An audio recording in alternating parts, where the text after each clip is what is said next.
नमस्कार, बहुत बहुत स्वागत, अभिनंदन, नमन, प्रणाम आप सभी को और हमारे विशिष्ट मेहमानों को जो कि इस समय पंडाल के करीब पहुंच चुके हैं।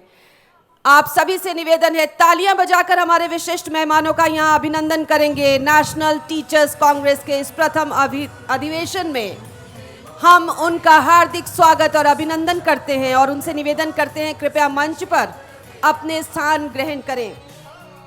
हमारे साथ आज हमारे विशिष्ट मेहमानों में डॉक्टर जब्बार पटेल, फिल्म निर्देशक, रंगकर्मी, ताल योगी पंडित सुरेश तलवारकर जी, प्रोफेसर आशुतोष घोष जी, हमारे विशिष्ट मेहमान यहाँ पधार रहे हैं।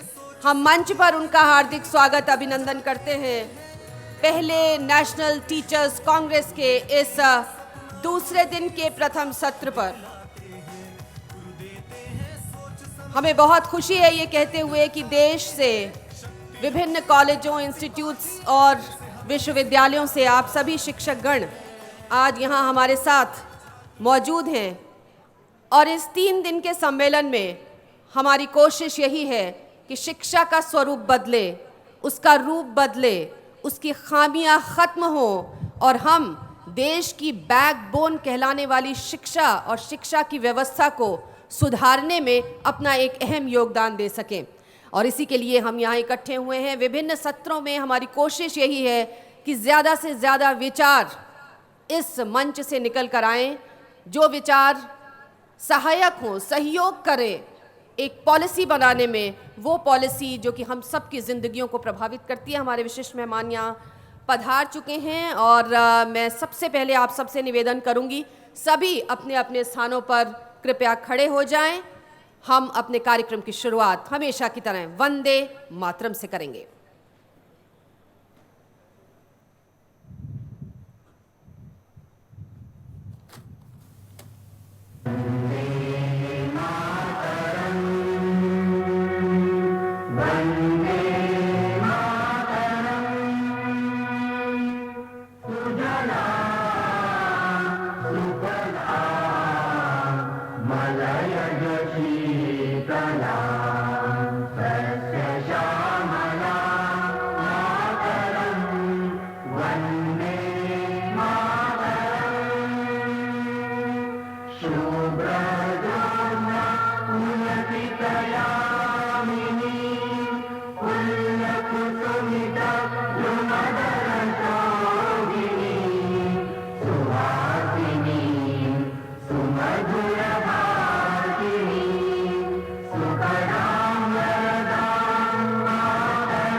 भारत माता की, भारत माता की।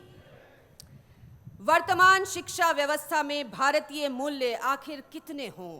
Indian values in present education system, how much is too much?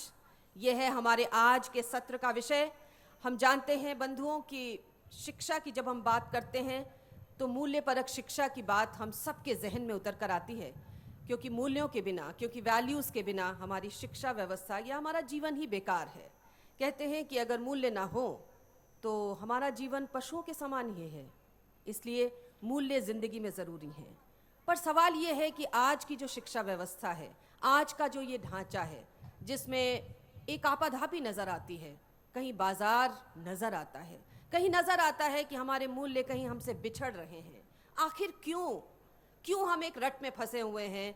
क्यों हम अपने इस सिस्टम को सुधार नहीं पाते? क्यों हम एक चक्कर गिननी की तरह उसी चक्र में चलते चले जाते हैं? कहीं सिलेबस ख़त्म करने की एक भाग दौड़ नज़र आती है, कहीं ये भाग दौड़ नज़र आती है कि हमें कॉम्पिटिशन्स में आगे बढ़ना है, और इस बीच में आखिर हमारी वैल्यूज़, आखिर हमारे मूल्य कहाँ जाते हैं? क्या हमें उसको साथ संभाल करने की ज़रूरत नहीं है? आज कुछ इसी विषय पर अपने विचार हमारे विशिष्ट मेहमान यहाँ रखेंगे, हमारे टीचर्स रखेंगे।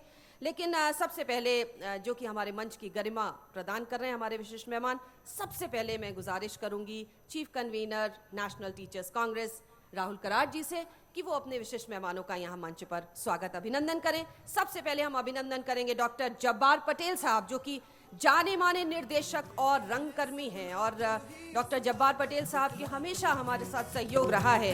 हम यहाँ पर जो कार्यक्रमों का आयोजन करते हैं उसमें विशेष भूमिका निभाते हैं डॉक्टर जब्बार पटेल, और हमारा वाकई सौभाग्य है और बहुत ही हम उनके शुक्रगुजार हैं कि वो हमारे पास आते हैं और अपनी बात को कहते हैं। डॉक्टर जब्बार पटेल हमारे साथ जाने माने तबला वादक यहाँ मौजूद तालयोगी पंडित सुरेश तलवारकर जी यहाँ मौजूद आपके साथ अपने विचारों को साझा करेंगे, जिनके तबले की थाप सुनकर पूरी दुनिया झूम जाती है, ऊर्जावान हो जाती है। ऐसे तालयोगी पंडित सुरेश तलवारकर जी, उनका स्वागत अभिनंदन डॉक्टर विश्वनाथ कराड़ के हाथों इस मंच पर। और हम स्वागत अभिनंदन यहाँ पर करेंगे प्रोफेसर आशुतोष घोष जी, जो कि माननीय वाइस चांसलर हैं, university of Calcutta West Bengal से आते हैं। उनका भी यहाँ स्वागत अभिनंदन आपकी तालियों के साथ हम करना चाहेंगे। अपने विचार यहाँ रखेंगे आज के विषय पर, और आप सभी मेहमानों से करबद्ध निवेदन है कि आप सभी अपने अपने स्थान यहाँ पर ग्रहण करें। मित्रों, जब बात होती है भारत की संस्कृति की, कला की, शिक्षा की, उस अध्ययन की, उस प्राचीन ज्ञान की बात जब होती है, तो उसमें सिर्फ भारतीय जनमानस ही गोते नहीं लगाता। विदेशों के जो चिंतक हैं, विचारक हैं, वो भी ये मानते हैं, बल्कि हम यूँ कहें कि वो भी लोहा मानते हैं हमारे इस ज्ञान की गंगा का, हमारी इस प्रज्ञा का। ऐसे ही एक विद्वान है, फ्रांस के विद्वान, जो कि भारत की संस्कृति, शिक्षा, कला और जो हमारा ज्ञान है परंपरागत, उसकी वो बहुत सराहना करते हैं। आइए सबसे पहले ज़रा उस पर नज़र डालें कि आखिर क्या कुछ विचार हैं उनके इस बारे में।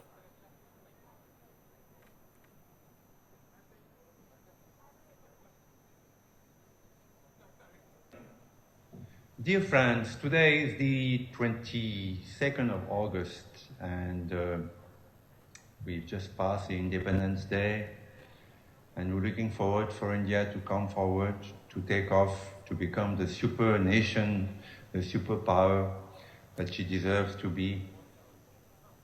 What I would like to say today is what for me is Indianness. You know, there are many books that have been written about what is it to being an Indian, the idea of India. But I have my personal views.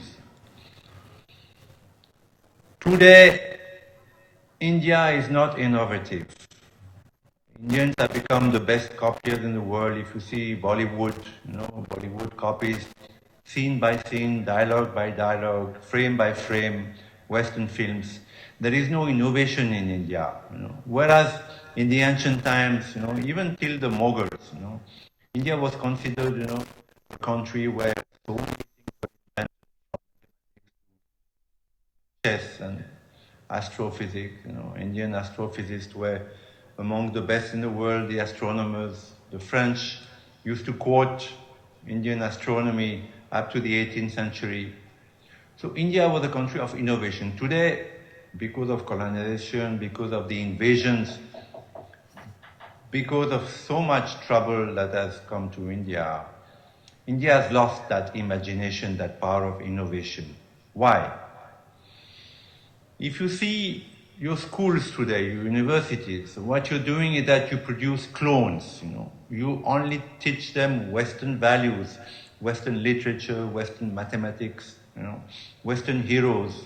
And as a result, your students, however brilliant they are just copiers, and they're good for export.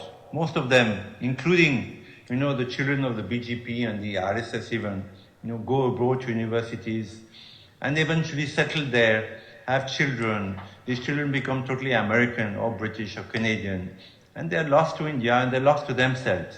Now, what is Indianness? The first quality of Indianness is to know about your own culture. Your own heroes like Shivaji Maharaj, Maharana Pratap were not considered great by your own, history books. Your own poet, Kalidasa, par with Homer, par with Shakespeare, even today translated from the Sanskrit to English, you can see the power of Kalidasa. But is Kalidasa taught in Indian schools? All. Your philosophers, you have great, the Advaita philosophy, the Buddhist philosophy, were among the greatest in the world. Not only they're not taught in the West, but they're not even taught in India. You have contemporary philosophers like Sri Aurobindo, whose books, the foundations of Indian culture, the life divine, the synthesis of yoga, are among the greatest in philosophy. And yet, Sri Aurobindo is not part of the curriculum. So, you are bringing up children, you're not aware of their roots, not aware of their history, the good and the bad, because they're not aware also that the greatest Holocaust ever, in the history of humanity, that of the Hindus. From the Hindu Kush till Mumbai, 2011, it has been estimated that, the number of Hindus killed is at least 100 million. It's a huge, huge number, more than the Jews, more than the Armenians, more than anybody. So even the dark side of Indian history is not known by your children. As a result, your children, they're not Indian. They might have some love for Bollywood, they might, have a little bit of pride for cricket, but this is not Indianness. The first quality to be Indian is to know about your roots. As a Frenchman, I know about Napoleon, the great warrior. I know my great poets. I'm taught in school, from kindergarten onwards, were my great warriors. So I grew up proud to be a French. So Indians today are not proud to be Indian. Hence, they do badly in Olympics. The fact that Indians do so badly in Olympics is also because they lack nationalism. They lack roots. They lack the feeling of being proud to be Indian. So this is a great lacuna in Indian education. What is the second quality about Indianness? Is to know about your spirituality. Indian spirituality is probably the most ancient and the last alive in the world today. In India, people still know what is death, what is life, what is rebirth, what is karma, what is dharma, how the divine manifests himself or herself at different times under different names, which is the concept of the avatar, and this is why Hindus, are able to worship the Christ, Buddha, Mohammed, Krishna. This is unique in the world. Who am I? That question has been lost. It used to be known in Egypt, in Greece, Mesopotamia. Today, people don't know anymore. They think there's only one life, and then you go to hell or heaven, or if you blow yourself up, you get 27 virgins, all, ignorance. So that knowledge is still alive and present in India, and there are tools to that knowledge. Pranayama, the science of the breath, to make yourself feel better, to get a better mind, to get a better body through certain exercises. This is a very valuable tool which should be taught in school. From kindergarten onwards, there are simple pranayama that children can learn. The Art of Living Foundation of Sri Sri Ravi Shankar has such courses for children, for adolescents, which give them a tool to be, better people later in life. Meditation, the art of meditation, which is very logical and very beautiful, observing your breath in the nostrils, repeating the name of your God in your heart. These are simple tools which should be incorporated into Indian education. Then you will produce Indians who are aware of their greatness, and who would be proud to be Indian and would excel in business, in sports, in government. But today, the Nehruvian, what Nehru did is that he scrapped all this. And the Nehruvian legacy is a very heavy legacy to bear for India. And it'll take many, many more years to be rid of. But the effort has to start now. Be Indian. Be proud to be Indian, Do something for your country. This is a great country. It needs you, It needs your Indianness. Thank you and have a good day. कह सकते हैं कि French विद्वान ने हमें आईना दिखाया है और ये आईना देखना ज़रूरी है हमारे लिए, ताकि हम उन सब बातों पर वापस जा सकें जिन्हें हमने भुला दिया है, बिसरा दिया है, अपनी जड़ों को पहचानें। भारतीय होने पर गर्व तो हम सबको है, लेकिन जिन बातों का जिक्र फ्रेंच विद्वान कर रहे थे उन्हें हमने ज़रूर भुलाया है, इसमें कोई शक नहीं है। और ऐसा मानने में हमें शर्म महसूस करनी चाहिए, ताकि हम उन सब मूल्यों को अपना सकें जो कि हमारे लिए ज़रूरी हैं। और ये एक संदेश नेशनल टीचर्स कांग्रेस से हम सब के लिए, आप सब टीचर्स के लिए और पूरे भारत के लिए। आगे बढ़ते हैं, हम आज के सत्र पर आते हैं और आज का सत्र बहुत ही महत्वपूर्ण सत्र, Indian values in present education system, how much is too much. आइए ज़रा एक कर्टन रेजर, छोटी सी फिल्म, उस पर नज़र डाल लें कि आखिर इस सत्र में कौन से विषय को हमने उठाया है।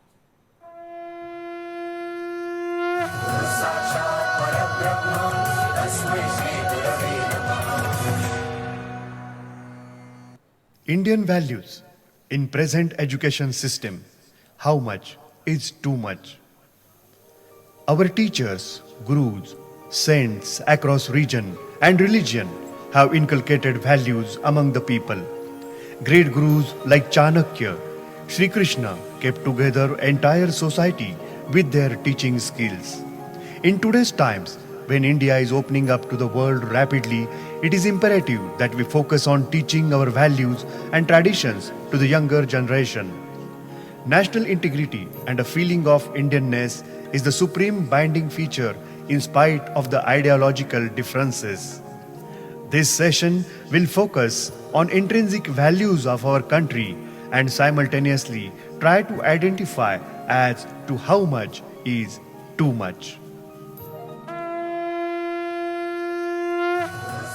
तो आज के सत्र की हम शुरुआत करेंगे और हमारी कोशिश हमेशा यही रहती है और पहली राष्ट्रीय टीचर्स कांग्रेस में हमारी कोशिश यही है कि जो विद्वान हैं, जो चिंतक हैं, जो विचारक हैं, वो सब यहाँ पधारें और अपनी बात को रखें, क्योंकि अक्सर होता है कि आपाधापी के इस जीवन में हम कुछ बातों को सुन नहीं पाते, कई बार हम कुछ बातों को सुनना ही नहीं चाहते, लेकिन हमारी कोशिश यहाँ पर यही है कि हम ऐसे विचारों को सुन सकें और उसी के लिए माननीय वाइस चांसलर्स अलग अलग यूनिवर्सिटी के हमारे अलग अलग सत्रों में शिरकत कर रहे हैं और ऐसे ही एक सम्मानीय मेहमान हमारे इस मंच पर विराजमान है, प्रोफेसर आशुतोष घोष साहब, जो कि माननीय vice chancellor university of Calcutta West Bengal से आते हैं, अपनी बात को यहाँ रखेंगे।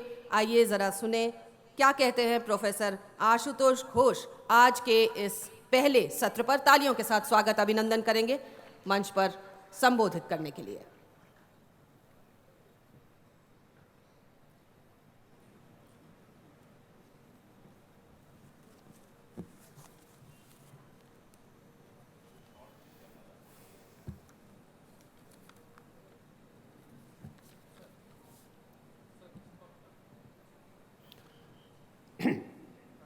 Good morning, the dignitaries on the dais and off the dais, students, ladies and gentlemen. I feel honored to be here and to say something about the Indian values in education. Higher education represents the social, economic, and cultural state of a nation. It is not just the dissemination of knowledge and information and acquire of skills. It involves interaction among minds and exchange of thoughts and building of a tolerant society. It is obvious that the values of ethics of a nation should be infused in the higher education system of that country. India is no exception.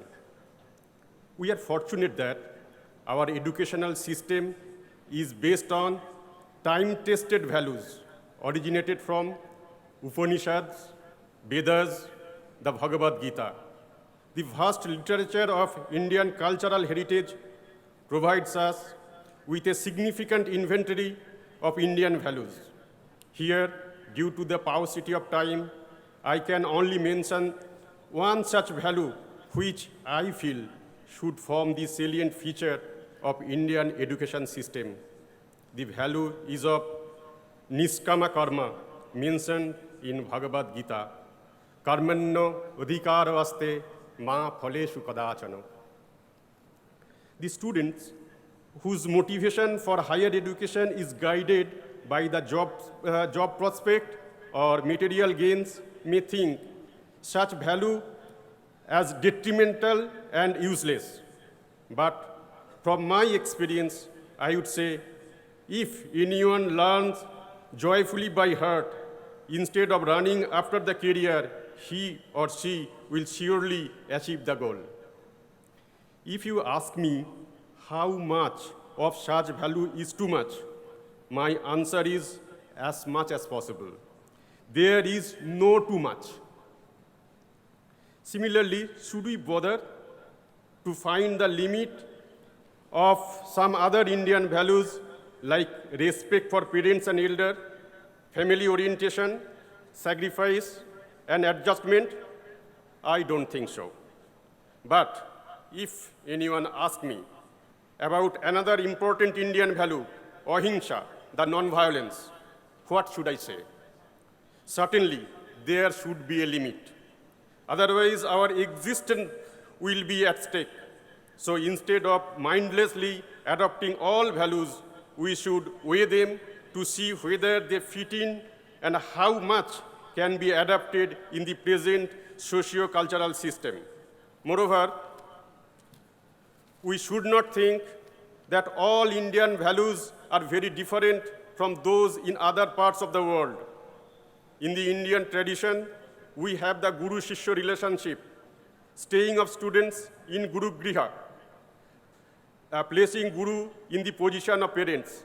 Is it very different from the love and respect the British children develop for their teacher, Sidney Poitier, in the iconic film To Share with Love? There are some values which are universal in nature: truth, honesty, respect. They exist in all cultures.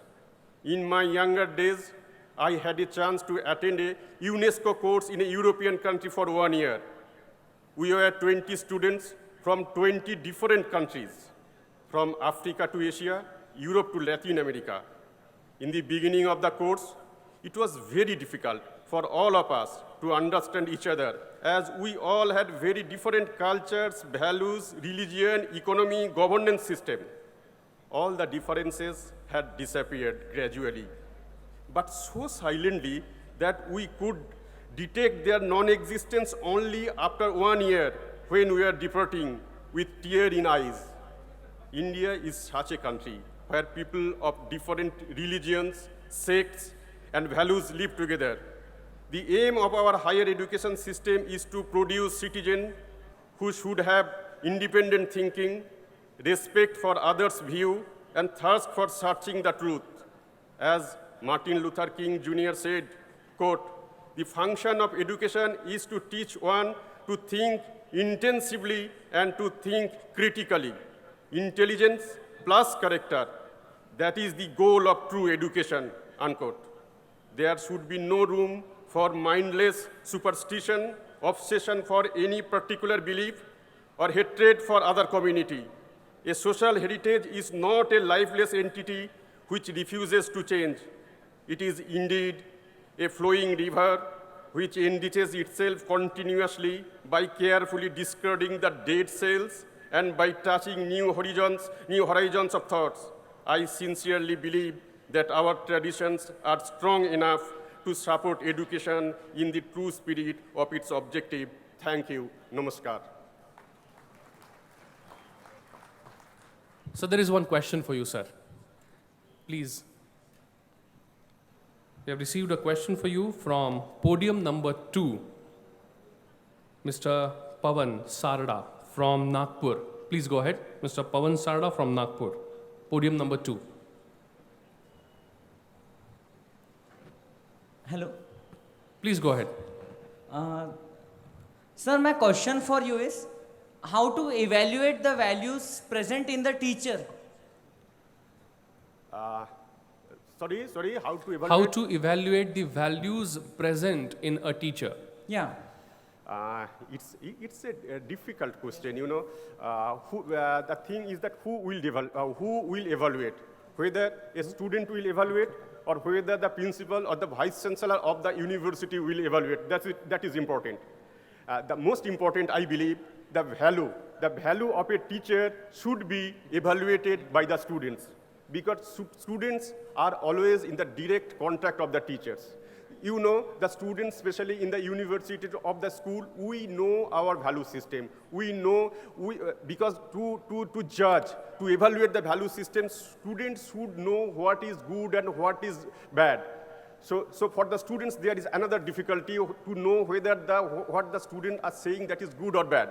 In that case, I believe that student should evaluate the value of the teachers by knowing what the teacher is saying, whether it is good or bad, what the students are studying in the book, and whether they can see whether teachers are delivering the same thing, the good thing to them. If the student think that teachers is delivering the good things what they have studied in the book, in their history book, in their all the other books, then the student should judge the teacher as the good teacher, and he has a good value of education.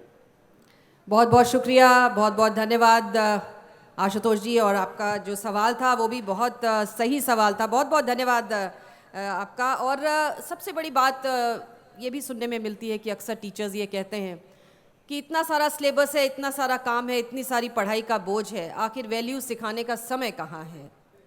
लेकिन हमें लगता है कि values सिखाने से नहीं आती है। टीचर का जो आचरण है, किस प्रकार से टीचर का व्यवहार है, वो किस प्रकार से अपनी बात को कहते हैं, किस तरह से अपनी बात को रखते हैं, वही तो वैल्यूज़ हैं और यही तो मूल्य हैं जो कि छात्रों में चले जाते हैं। बिना सिखाए, बिना पढ़ाए, सिर्फ टीचर को एक रोल मॉडल की तरह अपने को पेश करना होता है, बाकी काम तो स्टूडेंट खुद कर लेते हैं।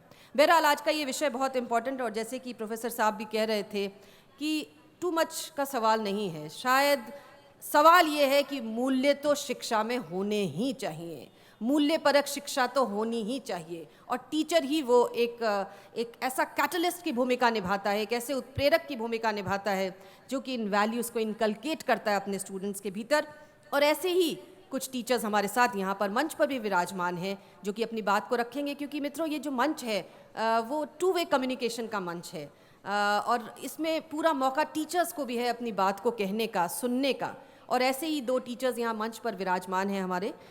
हम सबसे पहले आवाज़ देंगे प्रोफेसर प्रतिभा जगताप जी, जो कि डिप्लोमा इंजीनियरिंग स्ट्रीम से आते हैं। अपनी बात को रखेंगी कि आज का जो विषय है उस पर वो क्या सोचती हैं, क्या चिंतन और मनन उनका है। Professor Pratibha Jagtap.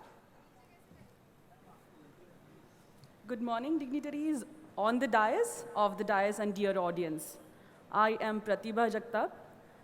I'm standing before you all to voice my loud thinking on the topic, Indian values in present education system, how much is too much? Actually, this topic is a little baffling as it might lead to a series of questions in mind. First question that comes to mind is, can values be ever too much? And second important question is, though aware of great Indian education system, do we really practice those values in the present education system? We have had the Guru Shishya system of education. In the system of learning, Shishya, that is the student right from the young age, would stay with the Guru or the teacher and pursue his yearning for education. Along with the knowledge, the Shishya was imparted the values like trust, respect, dedication to being creative, self-exploration, faith and truth, leading to character building. The fundamental difference between the modern education system and the Guru Shishya method is the notion of objectivity. Is knowledge objective or subjective? Information is objective, but knowledge is subjective. To gain knowledge, you have to understand the information. To understand, you have to interpret what the other says, analyze it, and place it within the context of what you already know and understand. Learning is an extremely complex process, especially the cognition. And our ancient Indians were aware of that. The European education system were rooted in Greek and Roman concepts of debate. It were the arguments between philosophers led to establishment of truth, either through triumph of one or consensus of all. This truth is then passed on to students in classroom, often by rote learning. We have great examples of Krishna Arjun method of learning. It is the best method of value-based on-job training. We do have great examples of Indian values-based education like Chandragupta Chanakya, Ramakrishna Paramahams Vivekananda, to the present-day example of Gopi Chand Sindhu. We all know that Chakrabarti's value skill quadrant tells us that our system should educate our students in such a way that they are strong in values and are good in skills. If we have our product that is strong in skills but poor in values, then outcome is fearsome, like that of Duryodhana. We need an education system with an amalgamation of both values and skills. What becomes too much is the dogmatic approach taken under the name of inculcating Indian values. We assume that teachers, being elders, are always right and know everything. We force our students to listen to our views and obey what we feel and think, and that becomes way too much. The freedom to explore the potential must be respected, and a time has come that teaches us that new generation is new version of intelligence that demands respect and due acknowledgement, and that is true Indian value practicing in education. We have big role and responsibility to educate a nation to be ready for fast-changing globe, and for this, value-based education is the best way out. A time has come to lend the globe new methodology of learning. India has already gifted the world with Ayurveda, yoga, and lineage of great knowledge, and can now give the world value-based education. We all know an incident from Swami Vivekananda's life when he was mocked by a European on his attire, and then his reply was, "Your teller decides who you are, and in our culture, it is our character that decides who we really are." That's the essence of Indian culture. Thank you. Thank you very much ma'am, thank you very much. और स्वागत अभिनंदन यहाँ पर इस मंच से professor प्रतिभा जगताप जी का राहुल करार जी के हाथों। और ये मंच ऐसा ही है जिसमें हम टीचर्स को सुन पा रहे हैं।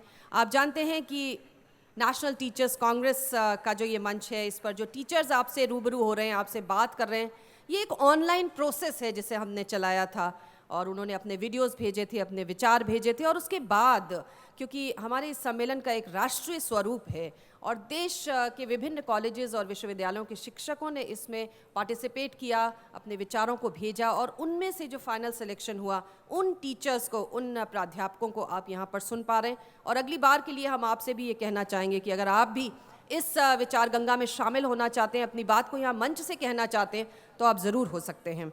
और अगला जो नाम मैं पुकार रही हूँ, डॉक्टर संजय कुमार जी, जो कि रांची से आते हैं, झारखंड इंजीनियरिंग स्ट्रीम से, यहाँ पर आएंगे और अपनी बात रखेंगे आज के सत्र पर। डॉक्टर संजय कुमार।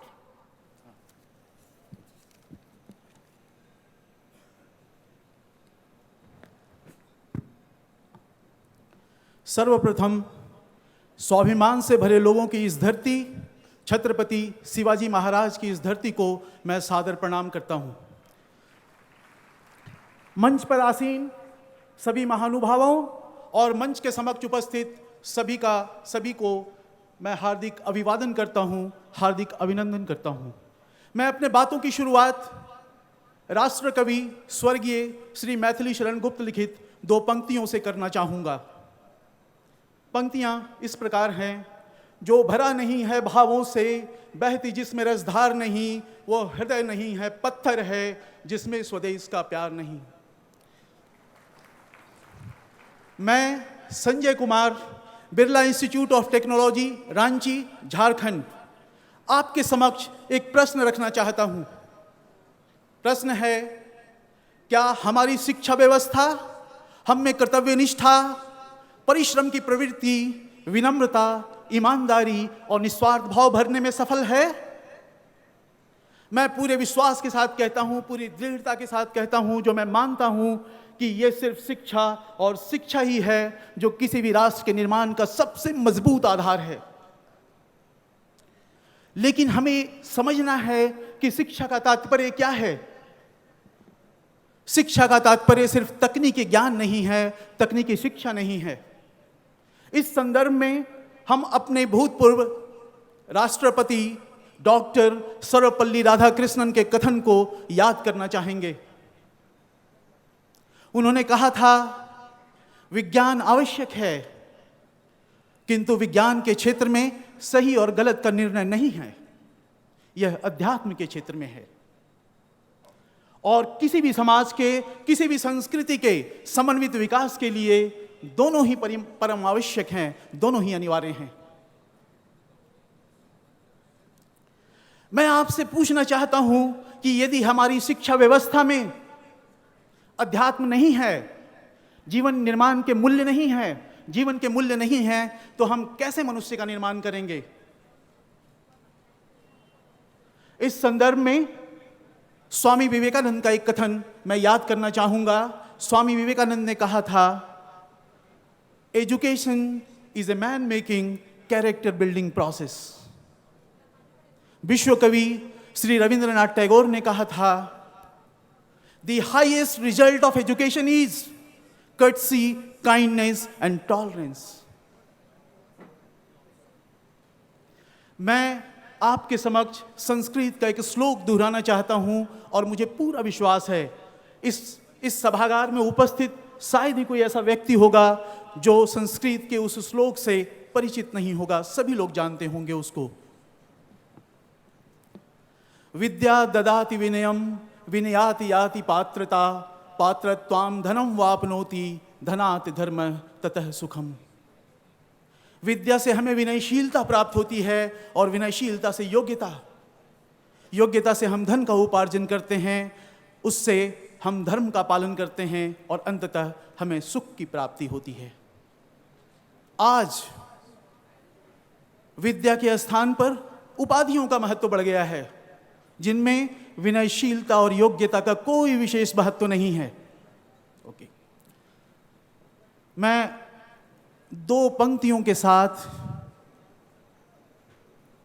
के पहले एक छोटी सी बात मैं और कहना चाहूंगा।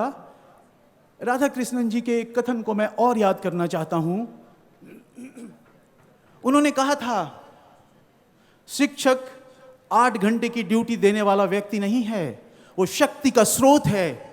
वो हमें यह आश्वासन देता है कि भविष्य में कभी अगर तुम्हारी फैसले लेने की ताकत कम पड़े तो मेरे सबक दोहरा लेना, तुम्हारी बाधाएं तुम्हारा मार्ग बन जाएंगी।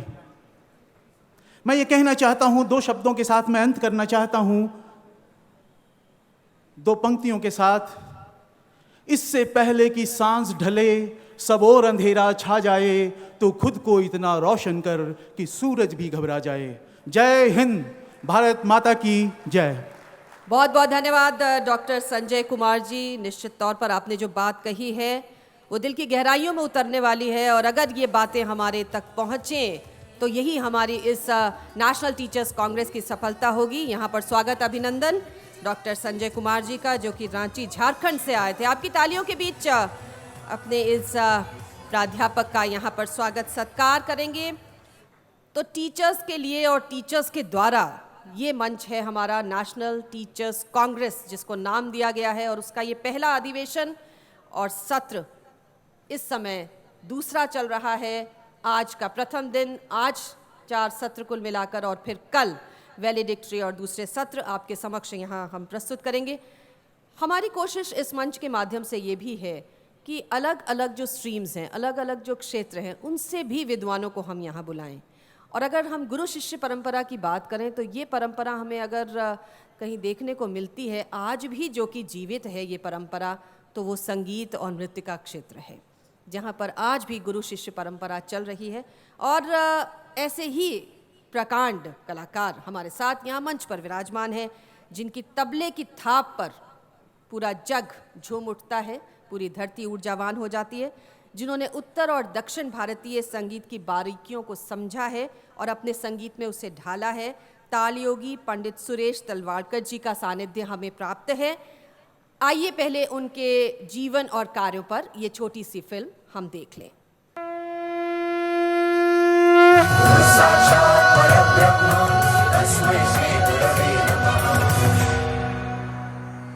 Padma Shri Suresh Talwalkar is an Indian tabla maestro. He has garnered accolades in the country and abroad for his musical performances. From his childhood, he started playing tabla.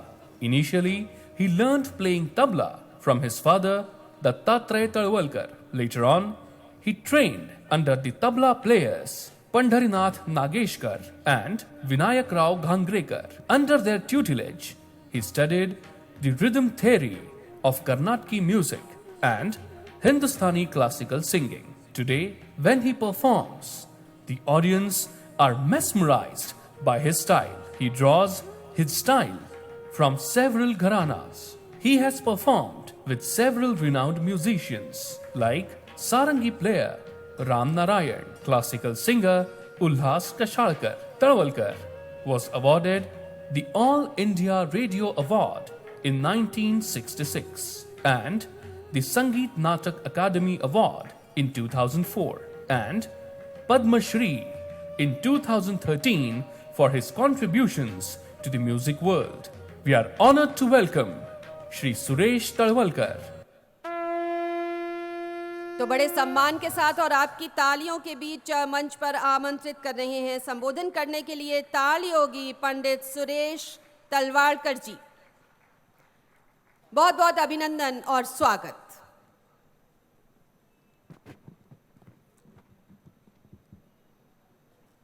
नमस्कार। व्यास मंच पे बैठे हुए सारे गुणी जन को नमस्कार, आप सब लोगों को नमस्कार। गुरु शिष्य परंपरा संगीत, ये मेरा आज का टॉपिक है और मुझे लगता है कि गुरु के बिना हम लोग पहुंच भी नहीं सकते। आज जो मैं यहाँ पहुंचा हूँ वो भी गुरु की वजह से।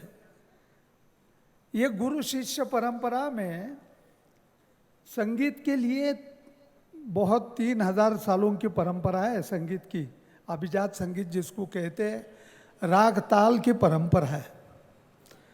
राग ताल के परंपरा में हम लोग देखते हैं तो संगीत का स्ट्रक्चर किस तरह है। संगीत 4 चीज़ों से बंधा हुआ है। एक तो है शास्त्र, दूसरा है तंत्र, तीसरा है विद्या और चौथा है कला। ये 4 चीज़ों से हमारा संगीत बंधा हुआ है।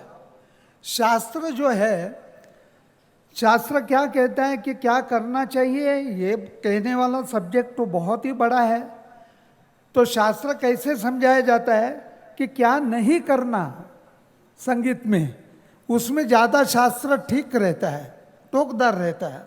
अब तंत्र, तंत्र के बगैर तो किस तरह आवाज़ लगाना, किस तरह तबले पे हाथ रखना, अगर नृत्य कलाकार हो तो किस तरह खड़ा रहना, उसका अंग कैसे रहना, ये सारी तांत्रिक चीज़ें हैं। तीसरी चीज़ है मैटर, जिसको हम विद्या कहते हैं। तरह तरह के घराने, संगीत में घराने, उनकी बंदिशें, उनकी सारी रचनाएं हैं। तो ये सारा मैटर जो है उसको कहते हैं हम विद्या। और चौथा है एस्थेटिक, मतलब सौंदर्य, वो है कला। अब देखिए, शास्त्र जो होता है वो सिखाया नहीं जाता है संगीत में। संगीत में शास्त्र जो होता है वो केवल समझाया जाता है। तंत्र ये सिखाया जाता है कि एक बार सिखाने से नहीं चलता है, कि कायम बताना पड़ता है कि अरे तुम्हारा अभी भी हाथ ठीक नहीं है तबले पे, तुम्हारा आवाज़ आकार ठीक नहीं लग रहा है अभी भी।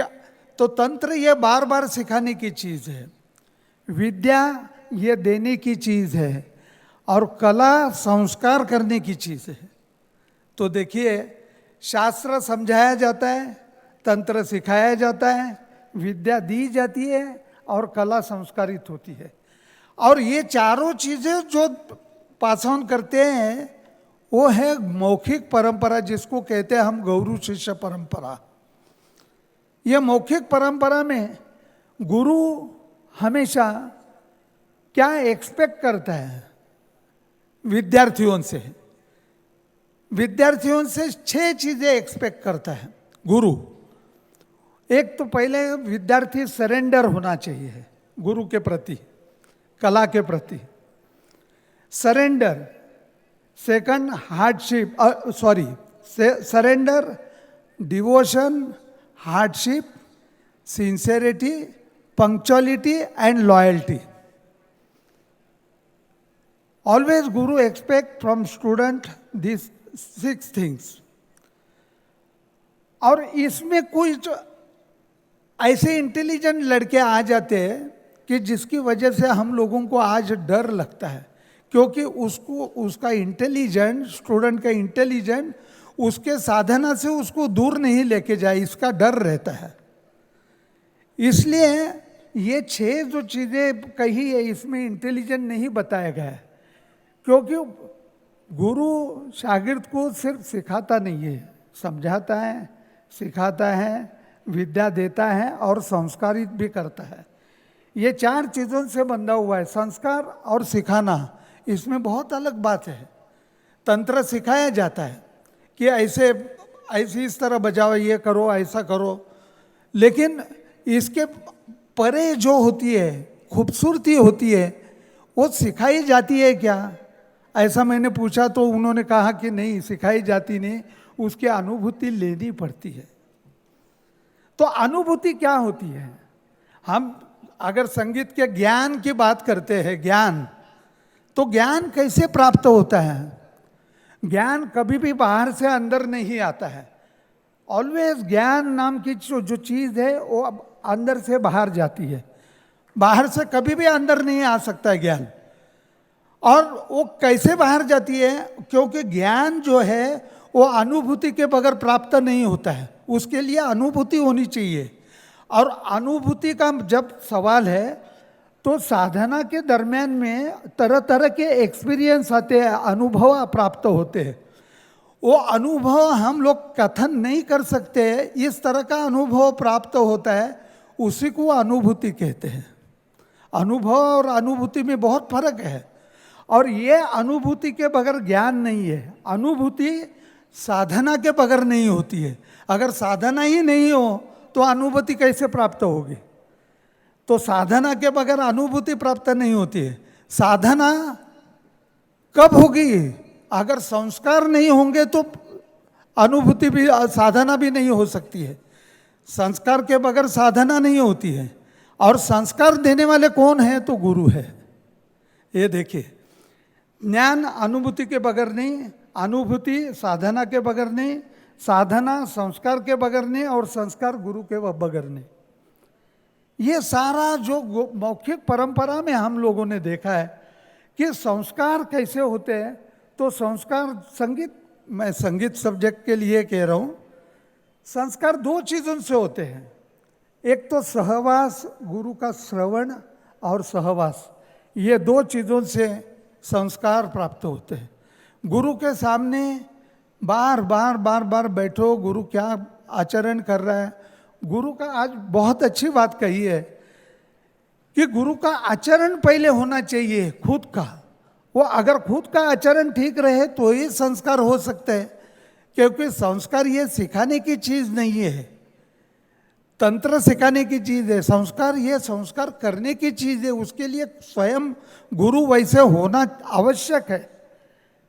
तो इस तरह के गुरु शिष्य परंपरा में मैंने शागिर्दों के बारे में कहा, मगर मुझे लगता है कि गुरु के लिए भी क्या चीज़ें हैं। गुरु के लिए भी 3 चीज़ें आवश्यक है। एक तो गुरु, he should be first knowledgeable, second he should know how to teach, and third, very important, he willing to teach. ये 3 चीजों में अगर एक भी चीज नहीं हो तो ये गुरु शिष्य परंपरा आगे बढ़ ही नहीं सकती है, उसको गुरु कह भी नहीं सकते हैं। और गुरु, और जैसे हमारे संगीत में हम कहते हैं कि पहले विद्यार्थी होता है, फिर विद्यार्थी का शागिर्द होता है, शिष्य होता है, फिर शिष्य का कलाकार बनता है, फिर कलाकार का वो टीचर बनता है, फिर टीचर का वो गुरु बनता है, फिर गुरु का आचार्य बनता है बाद में। ये सारे स्टेजेस हैं, और ये सारे स्टेजेस से मैंने देखा हमारे गुरु लोगों को। आज यहाँ तक आने के बाद मैं क्या महसूस कर रहा हूँ, हमारे लिए गुरु ने सब कुछ दिया, मान सम्मान दिए, पैसा दिए, प्रसिद्धि दी, लेकिन उससे भी बढ़कर एक चीज़ हम लोगों को गुरु ने दी है। वो क्या है कि हम लोगों को साधना की तरफ लेके गए। आज हम लोग साधना कर रहे, क्योंकि रियाज और साधना में फर्क है। रियाज ये उद्दिष्ट पूर्ति के लिए होता है, उद्दिष्ट प्राप्ति के लिए रियाज होता है, लेकिन साधना ये उद्दिष्ट से भी बढ़कर होती है।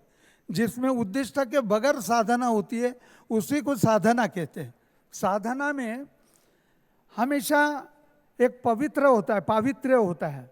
और मुझे लगता है कि आज MIT की तरफ से मैं यहाँ देख रहा हूँ विश्वनाथ जी और राहुल जी करार, इन लोगों को देखकर मुझे एक बड़ी महसूस हो रही है चीज़ कि एक तरफ हमारी वेद परंपरा का भी वो अभिमान जिस तरह रखते हैं और विज्ञान का भी अभिमान रखते हैं, तो रियली मैं आप चाहता हूँ कि ये रियली वेद विज्ञान प्रवर्तक लोग हैं, कि हमारी परंपरा, हमारी गुरु शिष्य परंपरा, ये गुरु शिष्य परंपरा में मुझे लगता है कि हमारे गुरु शिष्य परंपरा में मैं एक एग्जाम्पल देता हूँ। दत्तात्रेय गुरु डेजर्ट से जाते जाते अपने अपने पाँव के निशान मिटाते हुए आगे जा रहे थे, तो उनके शागिर्द उनको पूछता है कि स्वामी जी ये आप क्या कर रहे हैं, पाँव के निशान क्यों मिटा रहे हैं? तो उनको वो बता रहे हैं कि जो मेरा पट्टा शागिर्द आ रहा है पीछे से, वो मेरे निशान देखकर यहीं रुके नहीं, मेरे से आगे निकल जाए, इसीलिए मैं ये मिटा रहा हूँ। तो ये हमारी गुरु शिष्य परंपरा में कम से कम मैं ये हमारे गुरु लोगों से मूल्य समझ चुका हूँ कि अगर हमारे से आगे, अगर मैं गुरु हूँ, मैं टीचर हूँ, अगर मेरे से शागिर्द अच्छा नहीं होगा तो मैं गुरु के लिए लायक नहीं हूँ। ये हमारी परंपरा बताती है, हमसे आगे शिष्य जो जाना ही चाहिए, क्योंकि यही तो परंपरा है हमारे। ये परंपरा में आखिर में सांगीतिक मूल्य क्या है, संगीत करना क्यों, यहाँ तक अगर जाए तो मुझे लगता है कि संगीत ये काय के लिए करना, क्योंकि संगीत से चित्त वृत्ति शुद्ध होती है। ये तो सारे लोगों ने कहा है, चित्त वृत्ति नाद ब्रह्म है, ये नाद ब्रह्म से चित्त वृत्ति शुद्ध होती है। लेकिन मुझे अध्यात्म के बारे में मैं नहीं कह सकता हूँ, वो मेरा सब्जेक्ट नहीं है, लेकिन अध्यात्म मैं संगीत का इतना ही मानता हूँ कि 2 क्षण हमारे कार्यक्रम में ऐसे आने चाहिए, 2 क्षण कि जिसमें मैं अपने आप को भूल गया और उसका एहसास लोगों को भी दिया। जब भीमसेन जी जैसे लोगों का गाना बजाना सुनते हैं तो इसकी हम अनुभूति लेते हैं, यह हमारी परंपरा है। इसका एक मैं उदाहरण देता हूँ। हमारे गुरुजी निवृत्ति बुआ सरनाइक वो बता रहे थे, जब मैंने कहा कि उनको मैंने कहा कि भीमसेन जी के साथ मैं संगत कर रहा था, तो गुरुजी वो भीमसेन जी ऐसे दिखाई देते हैं कि उनको उनकी तरफ देखते हैं तो मालूम होता है कि वो है ही नहीं यहाँ। उनको मालूम नहीं पड़ता है कि तबले पे सुरेश तळवलकर है, नाना मुळे है, चंद्रकांत कामते या भरत कामते कौन है, मालूम नहीं पड़ता है, वो अपने ट्रांस में जाते हैं। तो उन्होंने कहा ये तुम सही कह रहे हो क्या? तो मैंने कहा बिल्कुल सही कह रहा हूँ, मुझे ऐसे मैंने 8-10 बार देखा उनको। तो उन्होंने कहा ये उनके गुरु का प्रसाद है, मतलब सवाई गंधर्व जी का प्रसाद है। तो वो क्या प्रसाद है? तो सवाई गंधर्व जी के पास हमारे गुरुजी निवृत्ति बुआ सरनाइक सीख रहे थे। तो उन्होंने एक बार कहा कि निवृत्ति तुम आज मेरा कार्यक्रम है, 5 बजे तुम पहुंच जाना बराबर। उनको देरी हो गई पहुंचने के लिए, गाना बजाना शुरू हुआ था सवाई गंधर्व जी का, तानपुरे पे गंगूबाई हनगल और एक बाजू में निवृत्ति बुआ जी के चाचा शंकरराव सरनाइक जी थे, और गाना शुरू हो गया। गाना खत्म होने के बाद निवृत्ति बुआ जी सवाई गंधर्व से मिलने गए, पाँव पे सर रखा और कहा कि ऐसा पुरिया आज मैंने सुना नहीं। सवाई गंधर्व जी को रामभू कहते थे, वो रामभू नाम से उन्होंने कहा रामभू ऐसा मैंने पुरिया सुना नहीं। तो उन्होंने कहा कि तुम कहाँ थे? तो निवृत्ति बुआ जी चौंक गए। उन्होंने कहा पूरा राग मेरी तरफ देखकर आप गाए और मुझे ऐसा क्यों पूछ रहे हैं? तो नाम के लिए केवल उनकी तरफ देख रहे थे, लेकिन वो थ्रू देख रहे थे, वो कहीं और चली गए थे। और संगीत इसी के लिए होता है, इसी की अनुभूति खुद लेना और लोगों को देना, और इसी का नाम है नाद ब्रह्म। नमस्कार।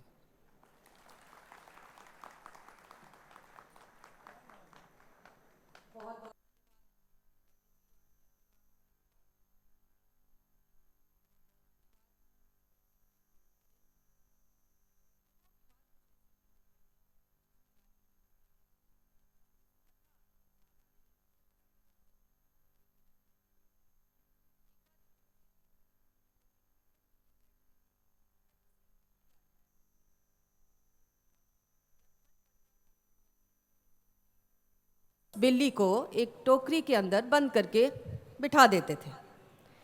ये सिलसिला बरसों बरस चला। जब भी कीर्तन होता बिल्ली अक्सर वहीं रहती थी, आ जाया करती थी। गुरुजी अपना वही उपाय अपनाते थे। कुछ वर्षों के बाद गुरुजी स्वर्ग सिधार गए।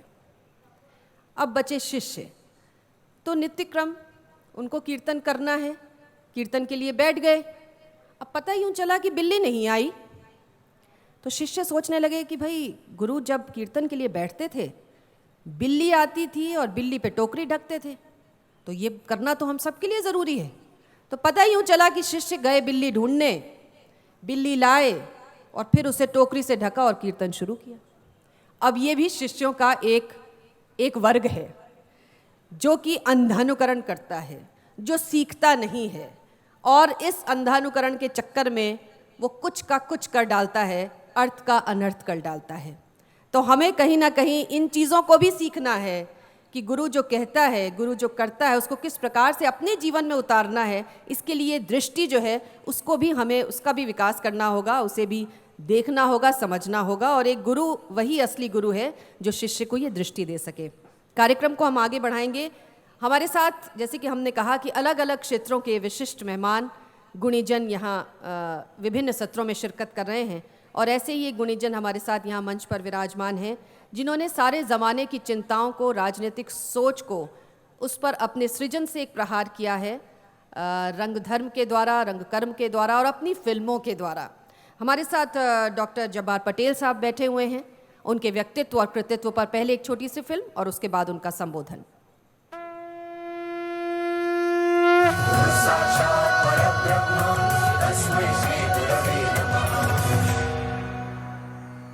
Dr. Jabbar Patel is a renowned theatre and film personality. His production of Sri Vijay Tendulkar's play Ghanshiram Kotwal in 1973 is considered a classic in modern Indian theatre. He is the maker of classic films in Marathi like Samna, Jaitre Jait, Umbartha and Sihasan. Some of his other films are Mukta, Ek Hota Vidushak and Musafir. In 1995, he won the Nargis Dutt Award for Best Feature Film on National Integration for his film Mukta. Dr. Jabbar Patel's most acclaimed film is Dr. Baba Saheb Ambedkar, released in 1999. He believes that cinema is a creative art. The concept of creativity changes with generations, and that young directors and producers today are exceptionally talented. Dr. Jabbar Patel is an internationally acclaimed film director and also the convener of many national and international film festivals. We are honored to welcome Dr. Jabbar Patel. तो आपकी तालियों की गड़गड़ाहट के बीच जाने माने film निर्देशक, रंगकर्मी doctor Jabbar Patel.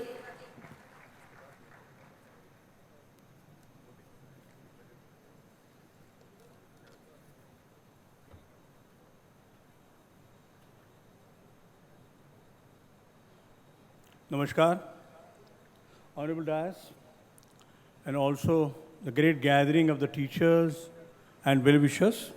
Very good morning. Let me first declare that I'm not a teacher, I'm a shishya.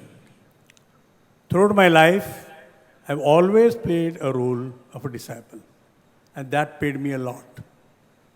To become a teacher, I think, has its own demarcations.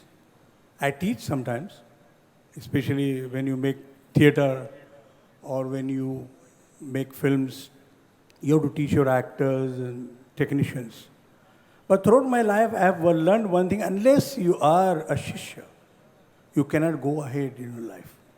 And I know you must be following the same principle, that this country is such a remarkable country.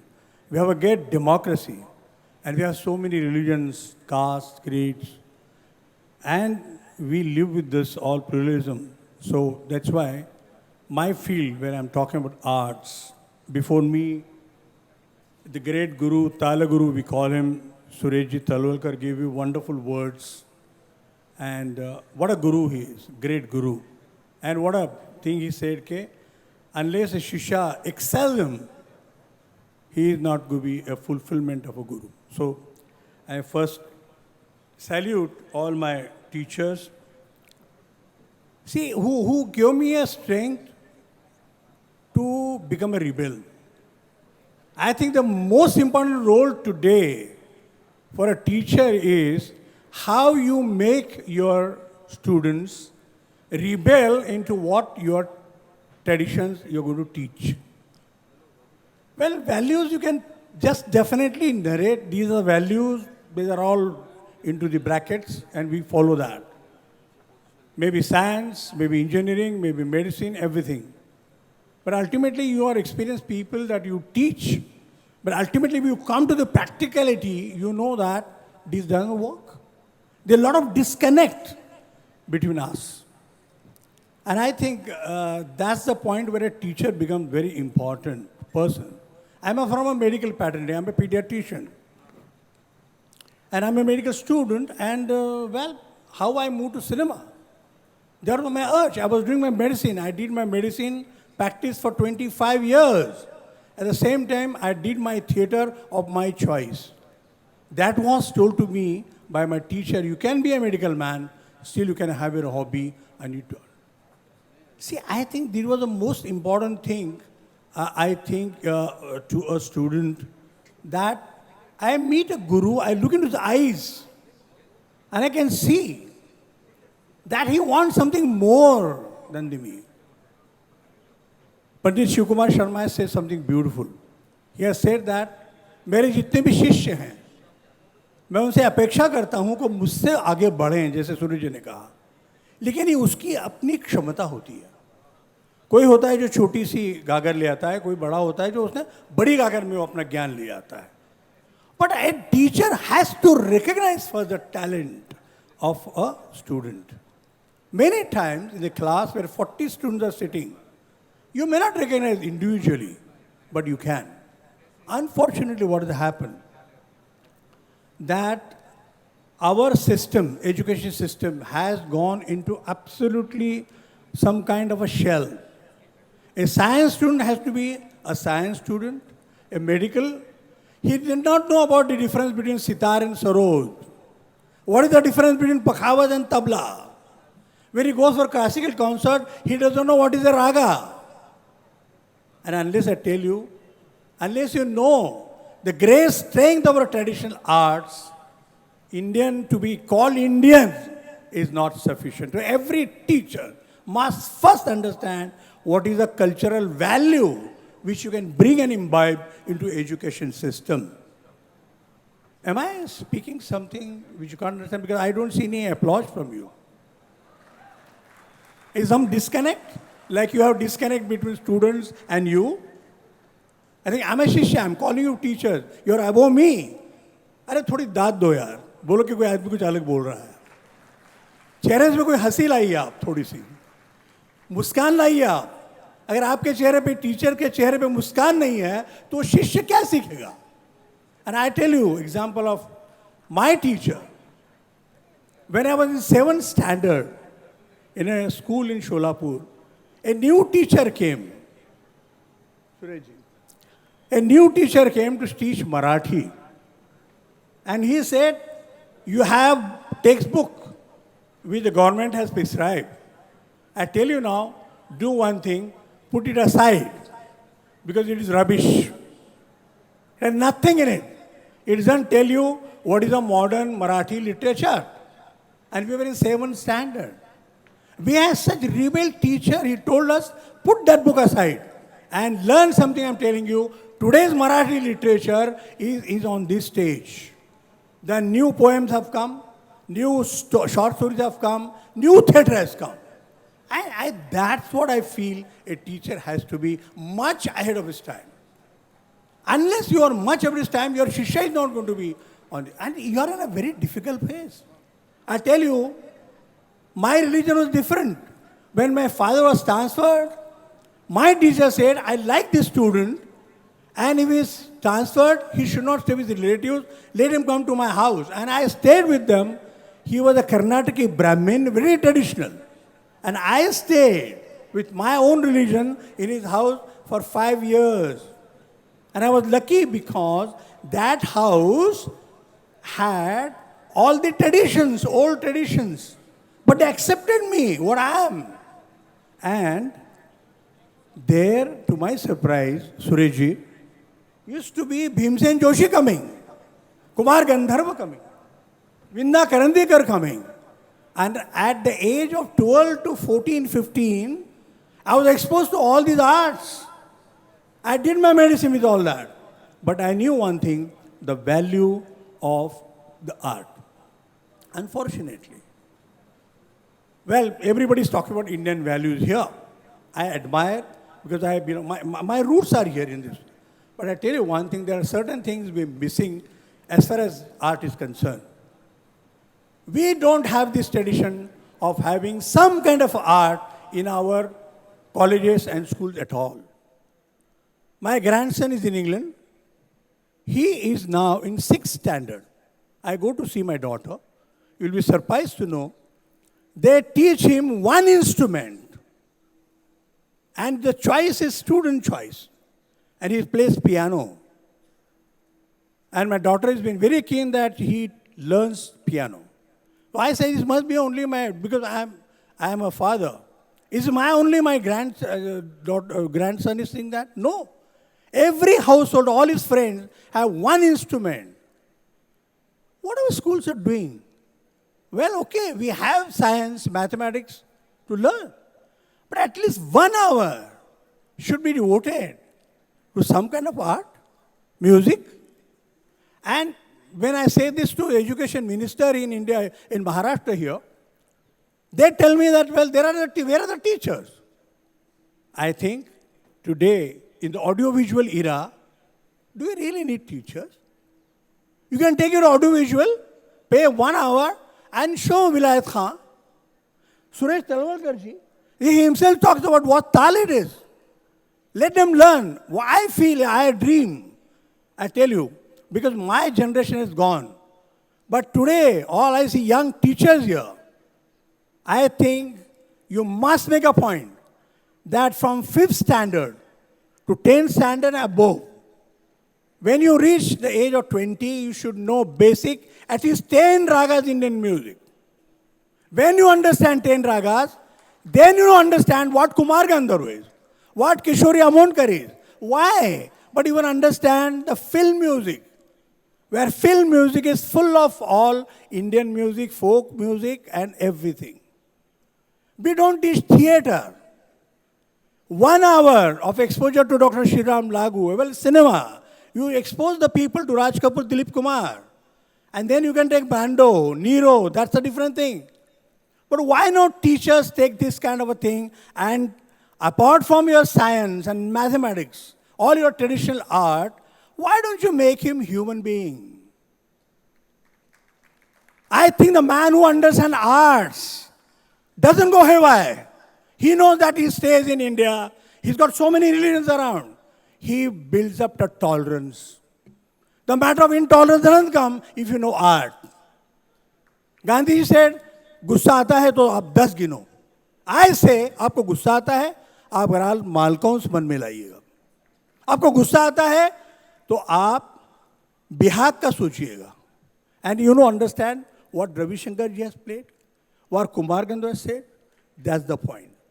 And I go beyond that. Even in your area, teacher should not be happy with whatever he gets every month. That's okay. Yesterday it was largely discussed about the salaries and everything. But as Chief Minister said, go beyond that. Beyond salary, there is something like values, and you must do that. It's okay. घर होता है, बच्चे होते हैं, वो करिए आप. लेकिन beyond that, I think you should recognize the good talent. And that talent must excel you. And unless this has happened, we don't have Sarvepalli Radhakrishnan, we don't have Bhimsen Joshi, we don't have Ravi Shankar. I mean, this is all because this happened in this beautiful country. I'm really proud. I'm telling you, there is a Hindi in our classical arts, maybe painting, theater. Why we are proud? There are Hindu teachers, traditional Hindu teachers, but Shishyas are the Muslims.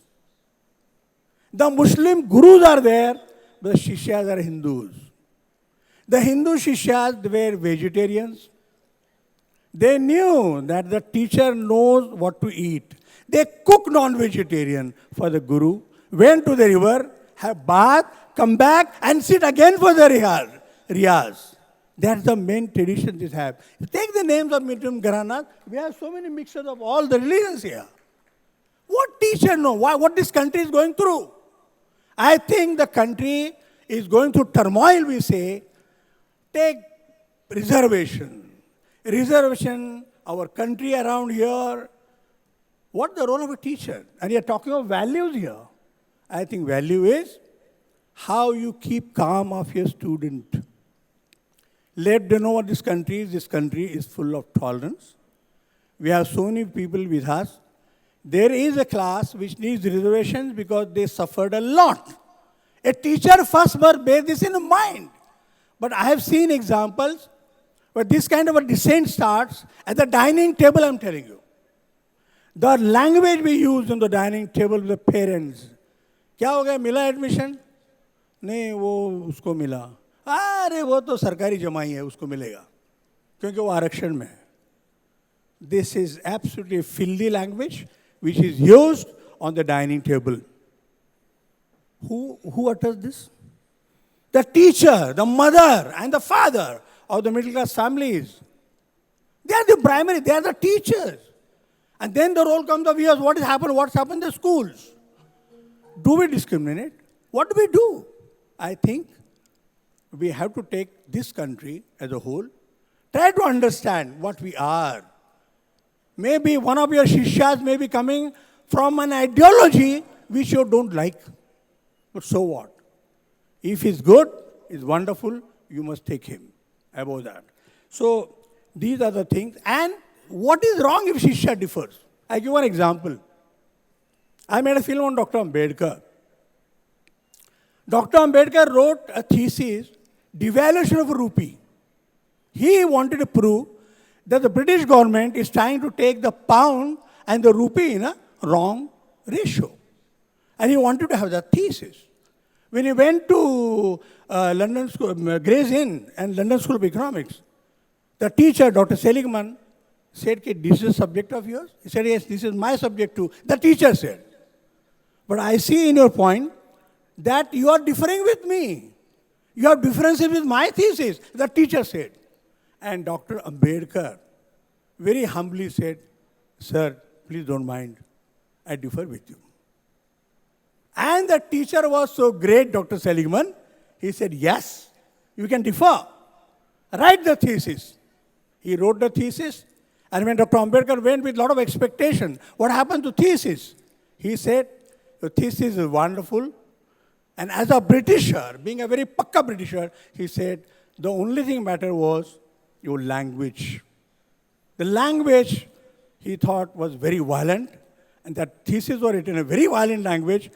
We understand with the content, but we differ with language. So deferred the PhD, which he got 2 years after he went back again to England, but that thesis was done.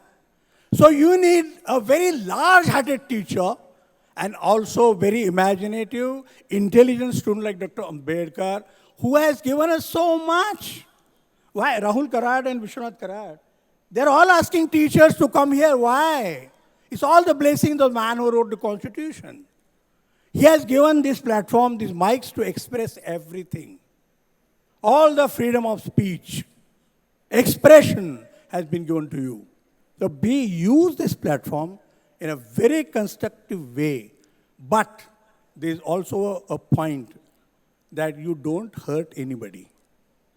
This is a very strong weapon, I'm telling you, the mic. This mic is much more than a bomb.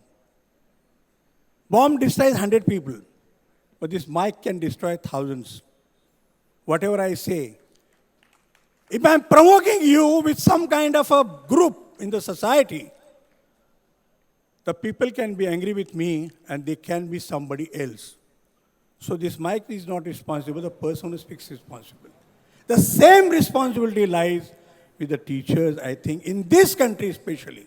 I don't know about Western countries, where in Western country has gone much, much beyond that. We value the Indian traditions, religions, and everything. Cameron said, he is the Prime Minister of England. He said, well, I want to be atheist. I don't believe in God. Okay. That country has developed so much. They have been so scientific. They have imbibed all the British values. And then still they say, in my country, in Britain, so many people stay, but I have to be with not following a particular thing, but I follow everything. So this is a wonderful country. I think that's why the values of a teacher to be absolutely valued in a great way. And I'm telling you, I'm a product of good teachers. Satyaj Ray never taught me anything, but he gave me films and I learned. Vijay Tendulkar gave me plays. He wrote a play called Gashina, which I took all over the world. And I'm really indebted to him that he gave me. I consider him more than a father. A time must come here when the teacher is presented, a boy or a girl should say, he is my teacher, he is more than my parents, he is more than my father, more than mother. This is the value of a teacher-shishya relationship. Sir, you are more than the parents. I'm telling you, I consider my teacher more than my father. My father gave me biological birth, but the cultural birth was given to me by my teacher. My teachers taught me what Malcolms can be, what Bihar can be. My teachers taught me what good cinema is, what Latin American cinema, what French cinema, what British cinema. They taught me. My teachers gave me wonderful things of political science, that how I appreciate the art of the other people whom I disagree. Sir, teachers can disagree with each other, but it doesn't mean that you imbibe the same thing to students. Students are the future of this country, and you know that they have to go beyond that. If you are in 40s, your student must be in the age of 60 somewhere intellectually. That's the point. And why I'm saying this, I have no right because I'm not a teacher. I am telling you this, at this age also I'm Shishya. So I have every right to tell the teachers that, look, I have been a very good Shishya of my teachers. I am very proud of teachers. And first thing and prime thing in my life is the teacher, the knowledge, gyan, and sarva gyan. And I love my country because of my teachers. So please, teach your students how to learn the country, how to learn the pluralism here, how all the religions stay here, all the arts stay here, all the sciences with all the advances stay here. I think this conference, which Vishwanathji Karad and Rahul Karad have arranged, has great meanings. And I think you don't know perhaps that you are on the television watch, the camera is coming on your faces. And I'm watching you from last 1 hour, you are not bringing much smile of revelation, some kind of a response. I'm an artist, I'm basically an actor. Unless there is an applause, तालियां नहीं बजती है ना तो artist को अच्छा नहीं लगता. बहुत बस कुछ मेरे ख्याल से 20% तालियां बजी हैं. And I think in theater where I gave a performance, when Dr. Ambedkar film was shown in London, I tell you, they just stood up and said, the great man and great film. I'm not asking you to stand. Don't give me standing ovation. But at least whoever that comes here, please give them large response for next 2 sessions and all that, because ultimately they're going to imbibe you something. I'm sorry, I'm a little bit rude, maybe, but I have right to be rude with you because you're teachers and I'm a shishya. You have no right to be rude to shishya. Sorry. Teacher has to be humble. But a student can be a rebel. Students had every right to go against traditions. You don't have. But you teach them how to go against the traditions. And see that the wonderful and great students will be born in this country. Thank you very much for tolerating me. What a wonderful speech. Thank you. A big round of applause, please. A huge round of applause once again For Honorable Shri Jabbar Patelji, I request him and Pandit ji to please come on the question and answer podiums. Well, this is the kind of energy that we are witnessing in the first National Teachers Congress. Tomorrow and today we are going to continue in the same spirit. Tomorrow also we are going to start sharp at the designated time. No matter what, nothing can stop us from assembling here at the right time tomorrow morning as well, no matter which activity is happening in the city. So please be there and let's maintain the momentum of National Teachers Congress. Now I would like to...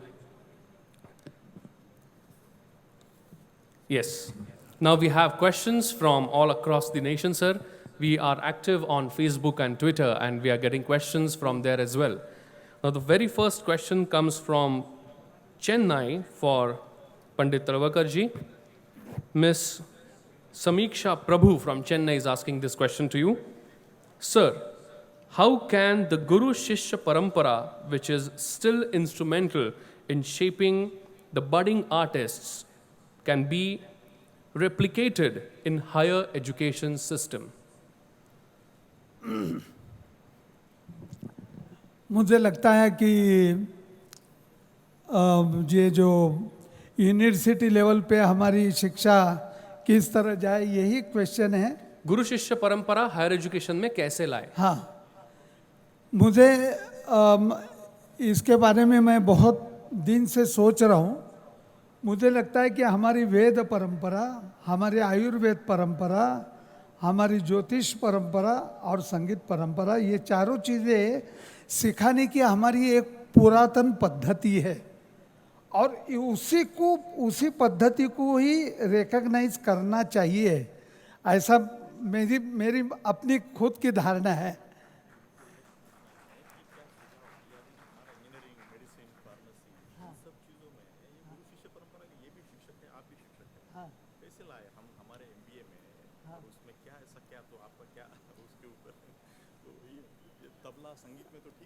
जी जी, मुझे लगता है कि एक हमेशा information student को दी जाती है और वो इंफॉर्मेशन जब दी जाती है तो उसकी धारणा क्या होनी चाहिए गुरु की, वो धारणा से कंसर्न करती है. और वो धारणा ये है कि हमारे से शागिर्द बहुत आगे जाना चाहिए और बहुत ऑनेस्टी होनी चाहिए कि उसमें सारे जगत में एक व्यवहार होता है. हम जो काम कर रहे हैं उसके पैसे मिलते हैं, लेकिन पैसा एक जगह तक रहता है. वो पैसे से आगे बढ़कर चीज़ ये है कि जिसको हम ज्ञान देना चाहते हैं, जो भी कुछ समझाना चाहते हैं, वो इस तरह समझना चाहिए कि हमसे बढ़कर निकले और कितना बढ़कर निकले कि हमारी धारणा उससे भी कुछ सीखने की रहे. ये होना चाहिए जी. मतलब गुरु वाकई शागिर्द के लेवल तक जाना चाहिए. मैंने कहा कि पहले विद्यार्थी, फिर शिष्य, शिष्य का कलाकार, कलाकार का टीचर, टीचर का गुरु, गुरु का आचार्य. आचार्य कौन होता है? जो विद्यार्थी के भूमिका में जा सकता है. विद्यार्थियों के रियल प्रॉब्लम क्या है वो विद्यार्थियों ने पूछने के पहले मालूम होना चाहिए. दूसरे का मन, आज हम लोगों की स्थिति ऐसी है कि हम स्टूडेंट को देखते हैं तो उनके आंखों से पता लगता है कि वो कितनी देर रियाज करता है, उनकी आंखें क्या बता रही है, उनकी पूरी कुंडली हमारे सामने आ जाती है देखकर. तो इस तरह की धारणा अगर टीचर्स लोगों में भी आ जाए उनके अपने अपने सब्जेक्ट में, तो मुझे लगता है कि ये इसका फलित स्वरूप बहुत अच्छा देख सकते हैं. Thank you, sir. Thank you very much. The next question comes all the way from Calcutta. Amulya Dutt is asking question to Honorable Shri Jabbar Patel ji. In your opinion, sir, how do Indian values influence the education system in India? What role can Indian values play in 21st century? Innovation. I think what's important in values teach us everything. We know, जब घर में हम पैदा हुए तब से तो values आती हैं. तो पॉइंट ये है कि उसमें से हम इनोवेशन क्या करते हैं. Unless we have innovative nature, the values have no meaning. See, one simple example that simple innovations can take you to much higher level. I'm again quoting Dr. Ambedkar when he was a minister for the Mines Labor Commission. Actually, he went to the mines and he saw that the pregnant women are working there, very hard work, and maybe after 2 or 3 days they're going to deliver. This man then understood the agonies of a woman, and you know that he immediately recommended that there should be a leave during pregnancy as a minister. And you'll be surprised to know, and I want a big applause from you now, especially from the female class here, that Dr. Ambedkar said pregnancy leave for 3 months is essential. This is somewhere in 38, 39. And when I was in England, I was actually interrogating Lord Wembley, who was also part of the Labour Commission, and I was interviewing him in Surejji. He gave me something much. He said, Jabbar, do you know Dr. Ambedkar was part of us and he brought this maternity leave? And he said, do you know as Indian? Maternity leave first was born in India by Dr. Ambedkar. Nowhere in the world there was maternity leave. And the maternity leave was adopted by the British government in UK. And then it spread all over. This is innovation. And innovation is what? You understand innovation, the values, only through sufferings. You understand the suffering, the poverty. You understand the unprivileged, underprivileged students who can't pay fees.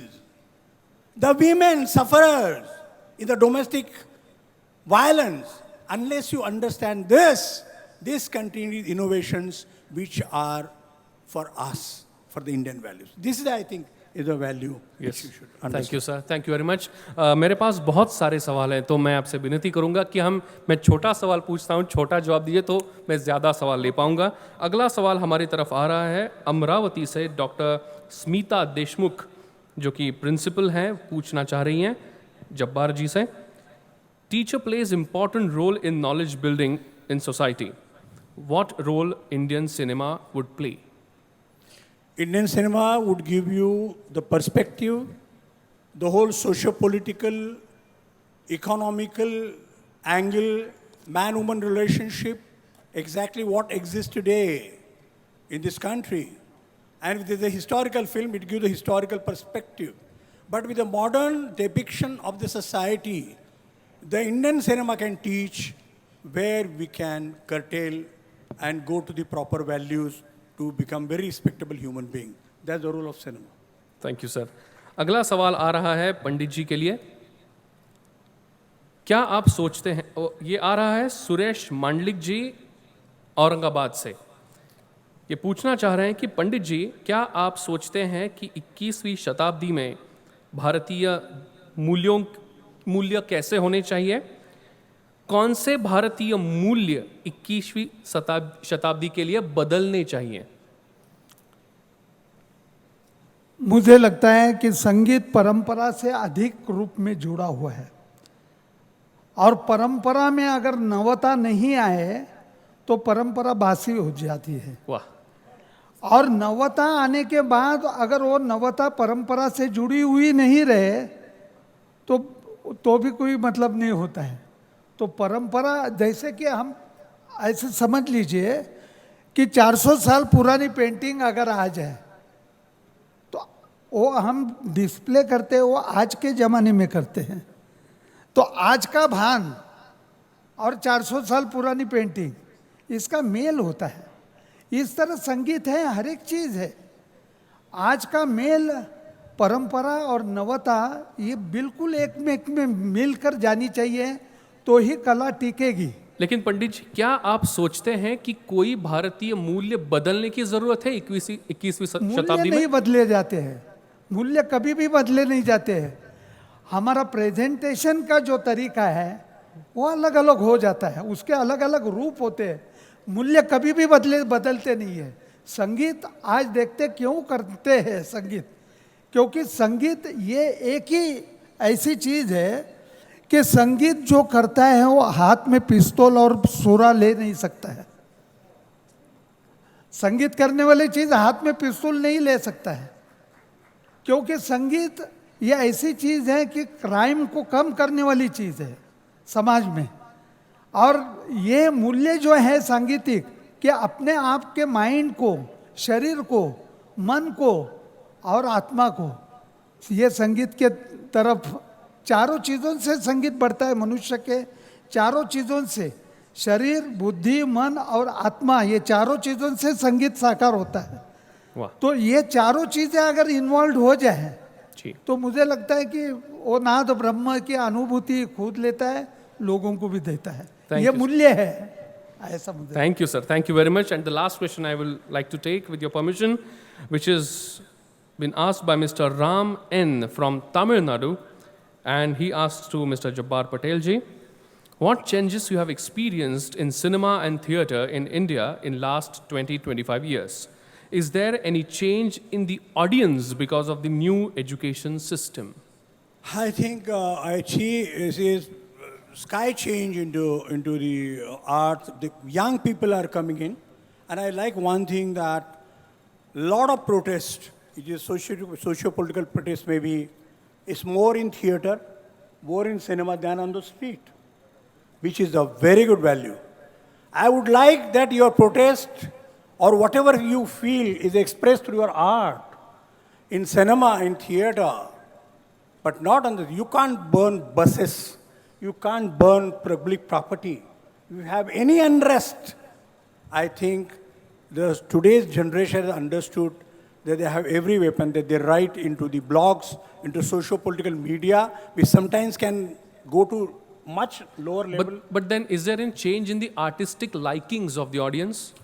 I think so, because with the new sensibility, with the new digital technology, audience also has started understanding that, as Surajji said, today when, in about 5 years ago or 10 years ago, when he used to match his tabla, it was not that digital instrument was coming. But today, it's so sharp and beautiful that Surajji takes the whole thing and, take that. So these new advances, even the audience can understand. In cinema also, as Dolby Digital has come and so many things have happened in cinema, they know, with the special effects and all that, what they want to carry is a social message, and their social message is all the time with pluralism. And I admire all cinema people, theatre people, they're keeping the democratic structure of this country. Thank you, sir. Thank you. I thank both of you for answering all the questions. Thank you. Thank you very much. A big round of applause once again for the dignitaries.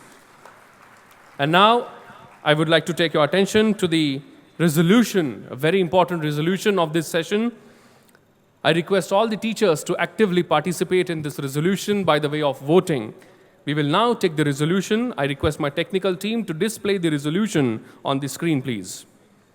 हम प्रथम national Teachers Congress में एकत्रित समस्त शिक्षकगण आग्रह करते हैं कि उच्च शिक्षा में वैश्वीकरण और प्रत्यक्ष विदेशी निवेश को ध्यान में रखते हुए भारत सरकार भारतीय मूल्यों का संरक्षण और पालन सुनिश्चित करें. Considering the globalization of the foreign direct investments FDI in the higher education, we, the teachers of First National Teachers Congress, appeal the government should ensure the Indian values are protected and nurtured. Your time starts now. Please start voting. कृपया vote करें अपने mobile phone से. SMS type करें NTC2 space Y if you would like to support this resolution. अगर आप इस resolution का support नहीं करना चाह रहे हैं, आप कृपया SMS टाइप करें NTC2 space N और भेज दें 9212148888. I repeat 9212148888. बड़ी संख्या में आप वोट करें. आप सभी से अनुरोध है, सब शिक्षकगण यहाँ जो बैठे हैं, सरकार को अपना मत प्रदर्शित करें. We have only a minute and 20 seconds left for the voting process. Please take out your mobile phones, type SMS NTC2 space Y and send it to 9212148888 if you would like to support this resolution.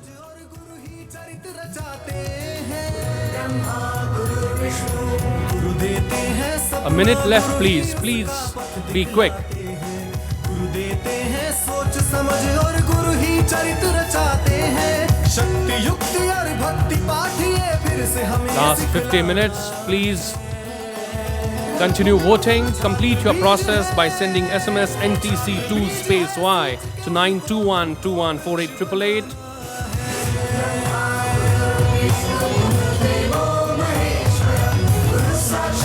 Just 30 seconds left, please. It's a very important resolution. Please complete the voting process. We need to know your opinions. Last 15 seconds, please. It's a very simple process. Last few seconds. 7, 6, 5, 4, 3, 2, 1. And your time is complete. A big round of applause. This resolution passes with 97.3%. A big round of applause, please. Thank you very much. बहुत बहुत शुक्रिया। और ये जो resolution है इसके मतलब हैं, मायने हैं, अर्थ हैं, और अर्थ ये है कि आपका पास किया हुआ रेजोल्यूशन आगे जाता है, राज्य सरकारों तक जाता है, केंद्र सरकार तक जाता है, और आपने जो रेजोल्यूशन पास किया है वो निश्चित तौर पर सरकार के पास जाता है, पॉलिसी बनाने के लिए जाता है, और आपके इन विचारों की कद्र की जाती है वहाँ पर, और इसी के लिए ये मंच भी है। और फिलहाल ये सत्र हम यहीं ख़त्म करते हैं और अगला सत्र तुरंत शुरू कर रहे हैं। हम उम्मीद करते हैं कि हमारे जो विशिष्ट मेहमान हैं हमारे बीच पधार चुके हैं, हम उनको आवाज़ देंगे, आमंत्रित करेंगे यहाँ पर। और एक बात जो आपसे कहना चाहेंगे वो ये कि कल सुबह 9:30 बजे हमारा सत्र, नया सत्र प्रारंभ भी हो जाएगा, और किसी प्रकार का कोई भी उसमें चेंज नहीं है, वो यथावत रहने वाला है। जो भी शहर की एक्टिविटीज़ है उसका उस पर कोई फ़र्क नहीं पड़ने वाला है। हम सुबह 9:30 बजे एक नए सत्र के साथ यहाँ पर हाजिर होंगे, और फिलहाल अगला सत्र हम यहाँ पर प्रारंभ कर रहे हैं। हमारे विशिष्ट मेहमान जो यहाँ पधारे इस सत्र के लिए हम उनका धन्यवाद अदा करना चाहते हैं। उन्होंने अपना कीमती वक्त निकाला और आज के इस प्रथम सत्र में अपने विचारों को हमारे सामने रखा। हम उन सब के तहे दिल से शुक्रगुजार हैं, और हमारा ये सौभाग्य है कि आज उनको हमें सुनने को यहाँ पर मिला। हम उनका धन्यवाद अदा करते हैं, और आज के इस सत्र के बाद अगले सत्र की शुरुआत के लिए अपने जो विशिष्ट मेहमान इस सत्र के हमारे हैं उनको भी मंच पर यहाँ पर आमंत्रित करेंगे। हमारा ये सत्र एक नया सत्र जो कि CSR for corporates and TSR for education नाम से है, और हमारी कोशिश यही है कि यहाँ पर जो सत्र हों उनमें जो बात उठे, जो विचार बने, वो विचार आगे तक पहुँचे, क्योंकि यही हमारे इस मंच का लक्ष्य भी है, उद्देश्य भी है, मकसद भी है। नेशनल टीचर्स कांग्रेस, जिसमें आप टीचर्स की बात रखी जा रही है, सुनी जा रही है और आपके द्वारा कही भी जा रही है। और हम आपको ये बता दें कि ऑनलाइन प्रोसेस भी हमने चलाया, तमाम विचार हमें टीचर्स के मिले विभिन्न विषयों पर जो सत्र हमने रखे, और उनमें से कुछ टीचर्स को हमने यहाँ पर आमंत्रित किया जो कि अपने बातों को, अपने सुझावों को, क्या उनके मन में है, किस तरह के सॉल्यूशंस वो चाहते हैं, उसके बारे में बताने के लिए हमने यहाँ उनको आमंत्रित भी किया। तो कोशिश हमारी यही है कि टीचर्स की जो बात है वो सुनी जा सके, वो कही जा सके। और अपने आप में ये एक बहुत ही अनूठा प्रयोग जो कि मायर्स MIT की तरफ से किया गया।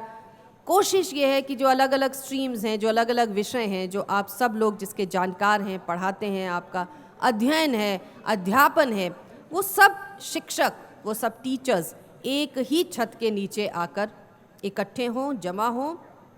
क्योंकि अक्सर हमने देखा है जो भी सेमिनार्स वगैरह आयोजित किए जाते हैं उनमें एक ही स्ट्रीम्स के लोग रहते हैं और उन्हीं से ही बात होती है और बात वही ख़त्म हो जाती है। कभी ऐसा मौका नहीं मिल पाता कि देश भर के टीचर्स एक साथ एक पंडाल में इकट्ठे हों और अपनी बात को रखें, उनकी बात को हम सब सुने।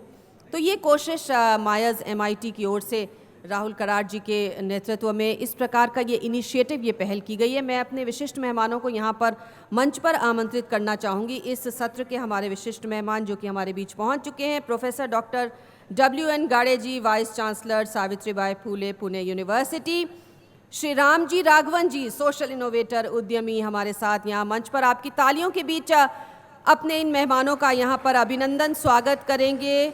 डॉक्टर यॉस बंडर्स जो कि एम्स्टर्डम से आए हैं विशेष रूप से इस सम्मेलन में शिरकत करने के लिए। A very warm welcome doctor Jos बंडर्स।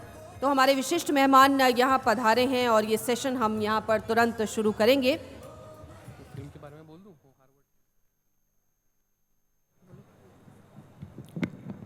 there is always a difference the way we Indians and the Western people receive or talk about the students.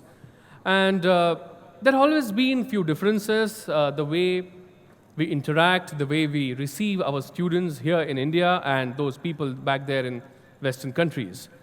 It has been always a point of curiosity that what are the differences between our education system and probably the Western education system. I would like to bring the attention of all the teachers, those who are sitting here today with us, that the difference that they have and the way we do it. I would like to bring your attention to a small film which will talk about the way induction is done at the Harvard Business School or the Western Education Institutes. I request my technical team to relay that film which will share that thought with us.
I live in the on-campus dorms, and my one neighbor is from Korea, and the other one from Singapore. I'm from Zimbabwe. I am from Puerto Rico. Originally, I'm from Canada. I was an intelligence officer in the Navy for 5 years. And I'm from Senegal. I'm interested in the intersection of sustainability, tech, health, and food access.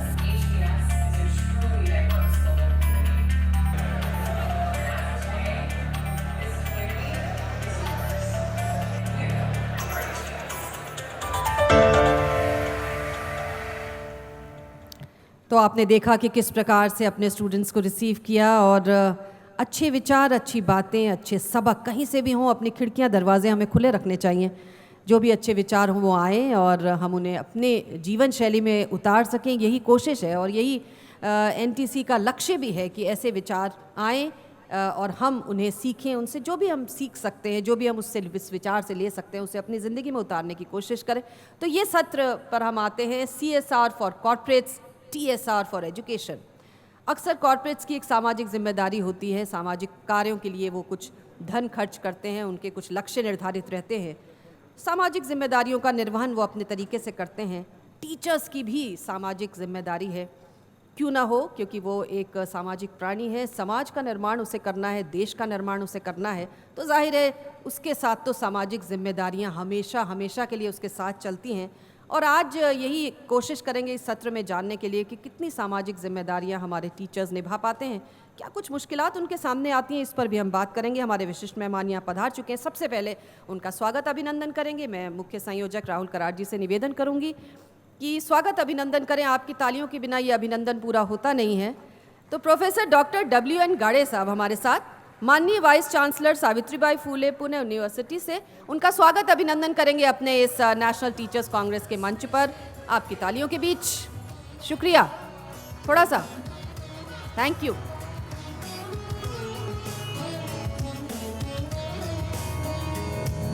और हमारे दूसरे मेहमान श्री राम जी राघवन जी, social innovator, उद्यमी, हमारे साथ हमारे बीच इस मंच पर मौजूद। उनका विशिष्ट अभिनंदन डॉक्टर विश्वनाथ कराड़ जी के हाथों।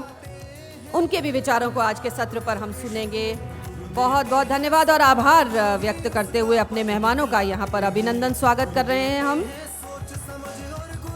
And we have with us doctor Jos Bunders, जो कि एम्स्टर्डम से आए हैं। यहाँ विशिष्ट रूप से आमंत्रित उनको किया गया है और नेशनल टीचर्स कांग्रेस पर रिसर्च कर रही हैं। अपने इस विदेशी मेहमान का जोरदार तालियों के साथ स्वागत करते हैं doctor Jos Bunders. A very warm welcome from NCC.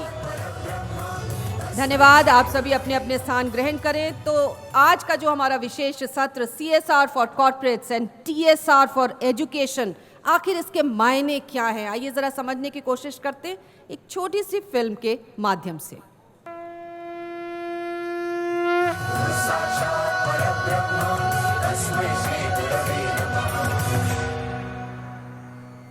CSR for corporate, TSR for education. Is this the need of the hour? Teachers are not only teaching but giving values to students for lifetime. As per our tradition, teachers' wealth is measured by success of students and not by money. The Guru-Shishya relationship has a special place in Indian society to maintain harmony, discipline, and dissemination of knowledge. In today's diverse world, this relationship can bring together generations divided by age, which will be beneficial to the entire society.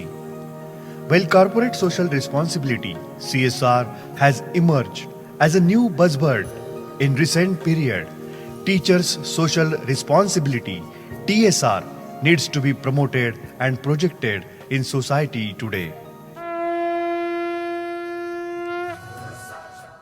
तो national Teachers Congress का उद्देश्य है कि तमाम academicians यहाँ आए, researchers यहाँ आए, वो लोग यहाँ आए जिनको अनुभव है। और ऐसे ही एक अनुभवशाली व्यक्तित्व हमारे साथ हैं। ओपनिंग रिमार्क्स के लिए उन्हें बड़े सम्मान के साथ हम यहाँ आमंत्रित करेंगे। माननीय vice chancellor Savitribai Phule Pune university doctor WN गाड़े जी हमारे साथ हैं, जिनको एक लंबा अनुभव है एकेडमिक्स का, रिसर्च का, एडमिनिस्ट्रेशन का। आएँ और अपने विचार साझा करें। आपकी तालियों के बीच आमंत्रित करेंगे माननीय डॉक्टर WN गाड़े जी।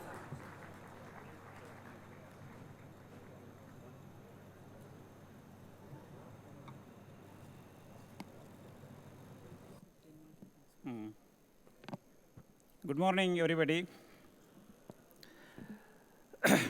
Dignitaries on the dais, particularly Sri Vishwanath Karad ji, Sri Rahul Karad ji, lot of my fellow speakers on the dais. Let me take this opportunity, first of all, to congratulate both Sri Rahul Karad ji.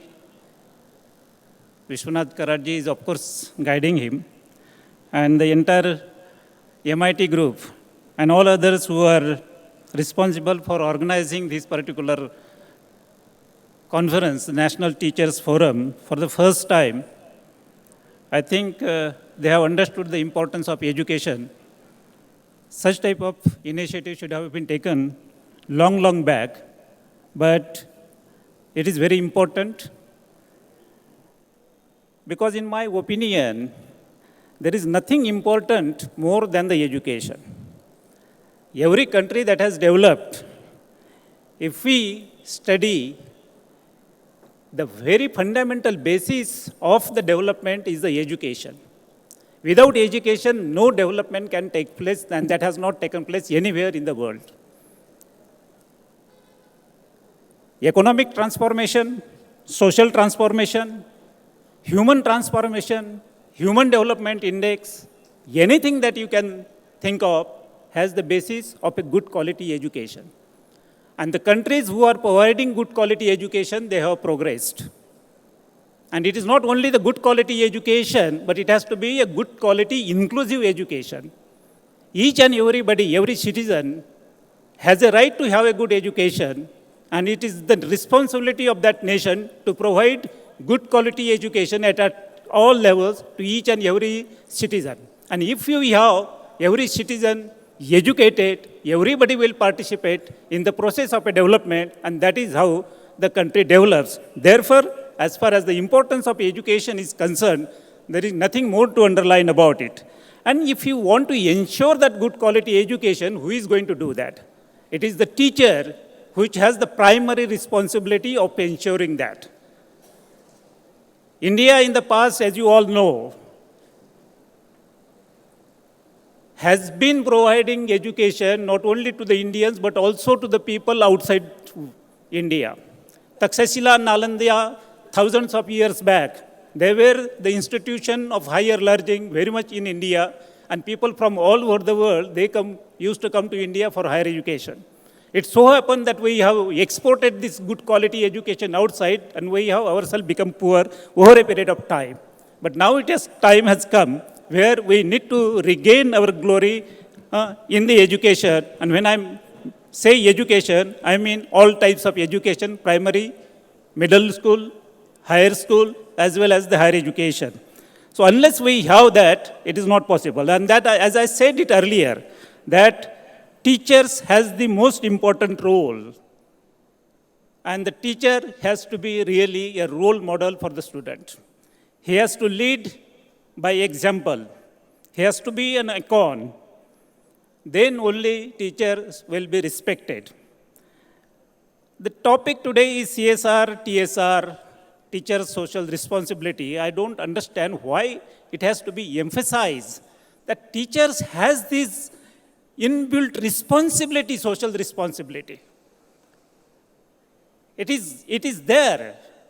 That is the responsibility. He has that responsibility of bringing out a transformation of a student, which in my opinion is the greatest social responsibility.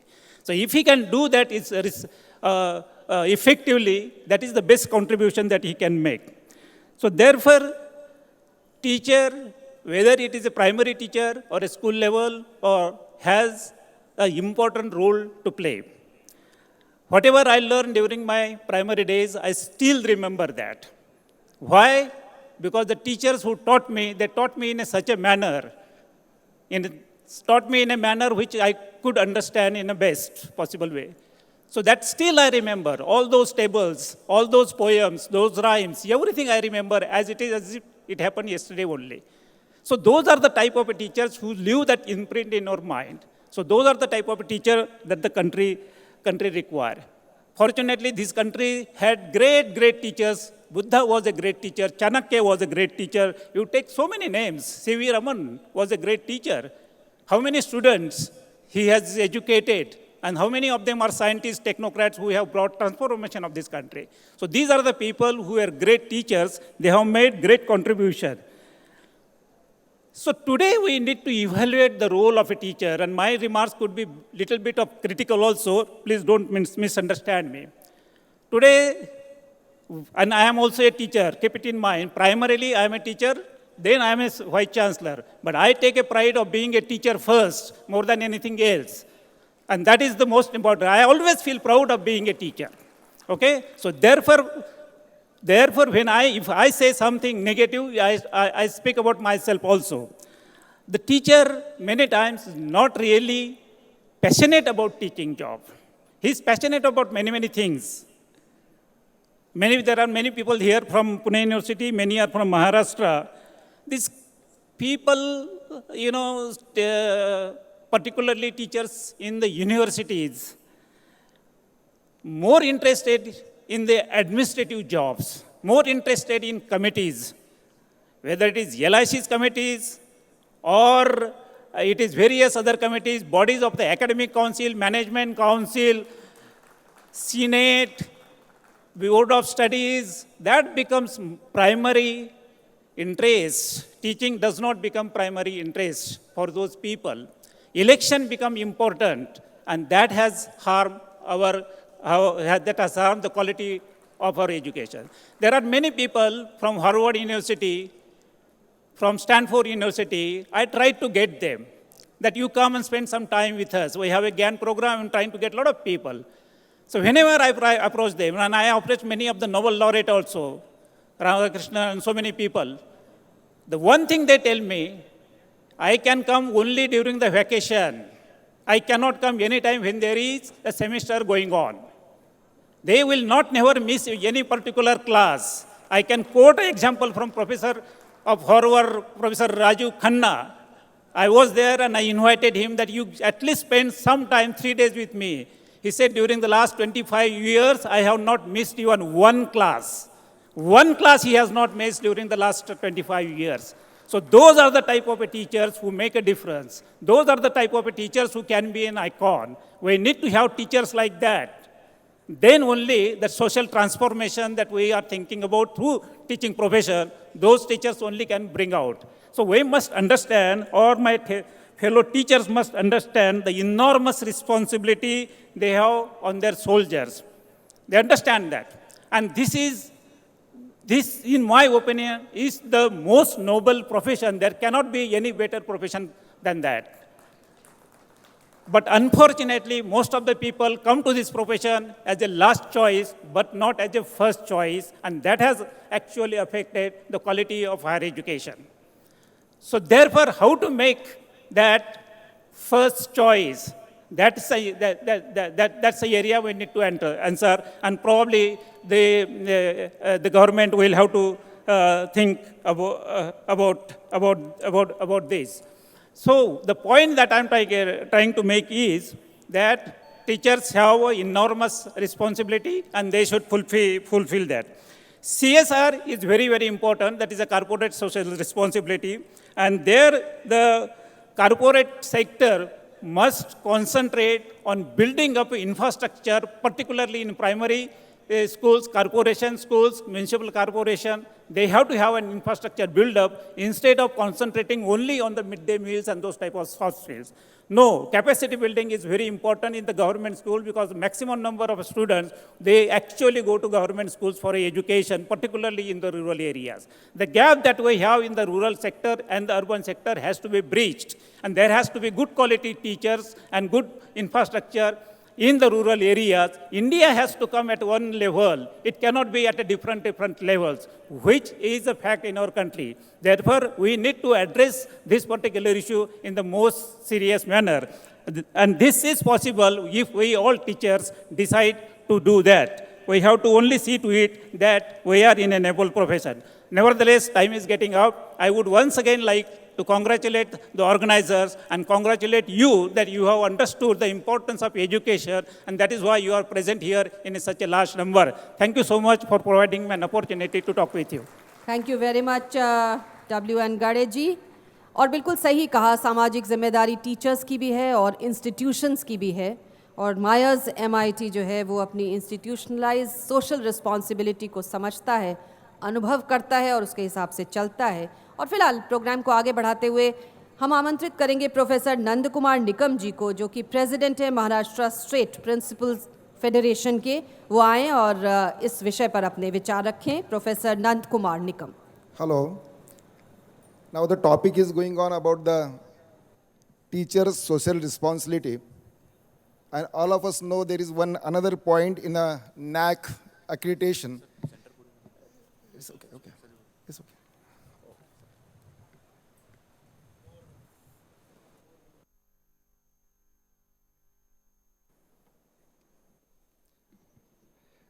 There is a point in a NAC accreditation regarding the institutional social responsibility. And friends, we know that the higher education sector, right from the clerk or a peon to the principal and the management people, they don't have a training or orientation at all. We all learn ourselves, that is a self-learning.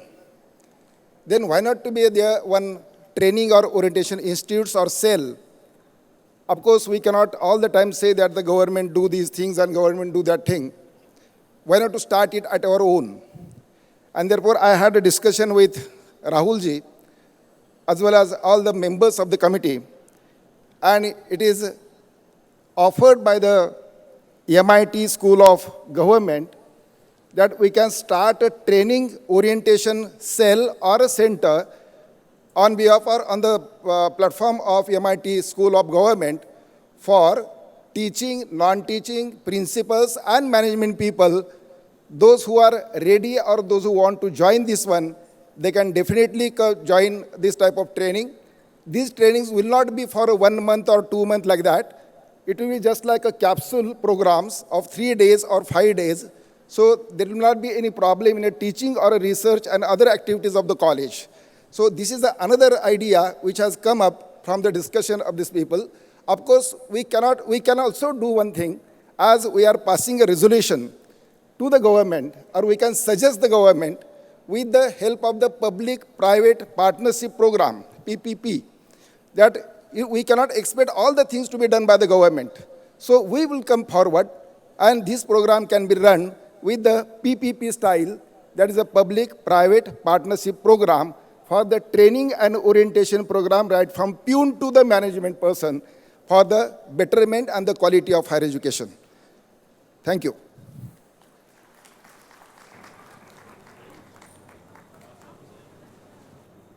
बहुत बहुत धन्यवाद निकम जी। और अब अपने सत्र में हमेशा की तरह, जैसे कि हमने आपको सुबह भी बताया, ऑनलाइन प्रक्रिया के माध्यम से हमने यहाँ पर कुछ टीचर्स को आमंत्रित किया है जो कि मंच पर विराजमान हैं, ये जानने के लिए कि इस विषय पर उनके क्या विचार हैं। तो ये ऑनलाइन प्रोसेस के द्वारा चुने गए यहाँ पर टीचर मौजूद हैं। सबसे पहले मैं आमंत्रित करूँगी यहाँ प्रोफेसर शशांक दिवेकर जी, जो कि महाराष्ट्र से ही आते हैं और मैनेजमेंट पढ़ाते हैं। प्रोफेसर शशांक दिवेकर जी आज के इस सत्र के बारे में अपने विचार रखेंगे।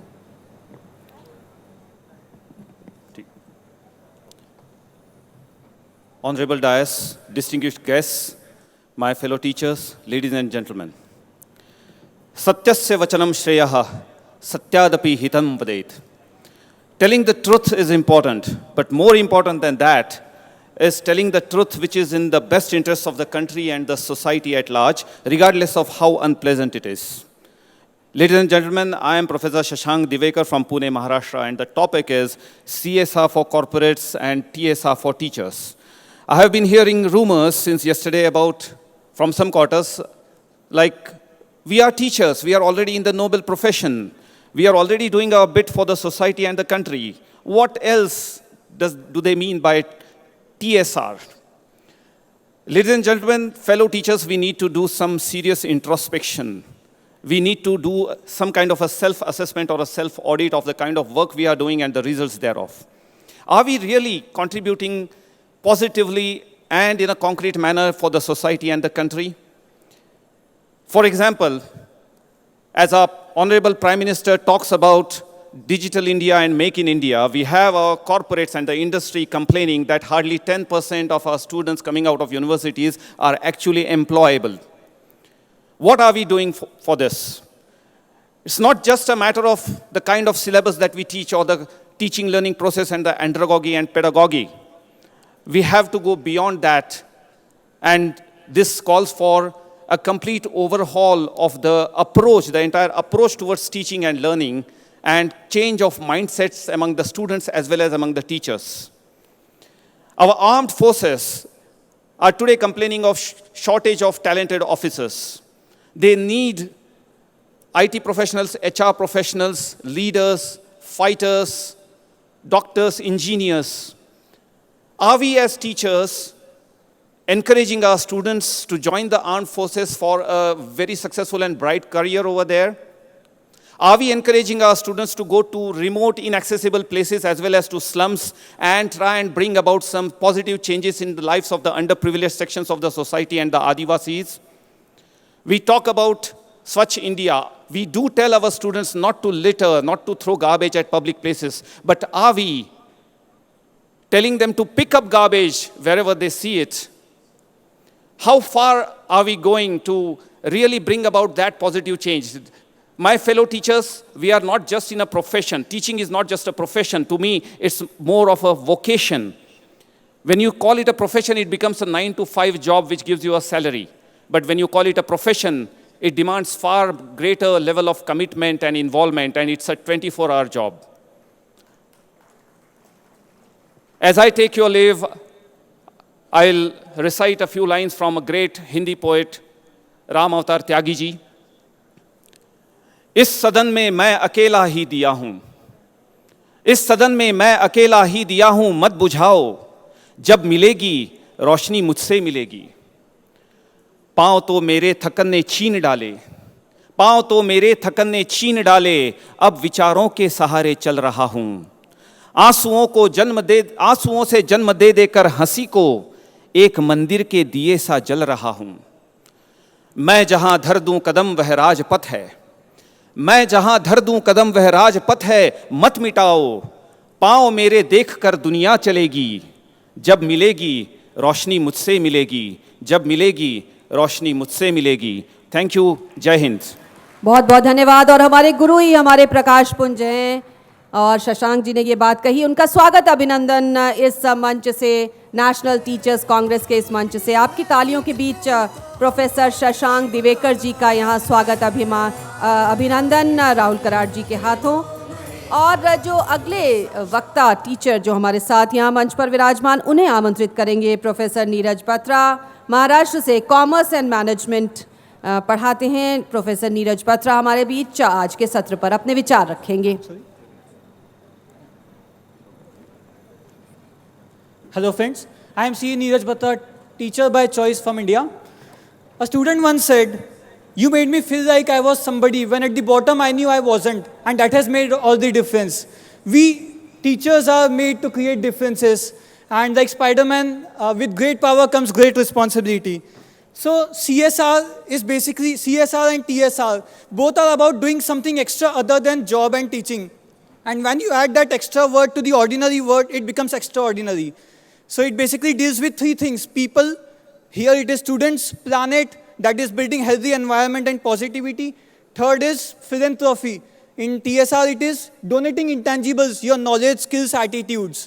The greatest teacher who has set up an example of TSR was Chanakya. With his wisdom and few of our experiences, I would like to share or tell you rather 10 few examples of applying TSR in our schools. First is be the change you wish to see in them.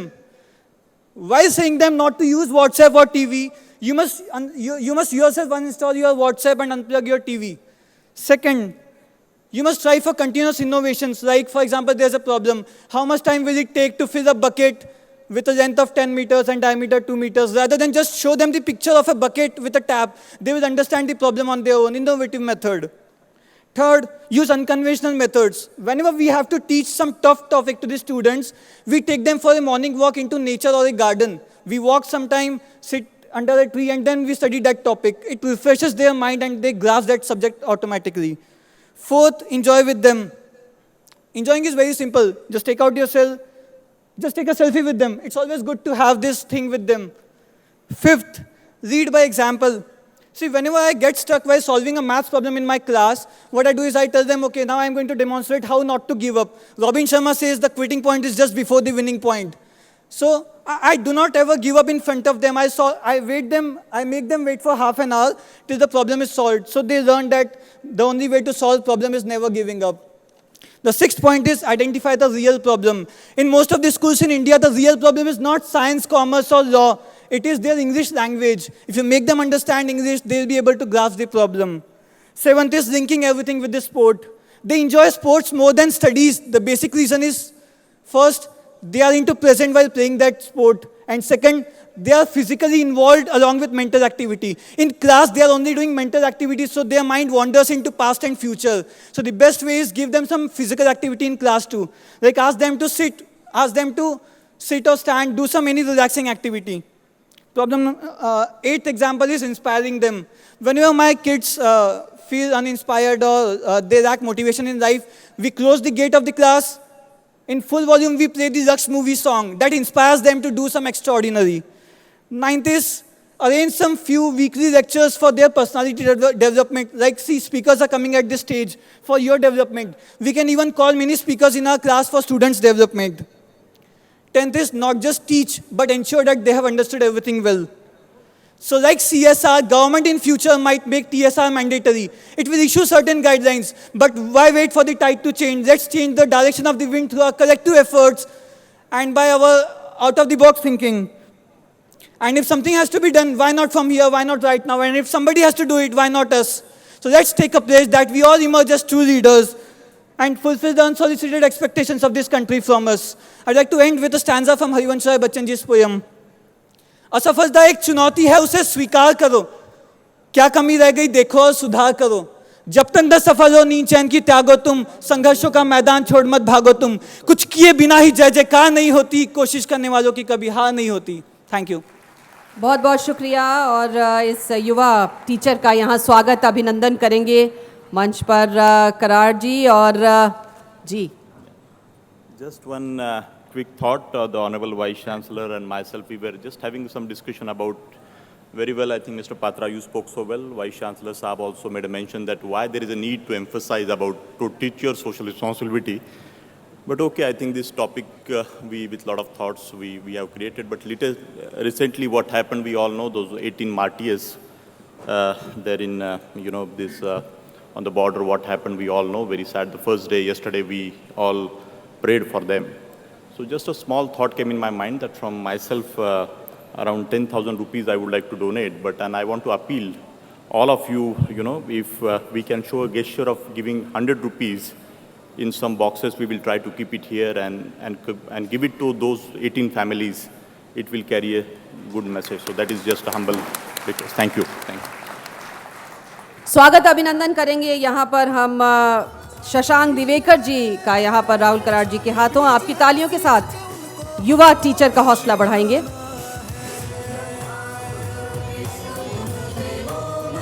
बहुत बहुत शुक्रिया और अब गौतम बापट जी को मैं अनुरोध करूंगी कि वो आएं और माननीय राष्ट्रपति जी का भाषण आपको पढ़कर सुनाएं जो कि संदेश के रूप में उन्होंने नेशनल टीचर्स कांग्रेस के लिए अपनी शुभकामनाएं भेजी हैं. Gautam Bapat.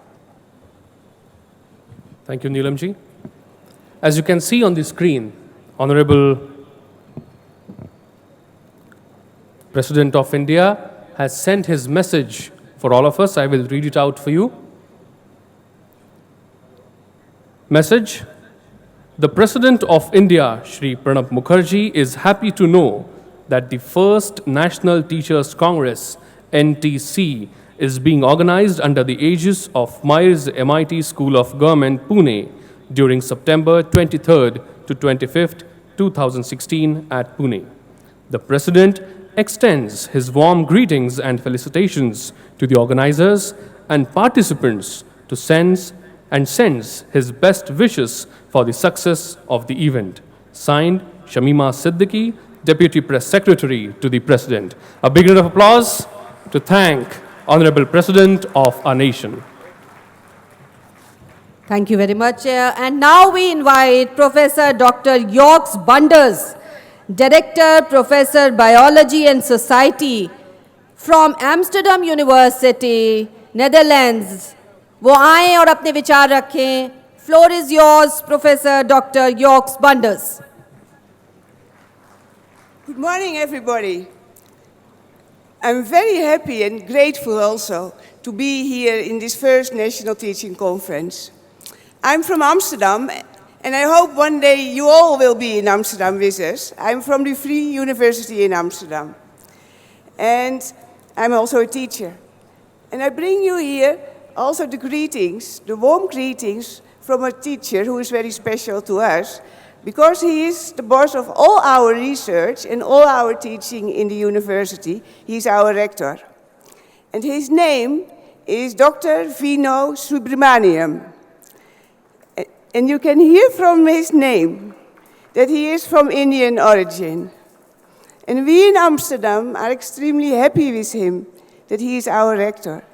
But he is also very happy that I'm together with our team, that we are here in Pune and to be with you at this teaching conference.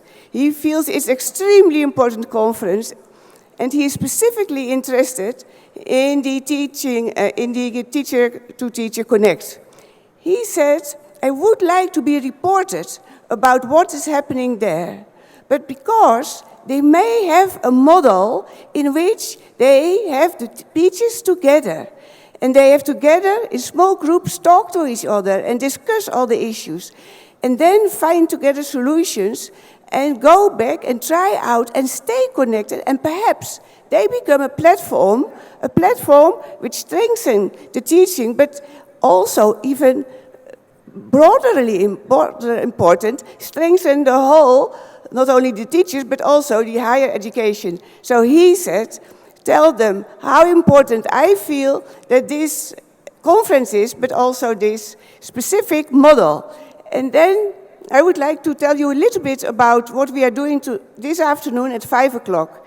There, we hope you will all come, and what we do is we have there a meeting in discussion, in which we try to find very concrete solutions to the problems we have identified here. So this is basically a process of co-creation. Yesterday we said the last phase in learning is co-creation. So it's not one person who comes with an idea and then it can be implemented, because if you look at it from different perspectives, then you can see what sort of barriers might be there, and this will be discussed, and together it will be co-created. And of course, it is also an activity in which there is a lot of networking, and probably you will make new friends, but there is one other aspect, and that is that it is also a research project. All the activities in the Teaching to Teaching Connect are activities which are part of a broader research project. And all your information and all your discussions and dreams and experience will be carefully analyzed. And then, together with the results of the questionnaire and other elements of the research project, and then brought together for evidence-based recommendations to the government and to other stakeholders. And because this is a very high aim to have recommendations which are really based on an in-depth analysis, you understand easily how crucial it is that you all give your contribution, that you explain from your perspective how you look at it. Otherwise, we cannot reach this depth of analysis. And because it is a research project, and we hope it will be the beginning of a shared project and a cooperation between our university and MIT Pune and with many of you. And basically, we see you as teachers, but also in this way as researchers, trying out new things, communicating about it. And therefore, it has been decided that everybody who participates will receive a certificate from our university and from Together and from MIT Pune to show how happy we are that we are here together and that we can make benefit of all your expertise together. So please come there at 5 o'clock and fill in the questionnaire and be with us and help us realizing these very important results. And I promise you, I will report back about this beautiful Congress. Thank you.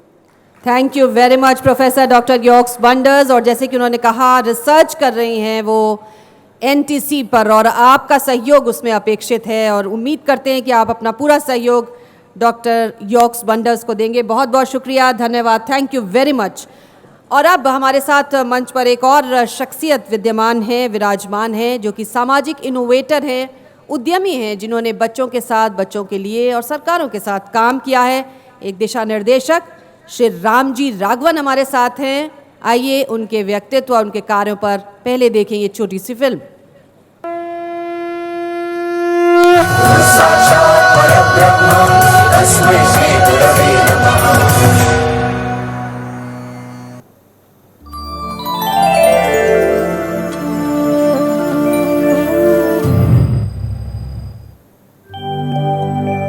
Where the three southern states of Andhra Pradesh, Karnataka and Tamil Nadu meet, just a 2-hour drive from the city of Bangalore, Agastya International Foundation occupies a 172-acre campus. This campus is the main hub for mobile labs that take lessons in science, math, ecology and art to village schools and communities.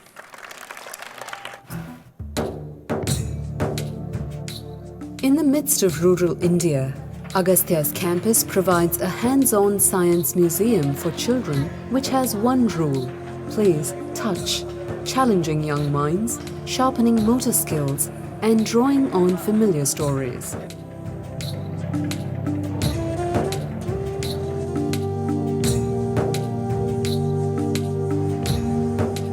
At one end of the spectrum are the durable, elaborate models used in the Discovery Center and carried to science fairs. At the other end are low-cost experiments and models that can be easily and inexpensively replicated. Scientists who come to instruct teachers and conduct research on the Agastya campus have freedom to experiment with their own methods of teaching and to share the knowledge acquired over their illustrious careers. Teachers from rural areas rub elbows with some of the great scientific minds of India. While scientists, artists and other visitors instruct the teachers and children, some of the children are also selected for the Young Instructor Leader program. Children are selected to be young instructors when they show special interest and skill. Agastya also reaches communities through science fairs which come into town with all the excitement of a traveling circus. For a few days, young instructors demonstrate low-cost experiments and elaborate models to children from the local schools. Integrated learning, art, dance, as well as science and math are taught on the campus. This engages the child's mind and body so that science and math come alive in new and different ways. Mobile labs visit rural villages after dark and whole families gather at a central location, often illuminated only by the lanterns the vans carry. Communities learn about the importance of ecology, the value of Ayurvedic plants, and other lessons useful in their lives. As the spirit of Agastya spreads throughout the country and around the world, it is bringing the rural poor to the table as India makes her mark on the global scene.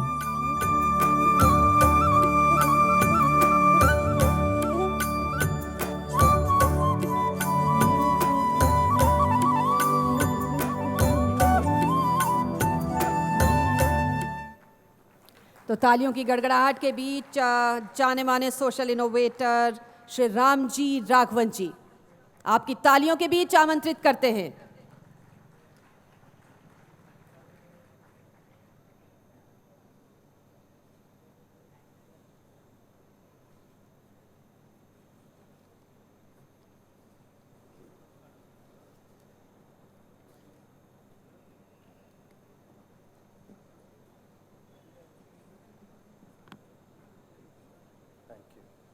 Can you see this? Yeah?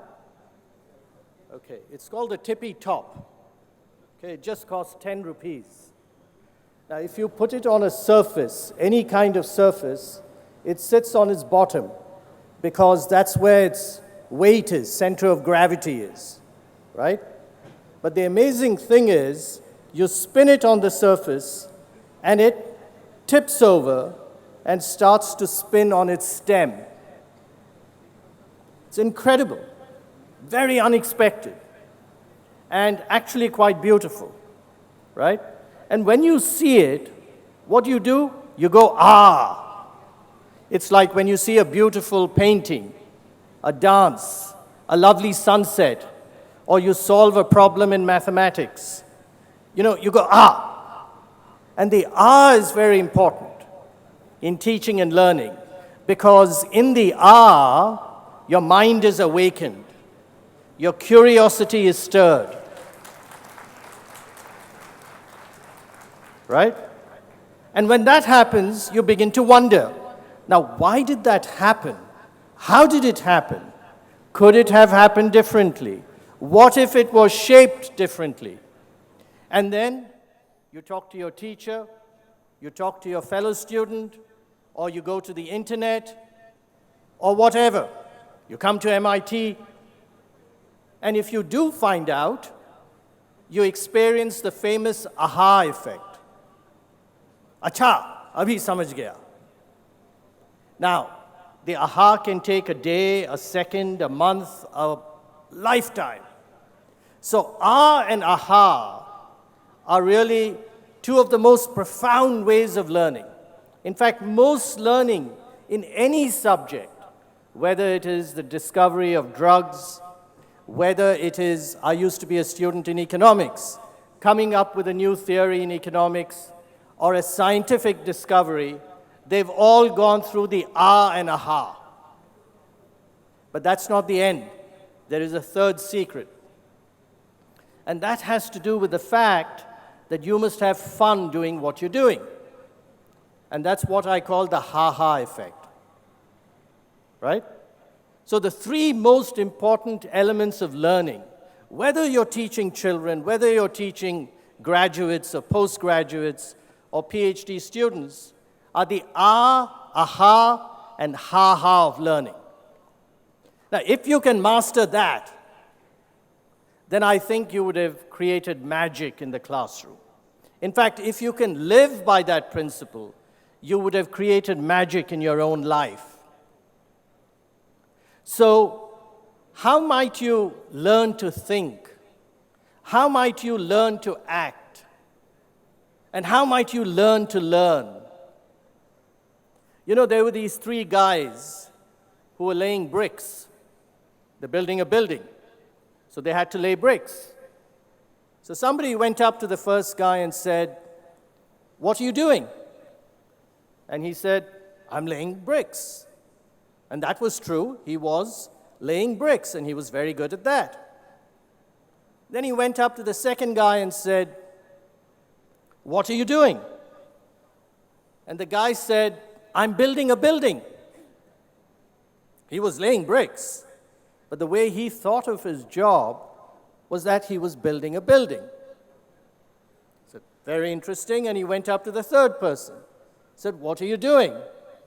And he said, "I'm building a monument to God." Doing the exact same job. So who do you think built the best building? Was it the guy who said, "I'm laying a brick, building a building," or building a monument to God? You know, there's this story, I don't know if it's true, that President Kennedy visited NASA before, the first American walked on the moon. And he saw a sweeper mopping the floor late in the evening, way past his working hours. So he asked him, went up to him and said, "Hi, I'm Jack Kennedy. What are you doing?" And the guy said, "I'm helping to land a man on the moon."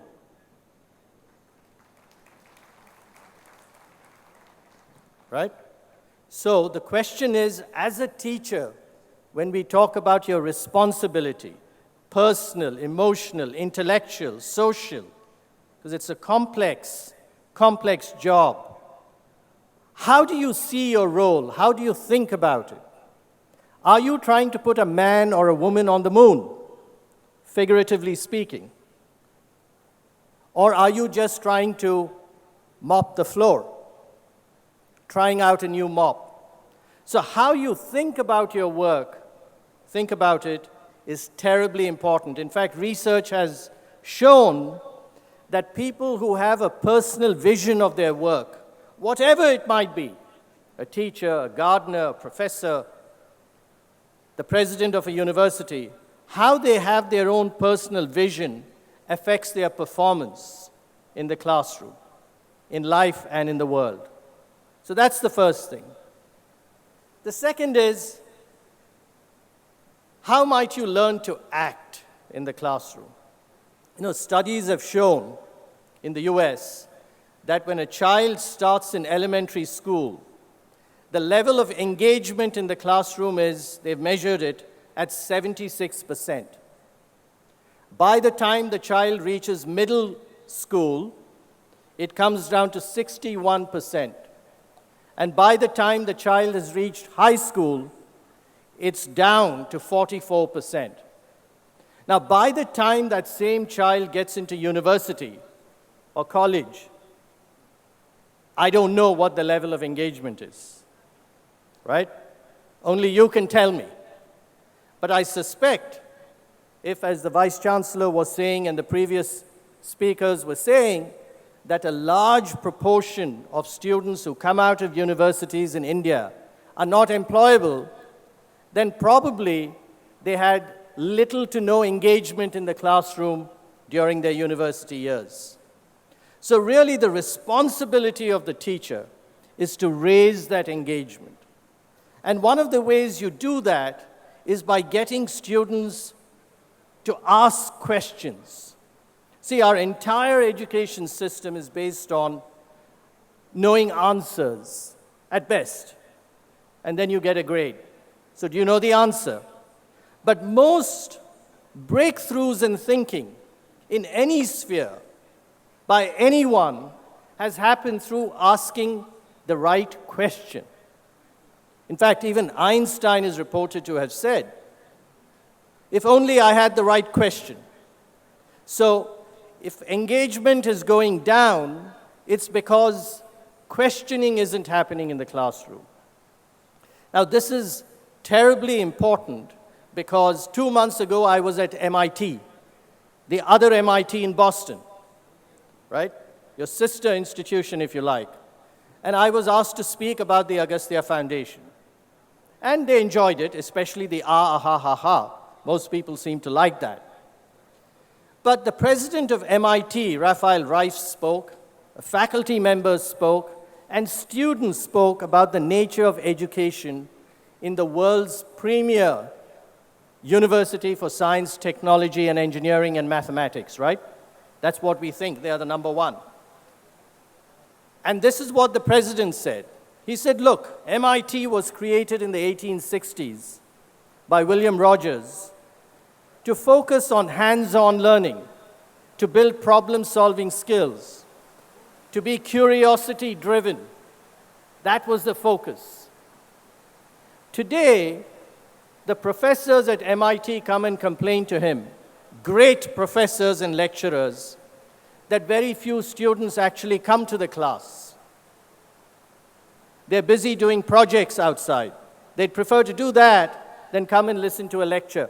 In fact, the president of MIT said that after the first 10 minutes, it's very difficult to hold the attention of a student. Now, probably you've experienced the same thing. So his challenge is, for MIT, how do I turn the ship around away from lecture-based learning to more active learning, to more learning by doing, hands-on experiential learning. In fact, they did a survey among students at MIT and said in the last 4 years of your graduate education, what was the one most valuable hour that you spent? And guess what the students said? The number one, they came up with 12 ways they had spent time. What was the number one? The number one was working collaboratively with other students. And guess what number 12 was? I don't have to tell you. I've already given you the clue. It was listening to a lecture. So my point to you, the teachers of India who have come from all over, and it's delightful to be able to interact with you, is can we move away from just transmission of knowledge? As a teacher, is your role only to transmit knowledge? Or is it to do something more? Transmission of knowledge is important. Is it to facilitate? Is it to engage? I remember Dr. Mashelkar had come down to our campus 2 months ago, and he told us a really interesting story. He said, look, when I was young, I was so poor, I didn't have money to even buy slippers. I couldn't buy a train ticket. My mother brought me up. She was a third grade pass from school. But she was very keen that her son should learn and acquire a PhD and so on. And he said, one day my teacher called me and said, Ramesh, come here. Hold this piece of paper, which he did, and put a convex lens against the sun and showed the paper burning. It's an experiment we all did when we were in school, or many of us did. And Mashelkar said that was his aha, and ha-ha moment all in one. It transformed his thinking. That, wow, there is a whole world of knowledge out there. that I can learn, that I can teach. But being Mashelkar, another insight came to him. What was that insight? Light travels in straight line and they're all parallel. But if you can focus the light lines, you create huge amount of energy. So in his thinking, the importance of focusing your energy became paramount. And he said, when I ran the CSIR, I applied this principle of focus to anything I did. Now look at that. A simple, small experiment transforms a child's mind, builds his or her motivation. He ends up getting 38 honorary doctorates and an FRS and so on and so forth. And there are hundreds and thousands of examples all over India where with the right kind of intervention at university, what were some of these MIT students speaking about? They said the key thing in MIT that they enjoyed was whenever they had an opportunity to do something hands-on. Not the lectures, it was hands-on. So education has to transform, and the only way it can transform is if each one of you, a teacher, you're such an important person in building a nation, transforms the interaction in the classroom. If it is economics, how do you get hands-on? You do projects. You visit industry, you ask questions. If it is science, you do experiments, you visit labs, you invite scientists. If it's the humanities, you dance, you sing. Speakers before me were talking about it. So make it come alive in the classroom is the ultimate social responsibility that a teacher can have. And that really is my message. How might you learn to think? Are you transmitting knowledge? Or are you igniting a mind? Or are you building a nation? Or are you bringing about transformation? That's up to you. Only you can decide that, but have a vision. How to bring it alive in the classroom? How might you act? Act with purpose, act with passion, act with a sense of fun and enjoyment to create inciting, igniting moments, both for yourself and for your students. And how might you, using all this, change the world? We have a big picture of Chanakya I noticed as we came in. He was a great teacher, Chandragupta Maurya. Alexander the Great's teacher, he used to sleep with the book under his pillow, was Aristotle. So at the highest levels to the lowest levels, if you're working with the poorest of the poor, the value of a teacher is really the most important thing in society, provided the teacher fulfills the responsibility that only he or she can write and do. In terms of corporate social responsibility, the Infosys Foundation has sponsored many programs with our foundation to bring teachers from Maharashtra, Orissa, and Karnataka. And a lot of these teachers, have gone through a system of rote-based learning. But with the right kind of engagement, many of them have transformed even into later age. So it is highly possible, highly doable. My recommendation to you, humbly said, is live and act with the principle of aha, ha, ha. Thank you very much. Thank you, sir. Thank you very much. A big round of applause, please. A big round of applause for Honorable Shri Raghavanji. Let us give a standing ovation to Mr. Raghavanji. I think most fantastic. I think the work Dr. Kakodkar shared with me, and of course we saw through this film. I think he's a dedicated teacher for the lifetime. He has he deserves a big round of applause. Thank you so much. Stand up and applaud a bit louder. We salute your work, sir. I just want to add that the way this happened is my colleague Anil Joshi brought this conference to my attention and said, we would like to participate and show our mobile science lab and all which you saw in the film. Can you speak to Dr. Kakodkar? So I sent him Dr. Kakodkar is a friend. He's visited us many times, a great human being. So I said, can you possibly engage our mobile lab to show the teachers? Yes. But then being the Karat dynamic entrepreneurial family, I get an email saying you have to come and speak. So that's how I came here. Thank you. Thank you, sir. Thank you very much. I request you to kindly take the question and answer podium, please. Sir.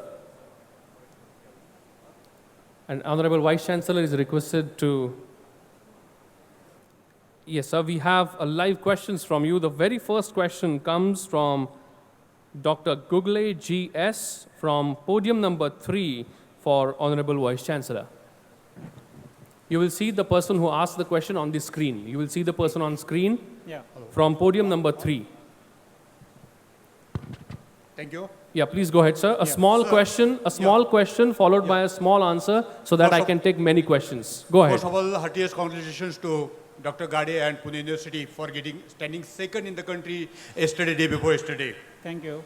My question is, how and what are the steps our university is taking to improve quality of higher education under your able guidance and leadership? Important question. First of all, let me tell you one clarification that we could have been first this time also, but citation, which is very important criteria, that has slightly gone down, mostly because the name of the university is changed to Savitribai Phule Pune University, and most of these things record as a Pune University. So therefore, the citation has been divided into two, Pune University and citation. So that has slightly affected the citation. Otherwise, this time also, we could have been number 1 as far as ranking is concerned. But I, as a Vice Chancellor, look beyond that. Ranking comes automatically. What is most important is something like that. You have to provide a value-based education. And that value-based education can be provided only with the involvement of my teacher.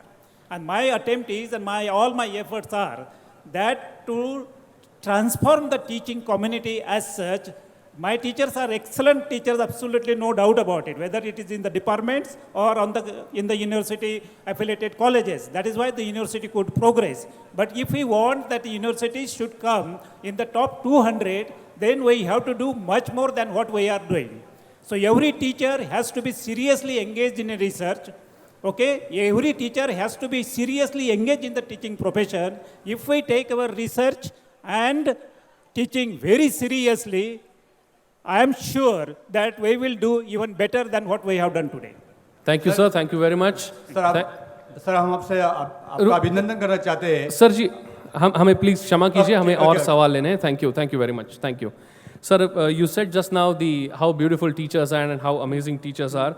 Let me just take this advantage, take this opportunity to put forward a magnificent thing in front of all of you.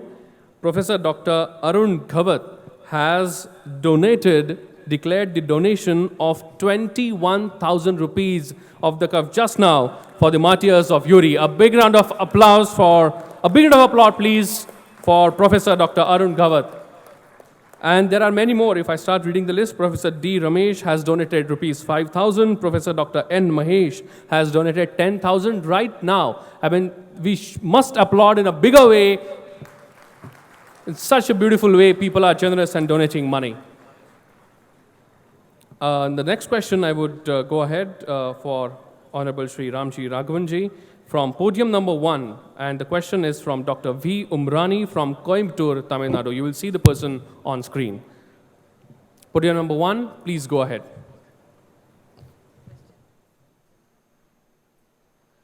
Good afternoon, sir. My question is that, as a teacher, how far we are responsible for retaining our Indian experts who are immigrating to the foreign nations? Sorry, you got it? No. Can you please repeat? We didn't get your question. As a teacher, how we can retain Indian experts who are immigrating to foreign nations? Okay, brain drain. How to keep them in India? How to retain them. See, after all, why do people go abroad? By the way, I spent 20 years abroad, right? So I'm nobody to criticize anyone. And it's a free world. People go abroad because either they want to earn more money, or they want to progress in their field, and they need an environment that allows them and encourages them to progress in their field. Now, if you want to keep Indians in India, the best and the brightest and so on, or at least the ones that have the opportunity, you have to create an environment that values them. Now, the good news is most human beings actually are not driven by money. Money is important, but we're all looking for something meaningful to do, something that gives us some fulfillment in anything we do. So if you want to retain experts in India and you don't want them to go abroad, you want to prevent that sort of brain drain, you have to create the environment that encourages them to stay, whether it's a laboratory, whether it's a university. And what do people want? They want autonomy. They want freedom of expression. They want support for their ideas, right? So it's as simple as that. Create the right environment and people will stay. There's no other magic bullet. Thank you very much. And I think, yes, this is really happening. This is something now, the discussion that we are having today in this session, CSR and TSR. And probably this is a good example of TSR. Professor Dr. Arun Gawat, who donated 21,000 rupees. This is probably seems to be an outcome of CSR to TSR discussion. Very wonderful thing, gives me an immense pleasure to say this. Well, I move ahead with the next question from podium number 3. Gauri Menon would like to ask a question to Honorable Vice Chancellor from podium number 3. Please go ahead. A small question followed by a small answer so that I can go ahead with one more question. Yes, please go ahead. Yeah, my humble greetings to Vice Chancellor, sir. Sir, my question to you is, what is the primary TSR for teachers today? Teachers in higher educational institutions are currently facing a dilemma between splitting their time on teaching and research. Is it more important to disseminate knowledge to students or to add to something new to the present body of knowledge? Excellent question. Let me go back into the history. See, old days, if you look at, I'm talking about 50s, 60s, the Indian universities were doing very well. And the research was primarily done in the Indian universities, not in the institutes. Institutes were not there that time. So primarily research was done in the universities. Take all those Nobel laureates which have come from India or abroad. They are mostly coming from the university systems.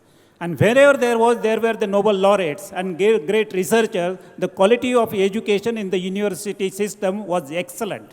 It is only when these serious researchers, these visionary researchers, moved away from the university, joined somewhere, that the quality of education in the Indian universities actually deteriorated. The point that I want to make is that you cannot separate research from the teaching. If you want to ensure the good teaching quality, it can come only when you integrate teaching and the research. Separating them doesn't help either the teaching or the research. Therefore, teaching and research has to go together. That if any teacher does, he will do justice to his job. Thank you very much, sir. The next and the last question comes all the way from Assam on Twitter, and which is for Yost Bundas. And the question is, you have a mic there. And the question is, what is the best thing that you have noted?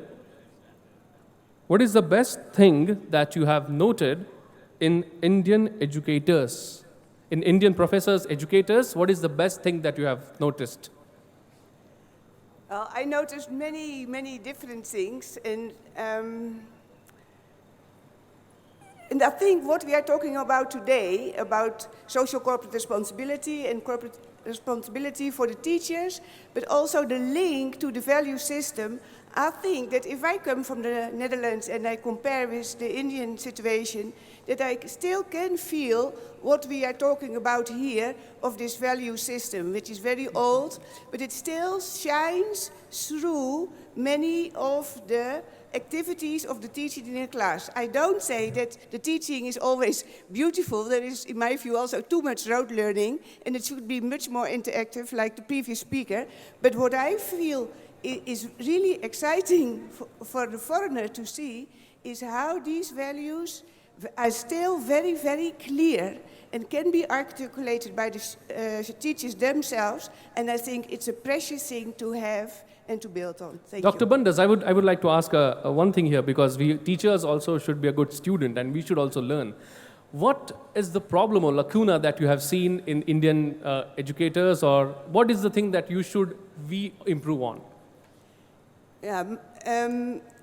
If I compare, because I compare to our situation, what we do in one day is first we start with teaching theory, then we ask the students to apply the theory in practical exercises, and then we do in the afternoon, they do their own project and use the theory in their own project with their own vision. So there is always an integration of lecturing and using the knowledge in your own project. And I think that what I have seen, but there must be spots where it is done, that it is here more on lecturing and transferring knowledge, which in itself is very good, but I think it's not very helpful if you are in a practical situation. Then you need to be trained in using the knowledge and in order to be able to use it and to elaborate it further. So I would say that can be strengthened. Thank you so much. I thank all the guests on the dais. A big round of applause for everyone. A big round of applause, please. They have answered your questions, isn't it? Thank you. Well, let me just quickly remind you that tomorrow, I know there is a big activity going to happen in the city of Pune, but let me tell you once again very, very clearly, tomorrow we are going to begin our sessions at 8:30 a.m. sharp. Let me remind you once again, we are not going to face any problems arriving onto the Pendol. We will be able to reach our venue very easily, but please remember, we are going to start at 8:30 a.m. sharp. Anyway, many people are showing their support. Many people are taking different ways to show their support to our activity. We have received a message from Honorable Minister of Human Resource Development, Government of India, Honorable Shri Prakash Javadekar ji. I would like to quickly read that message in front of you so that we understand what Honorable Minister feels. I would request my technical team to display the message. Yes. Education is a manifestation of the human aspirations, and only great teacher help to create great minds. India has a long tradition of knowledge, creation, and highlighting culture, humanitarian values. Teachers have always played a crucial role in motivating students to contribute to shape the ideas of the nation and to contribute to its development. India also has a long and rich tradition of bonding between the teachers and disciple. It is the innate nature of our country to churn the one success story after the other of Guru Shishya Parampara from all walks and streams of life. Thank you very much, Honorable Minister of Human Resource and Development, Government of India. A big round of applause once again for Honorable Minister, sir. With this, let's move on to the most important part of every session, and that is the resolution. I request my technical team to display the resolution so that we can go ahead. Yes. I'll read the resolution for you. हम प्रथम national Teachers Congress में एकत्रित समस्त शिक्षकगण आग्रह करते हैं कि सार्वजनिक एवं निजी भागीदारी के द्वारा निजी शिक्षण संस्थानों के लिए कौशल विकास कार्यक्रम के लिए जाएं, जिसके परिणाम स्वरूप शैक्षणिक प्रशासन और संकाय सदस्यों को विकसित किया जा सके. We, the teachers of the First National Teachers Congress, appeal to the government to resort to public-private partnership PPP route for grooming, training, and developing the faculty members of private education institutes, thereby resulting in strengthening their skills through capacity-building programs for teaching and educational administration. Your time starts now. Well, we will definitely get 2 minutes, I guess. Please start typing your messages. Your time has already begun, though it is not showing. Please start voting. Quickly start voting by typing an SMS, NTC3 space Y. Please note it is NTC3 space Y, and send that message to 9212148888 if you want to support this resolution. If you don't want to support and oppose, please type NTC3 space N and send this SMS to 9212148888. We We have only 2 minutes, though it is not displaying. युग की नई उषा का हमने सपना देखा है छात्र बीज है सींच के उनको हमको वृक्ष बनाना है एक बहुत अच्छा प्लेटफॉर्म जहां 10 राज्यों से भारत के सभी कोनों से शिक्षकगण उपस्थित हैं। एक नेशनल कंसेंसस लिया जा सकता है हर एक रेजोल्यूशन पे। We are getting the national inclinations on every resolution only by way of your SMSs. I request everyone to start typing the messages. गुरु देते हैं सपना गुरु ही उसका पथ दिखलाते हैं गुरु देते हैं सोच समझ और गुरु ही चरित्र रचाते हैं ब्रह्मा गुरु विष्णु गुरु देते हैं सपना गुरु ही Please start voting. I hope you are done with the voting process. We will now conclude the voting process in next 10 seconds. Please start. 10, 9, 8, 7, 6, 5, 4, 3, 2, 1. Well, a big round of applause. The resolution has passed with 92.43%. Thank you very much for voting, and please be there tomorrow at 8:30 a.m. sharp. This is, I would like to remind you once again. Thank you. तो फिलहाल समापन करेंगे इस सत्र का, लेकिन ठीक 2 बजे वापस हाजिर होंगे नए सत्रों के साथ, नए विषयों के साथ, नए मेहमानों के साथ। फिलहाल के लिए आपका धन्यवाद करेंगे क्योंकि ये भोजन अवकाश का समय है। और आपकी जानकारी के लिए बता दें कि अगले सेशन में हम बात करेंगे we are teaching, are they learning.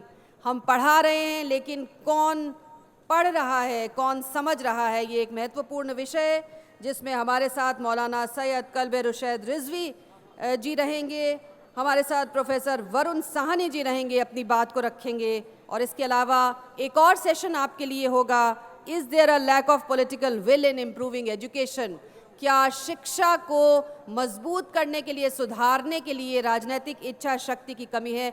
ये 2 विषय हमारे साथ नीलोत्पल बसु जी सीपीएम के नेता मौजूद रहेंगे। ठीक 2 बजे आपसे एक बार फिर से मुलाकात होगी। तब तक के लिए अनुमति, नमस्कार।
ने की, इन्हें याद रखने की ज़रूरत है, क्योंकि जब हम याद करने का सबक अच्छे से अपने दिमाग में बैठा लेते हैं, और ये सब आपने ही हमें सिखाया है, आप सब शिक्षकों ने हमें समझाया है कि जब कोई बात कही जाती है तो उसे याद रखना चाहिए।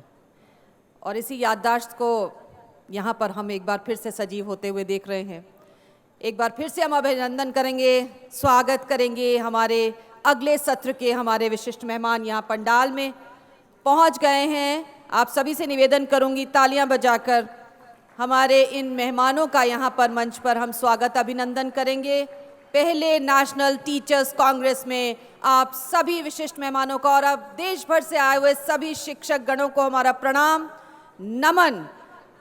ये सत्र, एक और रोचक सत्र, एक और भावपूर्ण सत्र, एक सत्र सूचनाओं का सत्र, जिससे हमें बहुत कुछ सीखना है, क्योंकि यहाँ से जो कुछ सीख हम लेकर जाएंगे वही आगे हमारे काम आने वाली है। और ये एक मंच तैयार हुआ है, नेशनल टीचर्स कांग्रेस का मंच, जो अपने आप में एक अनूठा मंच है, जहाँ पर देश भर के कोने कोने से आए हुए शिक्षक गण इकट्ठे हुए हैं और हमारे विशिष्ट मेहमान यहाँ मंच पर पधार रहे हैं। हमारे साथ हमारे विशिष्ट मेहमानों में आज मौलाना सैयद कल्बे रुशैद रिजवी साहब, professor Varun Sahni ji, doctor Vijayan Emmanuel जी, हमारे विशिष्ट मेहमान यहाँ पहुँच चुके हैं। हम उनका हार्दिक अभिनंदन और स्वागत करते हैं और आज के इस सत्र को विधिवत रूप से यहाँ प्रारंभ करते हैं। हमारे आज के इस सत्र का विषय है we are teaching, are they learning. मुझे नहीं लगता इससे कोई और सार्थक बात इस पूरे के पूरे सम्मेलन में हो सकती है। अमूमन एक क्लासरूम का सीन क्या होता है, टीचर आए, पढ़ाए और चले गए। अगला पीरियड शुरू हुआ, टीचर आए, पढ़ाए और चले गए। पर सवाल ये है कि जो कुछ हम पढ़ा रहे हैं क्या वो पहुंच रहा है उन तक जिन्हें हम कुछ बताना चाहते हैं, जिन्हें हम सिखाना चाहते हैं, जिन्हें हम एनलाइटन करना चाहते हैं, जिन्हें हम ज्ञान देना चाहते हैं, क्या वो सीख रहे हैं। और यही विषय आज हम उठा रहे हैं, क्योंकि कई बार ऐसा लगता है कि क्या कुछ सीख रहे हैं ये जानना शायद सिलेबस से बाहर की बात हो जाता है, क्योंकि टीचर्स का पूरा ध्यान केंद्रित हो जाता है कि किसी तरह से सिलेबस ख़त्म करना है। तो बहुत सारे एस्पेक्ट्स हैं, बहुत सारे आयाम हैं इस विषय के। हमारे विशिष्ट मेहमान यहाँ पधार गए, अपनी बात को कहेंगे, लेकिन सबसे पहले इस मंच पर स्वागत अभिनंदन करेंगे। मैं गुजारिश करूँगी राहुल कराड़ जी से, chief convener National Teachers Congress, वो स्वागत अभिनंदन करें। सबसे पहले मौलाना सैयद कल्बे रुशैद रिजवी साहब, जाने माने समाज सुधारक और इस्लामिक स्कॉलर, स्वागत अभिनंदन करेंगे आपकी तालियों के साथ।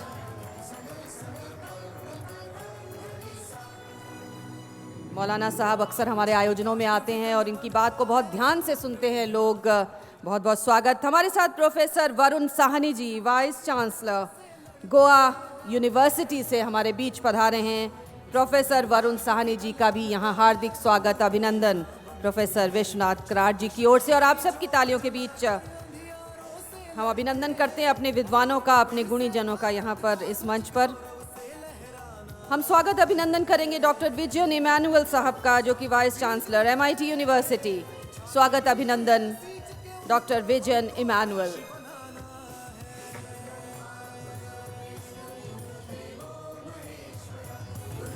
बहुत बहुत धन्यवाद। आपकी कम तालियों के लिए ज़्यादा बजाएंगे तो मैं 2 बार धन्यवाद कर दूंगी। शुक्रिया। शिक्षा के क्षेत्र में बहुत सारी चुनौतियां हैं और ऐसी बहुत सारी चुनौतियों का जिक्र हमने विभिन्न सत्रों में किया भी है। आखिर कैसा होगा फ्यूचर का क्लासरूम, कैसी लगेगी वो क्लास जो भविष्य की क्लास होगी, और क्या उस भविष्य की क्लास के लिए हम तैयार हैं? क्या अपने आप को हमने उसके लिए तैयार किया है कि हमारे जो भावी स्टूडेंट्स होंगे उनकी क्या ज़रूरतें होंगी, उन्हें क्या पढ़ाया जाएगा, कैसे पढ़ाया जाएगा?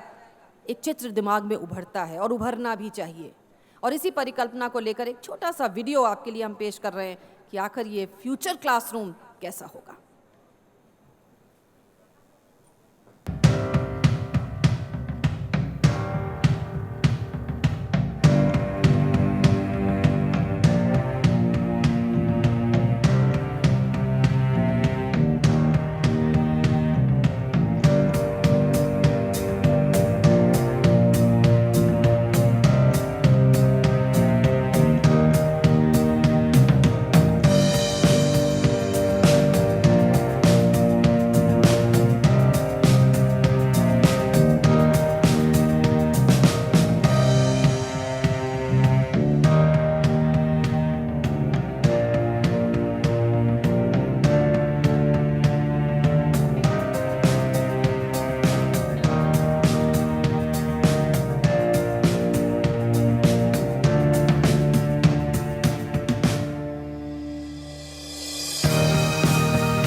बहुत ही इंटरेस्टिंग, बहुत ही खूबसूरत, ये फ्यूचर का क्लासरूम, बहुत ही सुंदर।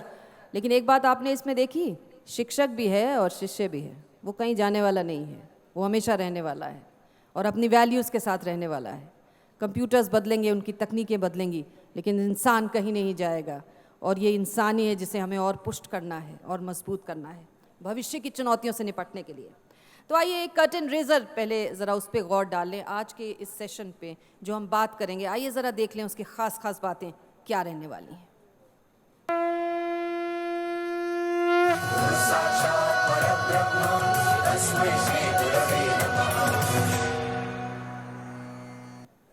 We are teaching. Are they learning?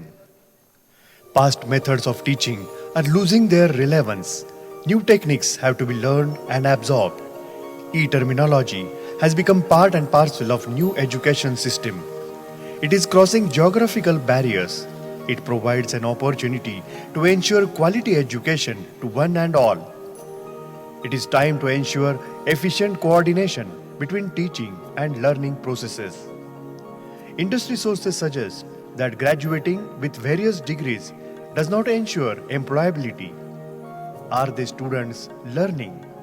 Are we just producing certificate holders? Do the students have the required skills to seek employment? As teachers, we need to introspect.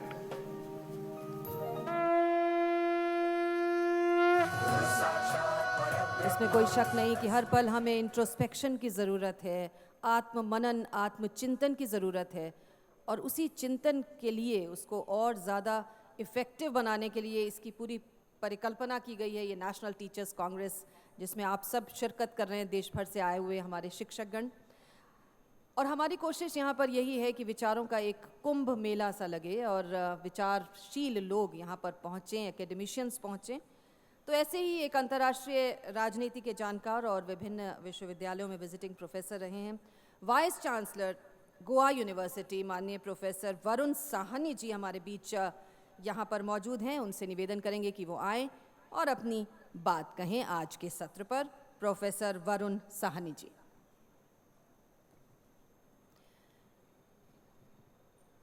तालियों के बीच स्वागत, अभिनंदन। 2 बार मैं आपको धन्यवाद करूंगी। शुक्रिया।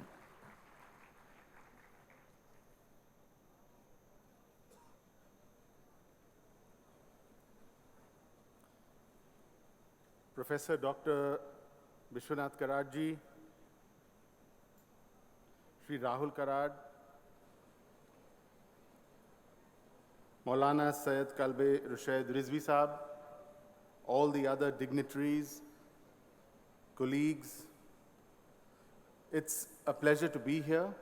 I had the good fortune of listening to the sessions in the morning also, and there's a really extremely interesting, extremely enlightening. I like the sort of topic that we are going to be dwelling on in this session as well. We are teaching, are they learning? It's an important way of framing the question, of course, because we need to really reflect not just on the teaching learning process itself, which is important, but we really do need to also focus on learning outcomes. Sort of, are they learning? That part of the question, I think, is extremely important. But let me also say, while I like the way this is framed, I have a problem with this framing. And the word that I have a problem with is the word they. Who are these they? I have a problem because this assumes that the students with whom we interact are ultimately an undifferentiated mass. That somehow are they learning? Well, the question is, well, some are and some aren't. Some are better than others. Some are, in some areas, learning very well indeed and not particularly well in other areas. I think it's extremely important for us to understand that students are not an undifferentiated mass. And in an era where we are focusing on expansion of education, we are focusing on the gross enrollment ratios, in an era where we are pushing, and as a society must push towards mass education. I think this challenge, this tightrope walk between pushing for massification of education and yet treating individual students as individuals is a fundamental challenge. It's a core challenge. Trying to sort of understand that every student brings with himself or herself a whole bunch of passions and talents that are uniquely his or her own, who have aspirations and ambitions that are uniquely theirs, but who also have fears and pathologies that are uniquely theirs. And sort of catering for that is critical. I have only 5 minutes at my disposal because the vice chancellors at this place are just supposed to kick the ball off and then sit back and allow the real experts to talk. But let me suggest the following to you. If we had to sum up in a couple of words what the core problem with the entire Indian education system is today, I think those two words would be predetermined content. Predetermined content right from kindergarten all the way to the PhD and beyond.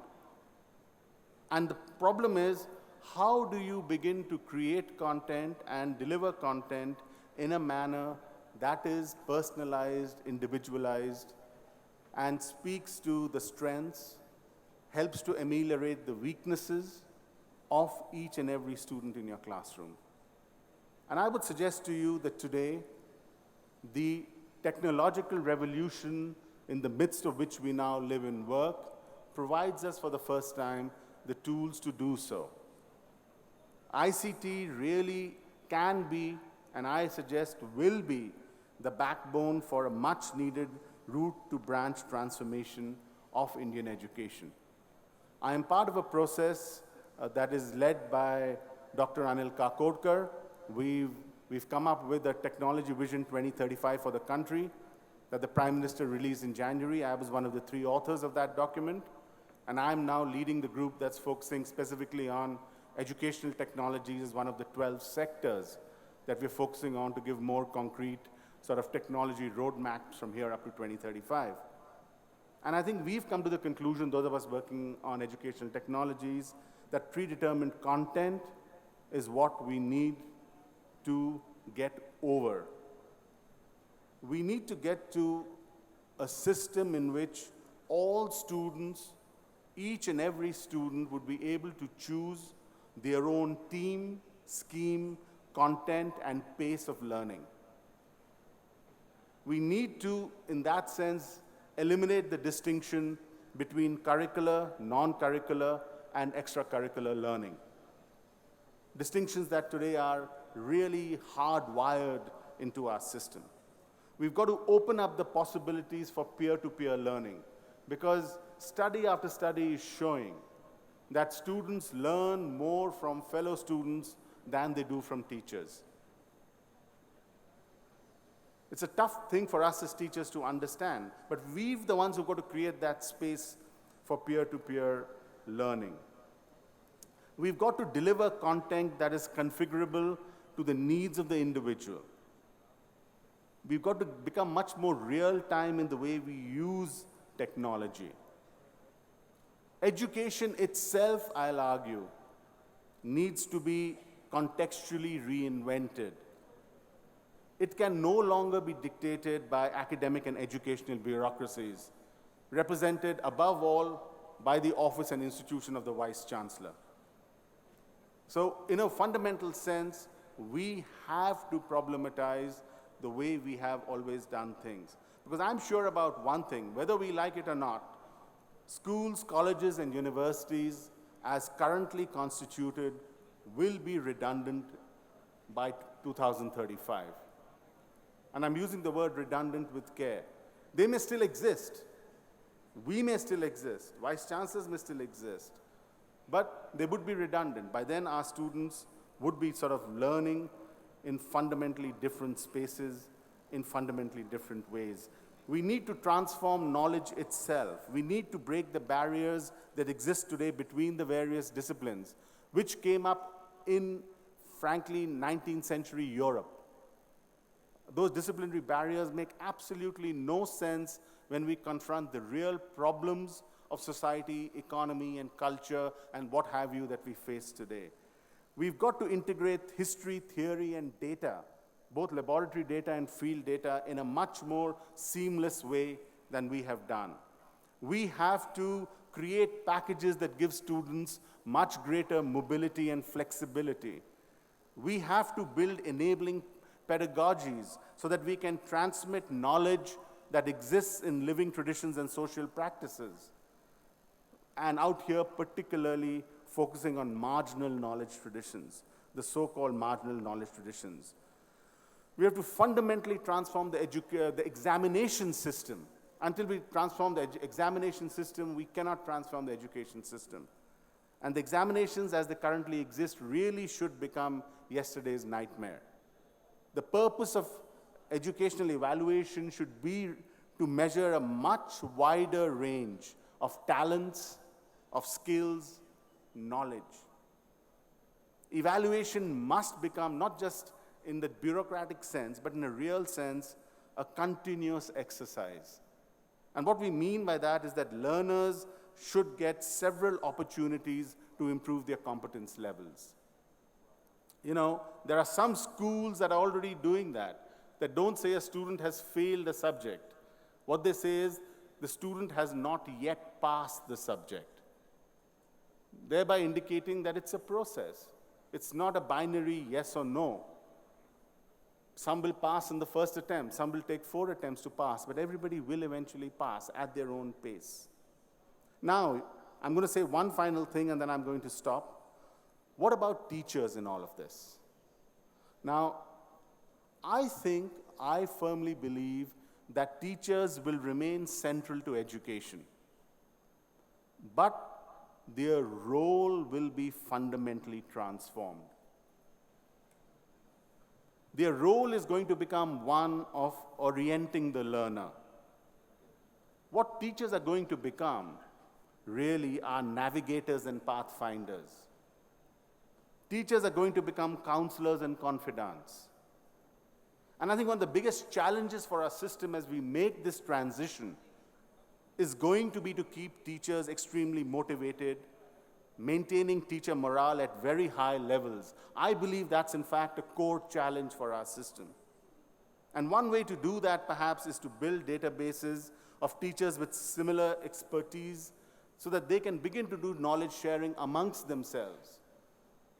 Chemistry teachers who are teaching at a particular level of study can share each other's experiences. Because whether it is individual possibilities, whether it is national prospects, the transformation of education, the transformatory potential of education is in every sense fundamental. We've got to treat our traditional craftspersons, our master craftspersons, our non-formal innovators as also being teachers. And somewhere out there in all of this mix, last thought to share with all of you, we have to learn to somehow re-empower the master-apprentice relationship that has been so fundamental in the learning of skills. And as we move our system from being one which is obsessed with knowledge base, which is what we are obsessed with today, enhancing the knowledge base of the students, and we transition towards a system which focuses on skill sets, not so much know what as know how. And as we increase the component of know how in what we are offering our students, the relationship in a fundamental sense, whether we choose to use the term Guru Shishya Parampara to go back to our own traditions or not, is entirely up to us individually. I believe there's a lot to be gained by using those classical ancient terms in our culture. But even if we don't, the spirit of it, that's what we have to capture. Thank you very much for listening to me so patiently.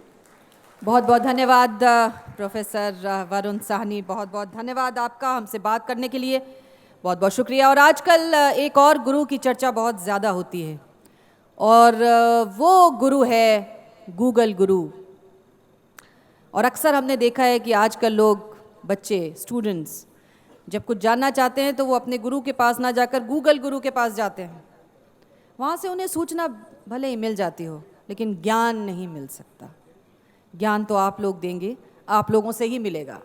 और भविष्य की ये चुनौती है बहुत बड़ी, जिसको teachers community को बहुत ध्यान रखना पड़ेगा, जिसका जिक्र वरुण साहनी जी भी अपने अभिभाषण में कर रहे थे।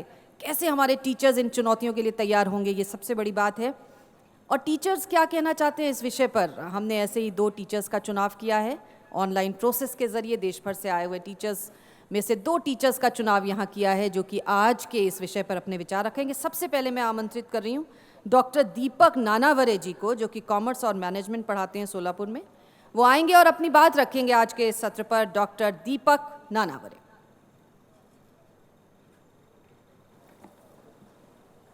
Respected dignitaries on and off the days, and dear teachers.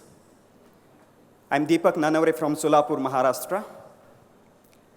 Dear teachers, all of us know that education system, pedagogy, and its outcome are the issues of discussion and debate even after 70 years of independence, where we have number of strategies adopted for excellence in education.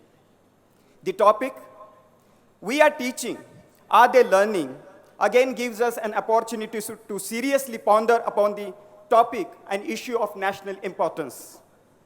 Because education is seen as the means of climbing social and economic ladders.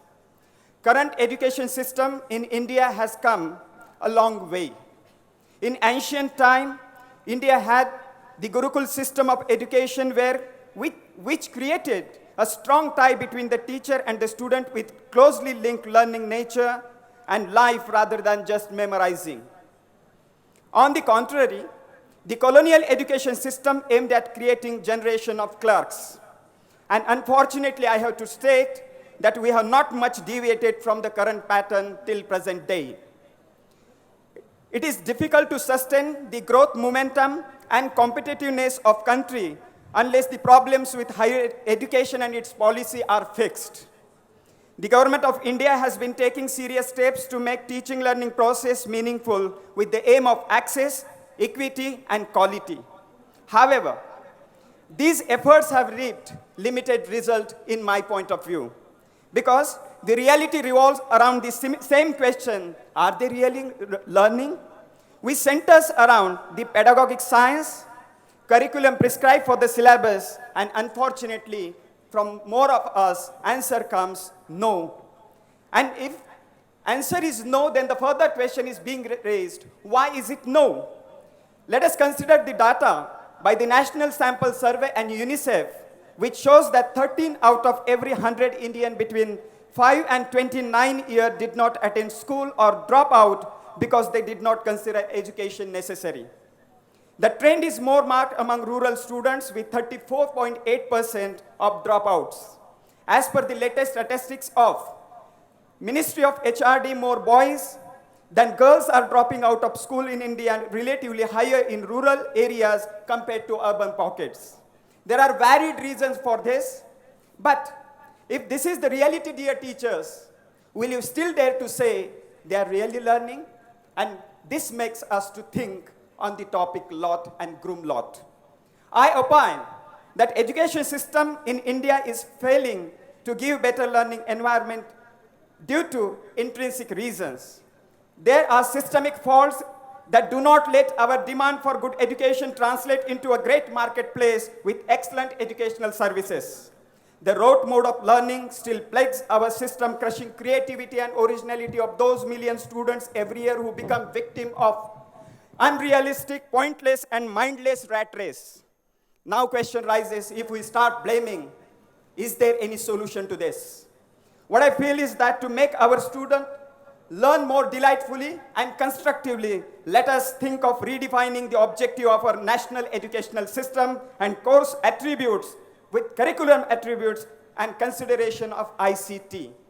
I would further like to quote that let us overcome pedagogic limitations and vast gap between what they are made to learn and actual market demand. The lack of skill-oriented and knowledge-oriented curriculum has created a team of unskilled and untrained youth force in this country, and this is the fact. There is need to adherence to quality, which would give up chalta hai attitude. Let us overcome failure to identify socio-psychological barriers among the students, attract creative, talented, research-oriented, and passionate people in teaching profession, and so that one day we may dream of effective and fruitful teaching learning process by the way of professionalization of education industry instead of questioning. We would be able to say, yes, they are learning, and I am confident and I constructively think that this Congress would lead us to think they should really learn, and this Congress would not be an end of this thought. This would be beginning of an end of beginning. Thank you very much. Thank you very much doctor Deepak Nanaware. और स्वागत अभिनंदन करेंगे यहाँ पर आपका। और इस मंच का उद्देश्य यही है कि हमारे ज़्यादा से ज़्यादा टीचर्स पार्टिसिपेट करें और अपने विचारों को रखें ताकि उनके विचारों को सुना जा सके, उन पर अमल किया जा सके। बहुत बहुत धन्यवाद doctor Deepak Nanaware. And I think this is a very important thing that we appreciate all the teachers, those who are actually doing a good thing in their career. Well, probably to support the same thought, Government of India Ministry of Human Resource Development, along with Center for Innovation and Technology Administrative Staff College of India, is giving a national level award to the teachers called Teaching Innovator Award. The mission is Pandit Madan Mohan Malviya's National Mission on Teachers and Teaching of the Ministry of Human Resource Development, Government of India, is mandated to ensure a coordinated approach to address the various issues related to teachers and teaching across the educational spectrum. Teaching Innovator Award is one of the schemes under this mission of higher education. As you can see on the screen, I would request my technical team to scroll up the screen a bit. As you can see, the last date, please scroll up. The last date to apply for this particular awards is 30th of November. So please, all the teachers, it's a sincere request. All those innovator teachers sitting in front of me, you are requested to kindly go through this. Please scroll down so that we can see the web address, the website address. As you can see on the left-hand side, please visit http://teachinginnovations.in, and this will give you more and detailed information about Teaching Innovator Awards. Thank you. Thank you very much. और हमें उम्मीद है कि आप इस तरह के competitions में पार्टिसिपेट करेंगे और अवार्ड जीतेंगे। फिलहाल हम चलते हैं अपने अगले अध्यापक पर, जो कि है प्रोफेसर बिंदु तांबे जी, जो कि जिनका विषय है एजुकेशन, महाराष्ट्र से आती हैं, पनवेल से। अपनी बात रखेंगी आज के सब्जेक्ट पे प्रोफेसर बिंदु तांबे।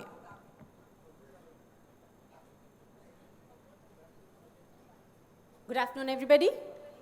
I am Mrs. Bindu Tambe, faculty with Pillai College of Education and Research, Panvel, Navi Mumbai. John Dewey said, education is not the preparation for life. Education is life itself. It is said that a teacher ignites a fire that fuels the students' thirst for knowledge, curiosity, and wisdom. But are the students of the present generation waiting for that spark? Educators of today have to realize that the students who come into their classrooms today are very different from the ones that came before.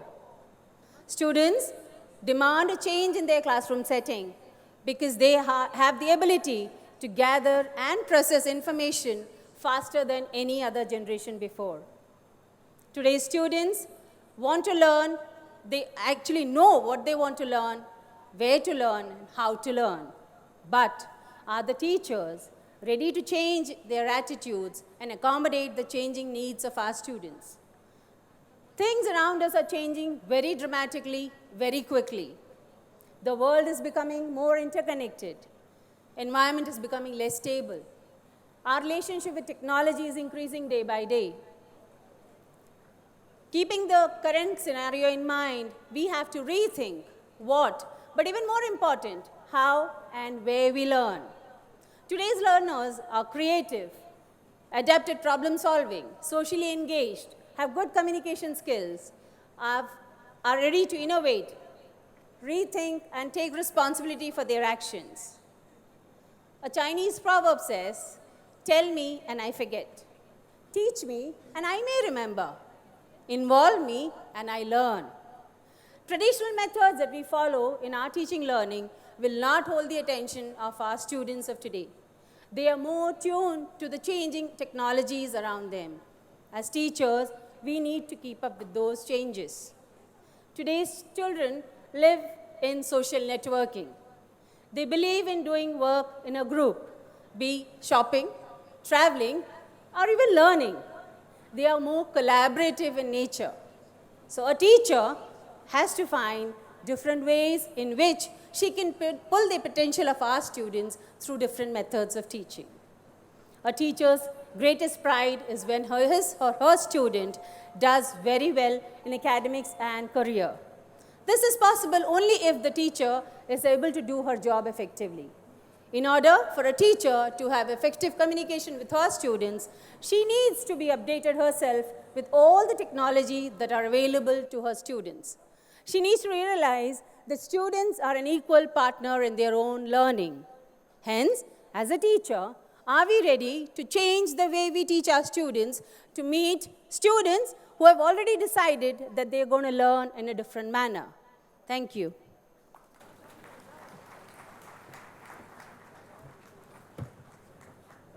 Thank you very much professor बिंदु तांबे। और यहाँ पर अभिनंदन अध्यापिका का। Professor बिंदु तांबे, आपकी तालियों के बीच स्वागत, अभिनंदन।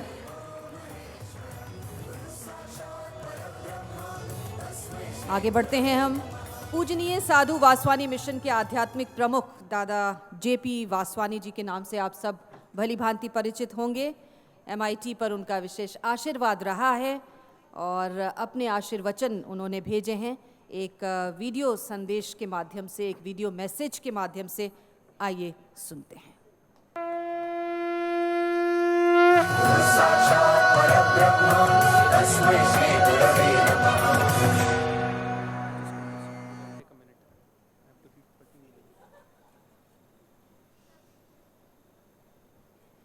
Friends and fellow workers, namaskars to every one of you. Today, we hear much of value education. What is the kind of value-based education I would like our students to receive? I call it the Panchashila of education. The first is character building, the second is altruistic living, the third is reverence for all life and respect for the great ones of all faiths. The fourth is love of the Indian ideal. The fifth is the cultivation of the soul.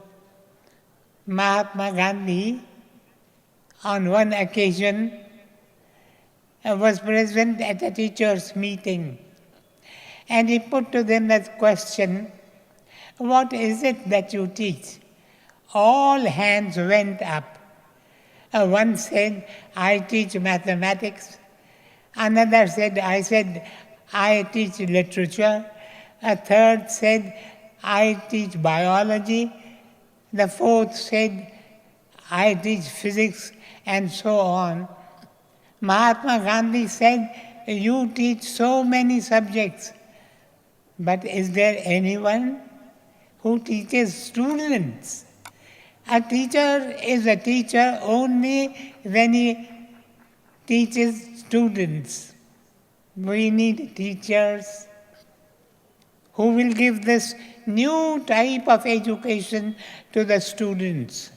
Education, true education, is not the filling of a pail, but the kindling of a flame. Education is essentially a drawing out process. Within the heart of every pupil is a life force. This needs to be drawn out. What are the marks of the man who is able to draw out this life force? The very first mark of such a man is creativity.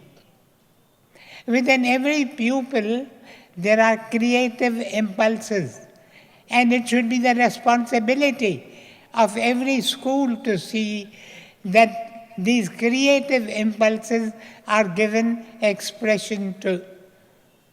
The second mark is cooperation, cooperation with those that are around us. The truly educated man provides his fellow men with solutions to their problems and perplexities.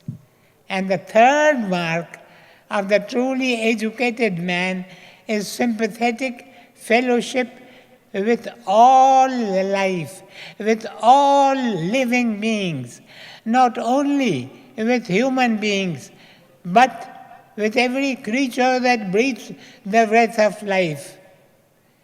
And the fourth mark is contact with the spirit of humanity. Therefore, teach your students, therefore, in your schools, celebrate the days sacred to the great ones of humanity, for the great ones have appeared not only on the soil of India, but the great ones, the heroes and holy ones, the saints and the prophets, the saviors and servants of humanity have appeared in every country and in every clime. And how may such education be given in schools and colleges? Value orientation is very good and very necessary. Evaluation tools are very good and very necessary. Study of the agencies that affect the character of the pupils outside the school is a very necessary item. All these things are good and necessary, but what is the most important thing? The most important thing is to have a teacher of the true type. Our education without teachers of the true type is like working in a wilderness. We should be able to produce teachers of the true type, men and women who through precept and example will teach their students that life is larger than livelihood, that the end of education is not gains in wealth, in power, but the end of education is service and sacrifice. Such teachers will build for the future, and the work that they do will not easily pass away. Sometimes I feel like crying at the top of my voice. Teachers of India, unite. Teachers of India, come together and join hands together in the great constructive task of building a new India, an India of the truly strong, an India of the truly free, an India that may have the strength once again to declare its great word, Om Shanti, peace, to the nations of the world that, alas, are wandering today in the darkness of violence and strife. I thank you. A big round of applause, please, for Dada J.P. Vaswani ji. A huge round of applause once again. The youngest teacher among us, probably at the age of 99, and giving such a strong message for all of us. Once again, I think we should have a big round of applause for him. Thank you. And it is indeed gives us an immense pleasure to see and witness the sensitivity of the teachers.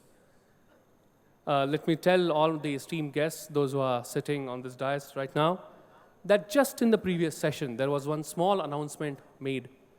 All the martyrs, those who lost their lives for our nation a few days back, and there was a very small announcement made that if we could generate some small fund and we can just have some help which will reach all the families of those martyrs. And it was a very gentle, I would say, appeal made by Honorable Shri Rahul Karat sir. And it is really a pleasure to let everyone know here that within no time, and that was a lunch break after that. So just in that time, I have received a list of almost 13 people, those who have came forward and did a generous donation. I think we should have a big round of applause for all of them. And I know I'm going to take time out from this session, but I will definitely request you to read those 13 names. Professor Dr. Narayan Iyer, Professor Dr. Nisha Mishra, Professor Sanjay Kumar, Professor Afsha Khan, Professor Dr. Sachin Singh, Professor Dr. Rakesh Bhatia, Professor Dr. Mukesh Chaudhary, Professor Mrs. Tejaswini Tiwari, Professor Amit Joshi, Professor Seema Kamble, Professor Dr. Arun Shah, Professor Jnanesh Kulkarni, Professor Dr. Gaurav Varyani. And all those, well, the amount is immaterial what they have donated, but they have came forward and donated in big number. Once again, let's have a big round of applause for the generosity. Thank you. Thank you Gautam. और आगे बढ़ाते हैं इस session को हम, और जो शख्सियत इस समय हमारे मंच पर विराजमान है, समाज सुधारक हैं, जाने माने इस्लामिक स्कॉलर हैं, चिंतक हैं, विचारक हैं, अपनी साफगोई के लिए जाने जाते हैं, हार्ट टू हार्ट टॉक करते हैं। मौलाना सैयद कल्बे रुशैद रिजवी साहब हमारे बीच यहाँ मौजूद हैं। उनको आमंत्रित करने से पहले आइए ज़रा उनके जीवन और कार्यों पर एक नज़र डाल लें इस फिल्म के माध्यम से।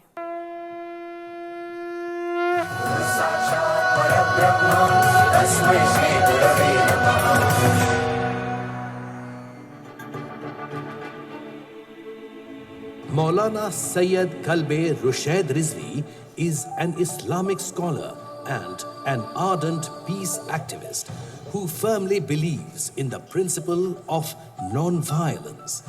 He wants a change in the thoughts of Indian men for the change which India needs.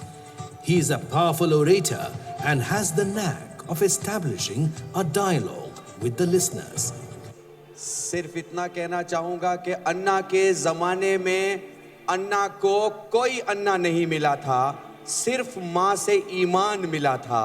तो अन्ना ने हिंदुस्तान को बदल दिया। तुमको अन्ना भी मिला है, ईमान भी मिला है और माँ भी मिली है। तुम्हें हिंदुस्तान को बदलना होगा, बदलना होगा और बदलना होगा। Maulana Rizvi is an internationally recognized Islamic scholar who is not afraid to fight for his rights. बस मैं अब्दुल कलाम साहब और हमारे कल्बे रुशैद रिजवी साहब में इतना अंतर मानता हूँ, वो विज्ञान के क्षेत्र में थे या अध्यात्म के क्षेत्र में, दोनों की सोच एक ही जैसी है। हिंदुस्तान मेरा सर्वस्व है। It's an honor to welcome Maulana Sayyid Kalbe Rushaid Rizvi. तो सब बड़े सम्मान के साथ यहाँ पर आमंत्रित करेंगे मंच पर अपने विचार रखने के लिए मौलाना साहब, मौलाना सैयद कल्बे रुशैद रिजवी जी। आपकी तालियों के बीच यहाँ पर मंच पर आमंत्रित हैं। वेल, आप सभी की खिदमत में सलाम मोहब्बत पेश करता हूँ। मेरे ख्याल से हिंदुस्तान का आसमान आज फ़ख्र करेगा कि हिंदुस्तान की ज़मीन पर इतने आसमान एक साथ बैठे हुए हैं।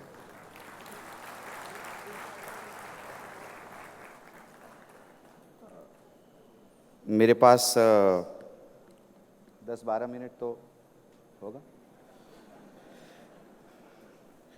कोशिश करूँगा कि कम से कम समय में अपनी बात रख सकूँ। बहुत बड़े बड़े विद्वान स्टेज पे बैठे हुए हैं, जिनकी ज़िंदगी ज्ञान देने और ज्ञान लेने में बसर हुई, हो रही है और होती रहेगी। मैं ये मानता हूँ कि आप किसी भी देश में जाइए, किसी भी टेबल पे बैठिए, उसकी खाने की जब दस्तरखान लगती है, जब सुफ्रा बिछता है, तो उसका अपना डिश घर का ज़रूर होता है, चाहे वो उसका इलाके का अचार ही क्यों ना हो, मगर ज़रूर होता है। मैं पर्सनली मानता हूँ और मेरी बिलीव ये है कि एजुकेशन सिस्टम में हमें जहाँ का जो कुछ भी अच्छा हो लेना चाहिए, लेकिन अपनी खुशबू ख़त्म नहीं करनी चाहिए। मैं बात यहाँ से शुरू करता हूँ कि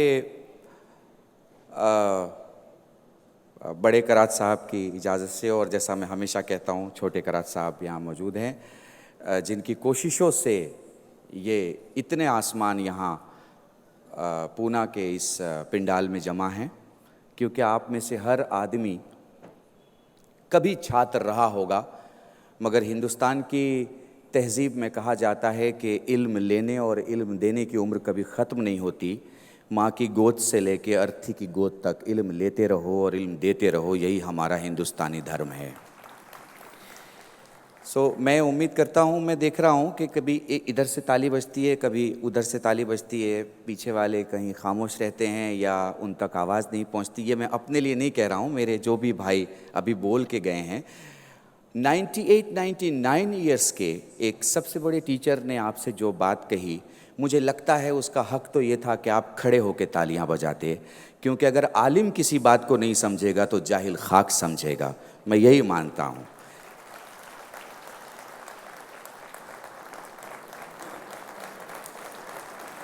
थैंक यू वेरी मच, बहुत शुक्रिया आपका,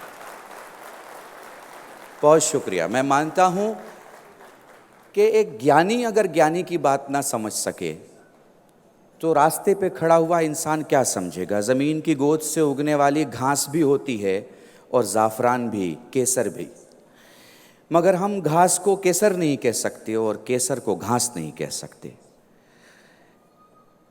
हीरे की खदान में आम हीरा भी होता है और कोहिनूर भी होता है, मगर हम आम हीरे को कोहिनूर नहीं कह सकते और कोहिनूर को आम हीरा नहीं कह सकते। ऐसे ही विद्वानों की दुनिया में बहुत सारे ऐसे लोग होते हैं जो जब बोलते हैं तो ऐसा लगता है कि दुनिया उनको सुन रही है, चाहे उनके सुनने वाले कम ही क्यों ना हो। मैं अपनी ही एक बात से यहाँ शुरू करता हूँ कि भाई ये जो सब्जेक्ट है, इस सब्जेक्ट में हम दे रहे हैं, क्या वो हमसे सीख रहे हैं, या हम उन्हें पढ़ा रहे हैं, क्या वो हमसे पढ़ रहे हैं। एक ऐसा सब्जेक्ट है जिस पर बहुत ज़्यादा वक्त चाहिए, लेकिन कम कम शब्दों में मैं आगे बढ़ता चला जाऊंगा आपको साथ लेके, और अगर आप मेरे साथ हों तो मुझे खुद महसूस हो जाएगा कि आप मेरे साथ हैं। समय से ज़्यादा किसी को समय मत दो, क्योंकि अगर तुमने समय से ज़्यादा किसी को समय दे दिया तो फिर जब तुम्हें खुद समय की ज़रूरत होगी तो समय तुम्हें समय नहीं देगा।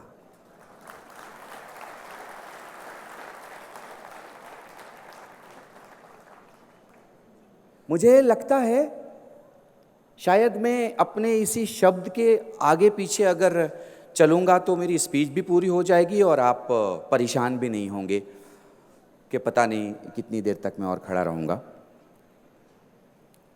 देखिए, हमारे यहाँ सबसे ज़्यादा जिस चीज़ को वैल्यू दी जानी चाहिए वो समय है। एक स्टूडेंट जब कॉलेज में आता है या एक स्टूडेंट जब क्लासरूम में आता है, छोटे से स्कूल में या बड़े से स्कूल में, तो टीचर्स को ये याद रखना चाहिए कि वो अपनी ज़िंदगी की जो सबसे बेशकीमत चीज़ हमें दे रहा है उसका नाम है समय। क्या हम उसके समय का बदला उसे दे रहे हैं? अगर वो ये सोचता है कि हाँ उसने उस समय का बदला उसे दे दिया, जो कुछ उसने दिया, तो मुझे लगता है उसने उसे सब कुछ दे दिया। मगर अगर उस ज्ञानी का जवाब ये है कि नहीं, मैंने उसे वो कुछ नहीं दिया जो उसकी ज़िंदगी की कीमत के बदले में होना चाहिए, तो हमें अपनी कोशिश बढ़ानी चाहिए ताकि हिंदुस्तान और ख़ूबसूरत बन जाए और ख़ूबसूरत बन जाए और ख़ूबसूरत बन जाए। दूसरी तरफ चलते हैं। क्या ज़रूरत थी ये पिंडाल सजाने की? क्या ज़रूरत थी? पहली बार भारत में पहली बार एक ऐसा प्रोग्राम हो रहा है जिसमें अगर 70% महाराष्ट्र स्टेट के टीचर्स हैं तो 30% 27 स्टेट से जमा हुए हमारे टीचर्स यहाँ मौजूद हैं, जिन्होंने न जाने कितने हज़ार दरियाओं को जन्म दिया होगा, कितने हज़ार लोगों को समंदर बनाया होगा, कितने आसमान इस देश में बनाए होंगे, अनगिनत है। अगर उनके लिए तालियां बजाई जाएं तो वो तालियां बहुत कम होंगी, मगर मेरी गुजारिश है सारे टीचर्स के लिए एक बार आप सब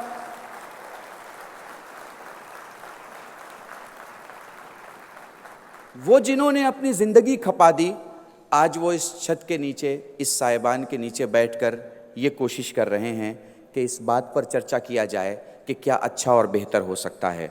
तो मैं फ़ख्र से कह सकता हूँ, मैं एक ऐसे ऑर्गेनाइजेशन से जुड़ा हुआ हूँ जिसका नाम भारतीय छात्र संसद है। इसी पिंडाल के नीचे हमारे 10,000 जवानों ने जब अपनी तालियों की गूंज से अपने टीचरों को इस बात की तरफ मुतवज्जे किया, हम देश को आगे लेके बढ़ने के लिए तैयार हैं, हमें आपके आदेश का इंतज़ार है। तो इसी संस्था के बहुत अहम रुकन मेरे राहुल करात भाई को टीचर्स ने कहा कि आप स्टूडेंट के लिए तो प्रोग्राम करते हैं, हमारे लिए ये प्रोग्राम कब और कैसे होगा। तो इसी तरह इस प्रोग्राम का इनेकाद यानी इस प्रोग्राम को किया गया और आपको बुलाने की कोशिश की गई, और हम शुक्रगुजार हैं इस बात के कि आप सारे के सारे इतनी तादाद में यहाँ मौजूद हैं। बात सिर्फ इतनी है कि यहाँ से जाकर क्या, पहला सवाल जो आम तौर पर आदमी के दिमाग में आता है, इतना पैसा खर्च हुआ, इतने मेहमान बुलाए गए, हर टीचर ने अपनी जेब से पैसा खर्च किया जो उसकी अपनी हलाल और पाक कमाई थी।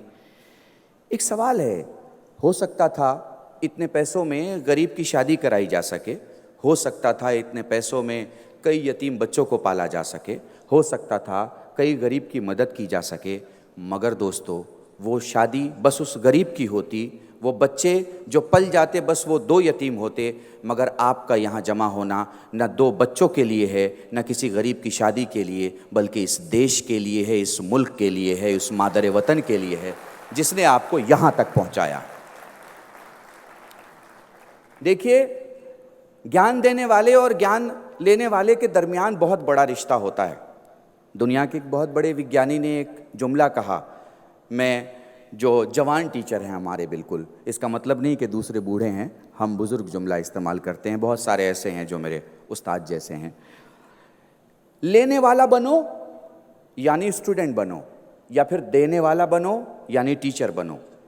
ये 2 जातियां ऐसी हैं दुनिया की जो बाकी रह जाती हैं। दूसरे ऐसे हैं जिनकी मिसाल मच्छरों की तरह है, उड़ते तो अपने पंख से हैं पर पहुंचते अपने इरादे से नहीं। अपने इरादे से पहुंचने वाले या टीचर्स हुआ करते हैं या स्टूडेंट हुआ करते हैं। स्टूडेंट को पता होता है उन्हें कहाँ पहुंचना है, और टीचर को पता होता है उन्हें स्टूडेंट को कहाँ पहुंचाना है। मुझे लगता है आखिरी 2 जुमले कह के मैं अपनी स्पीच यहीं ख़त्म करूँगा कि सबसे ज़्यादा कीमती चीज़ है हमारे दरमियान वक्त का सही इस्तेमाल होना चाहिए। दोनों के दरमियान कम्युनिकेशन लेवल बहुत अच्छी होनी चाहिए, जिसे हम अरबी में इफ़ाम व तफ़हीम यानी गुजराती में रजूआत शक्ति जिसे कहते हैं कि कहने की जो स्टाइल है वो बहुत साफ़ होनी चाहिए। और एक बहुत ख़ास बात याद रखिएगा, बहुत से ऐसे लोग हैं जो कभी ज्ञान की वजह से पैसों की दुनिया में जाते हैं। मैं उनके लिए ख़ास तौर से, ज्ञान और धन में एक बड़ा अंतर है। ज्ञान हमारी हिफाजत करता है, धन की हमको हिफाजत करना पड़ता है। धन हमारे दुश्मन बढ़ाता है, ज्ञान हमारे दोस्त बढ़ाता है। धन की चोरी हो सकती है मगर ज्ञान की कभी चोरी नहीं हो सकती। इसलिए मुझे लगता है हमारी पहली कसम ये होनी चाहिए कि हमारी ज़िंदगी का एक एक लम्हा जितना हम जानते हैं उतना दूसरों को बताने में लगाना चाहिए, ताकि इल्म जब सीना बसीना सीना बसीना एक हार्ट से दूसरे हार्ट चला जाए तो बिल्कुल वैसा ही होता है जैसे एक चिराग से करोड़ों चिराग जला लिया जाए तो पहले चिराग की रोशनी में कोई कमी नहीं आती। इन्हीं जुमलों के साथ आप सबसे खुदा हाफ़िज़ चाहूँ। बहुत बहुत शुक्रिया मौलाना सैयद कल्बे रुशैद रिजवी साहब, आपने बिल्कुल सही कहा, ज्ञान की चोरी कभी नहीं हो सकती, ज्ञान तो बांटने से और बढ़ता है, और यही मूल मंत्र लेकर हम यहाँ से जाएंगे। I request generally in India what happens that थोड़े सफ़ेद बाल अगर है तो हम बड़ा जल्दी सब मान लेते हैं, बट मुझे लगता है कि मौलाना जी की उम्र है 37, तो जो उन्होंने किया है हम सब लोग उनको स्टैंडिंग ओवेशन देना बनता है। I request everybody to give a standing ovation to Maulana ji. और बहुत बहुत बेहतरीन एंड आई डोंट नो आपने बड़ा जल्दी ख़त्म किया बट एक 10 मिनट अगर अंग्रेजी में भी हो जाता तो शायद क्वेश्चन आंसर्स में हो जाएगा थैंक यू मौलाना बहुत शुक्रिया मौलाना साहब और अब हम यहाँ पर आमंत्रित करेंगे group captain retired DP Apte ji को जो कि डायरेक्टर हैं स्ट्रेटेजिक प्लानिंग एंड डेवलपमेंट के टीचर्स के लिए कुछ और अपॉर्चुनिटीज़ अवसरों की बात बताना चाह रहे हैं आइए सुनते हैं डीपी आप्टे जी को Good afternoon, my friends. This is a golden opportunity for all teaching community, teachers. National Teacher Congress Foundation and MIT School of Government would be arranging a training program in the universities abroad, that is US and Europe, the universities. About 1 week training program would be arranged at cost basis. The actual training at the universities would be subsidized by the universities and the minimum cost of travel, etc. teachers will have to bear. If you are interested in participating, I appeal to you to send one email to info@nationalteacherscongress.com. You already are aware of this particular email ID. Please send your email so the time schedule, program, which university will be known to you. It will be a certificate program for teachers. Thank you. Thank you very much Apte ji और हमें उम्मीद है कि आप इस opportunity का ज़रूर फ़ायदा उठाएंगे और अब इस कार्यक्रम को और आगे बढ़ाएंगे हमारे साथ एक और शिक्षाविद doctor Vijayan Emmanuel vice chancellor MIT university मौजूद हैं हम उन्हें आमंत्रित करेंगे कॉन्क्लूडिंग रिमार्क्स के लिए doctor Vijayan Emmanuel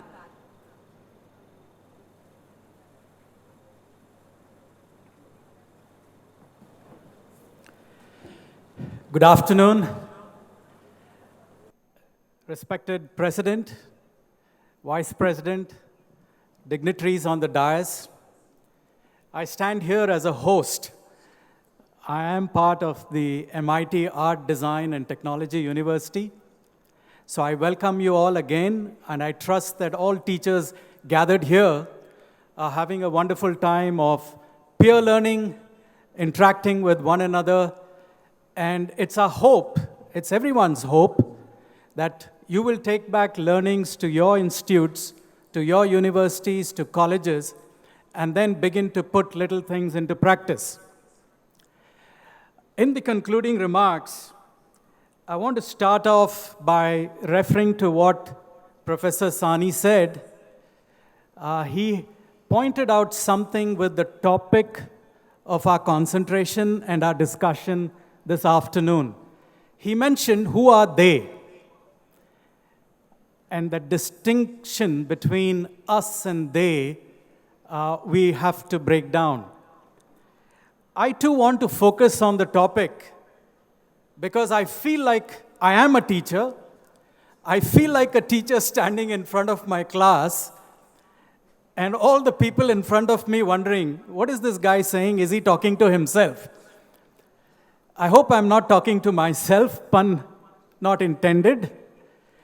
I have a submission on the topic, and I'm very passionate about this submission. The topic says, the topic says, we are teaching, are they learning? I want to put it a little differently. Are we learning? Are they teaching? There is something about this. And as a teacher, every class, every batch that I've taken, I have learned something from that batch. In the process of teaching, we are learning. And it's my sincere appeal to my dear colleagues that the answer to this question, we are teaching, are they learning, really stems from, are we learning to help learn together? I think the issue of teaching is set aside for the time being. As Professor Sani said, we navigate, we facilitate, we are co-learners in this journey together. Indeed, we are counselors. Indeed, we are role models, but we are role models in learning, we are role models in applying the learning in the context that we are in. So that is my first submission to this gathering. Our respected Maulana Rizvi Saab referred to the exchange of time. Very rightly. How appropriate. What a reminder. The time we get with our students, be it a 3-year program, be it a 4-year program, be it a 1-year certificate course, or be it that 1-hour engagement in the class, is there an exchange worth the time? And that is something we got to take very seriously. Worth, will you attend something? I'm asking as a teacher. If in a workshop I'm not getting anything, why on earth would I attend and spend that 1 hour there? I'm talking as a teacher, I'm not pontificating. When I have 40 students in my class, I'm always asking the question, at the end of the hour, was it worth it?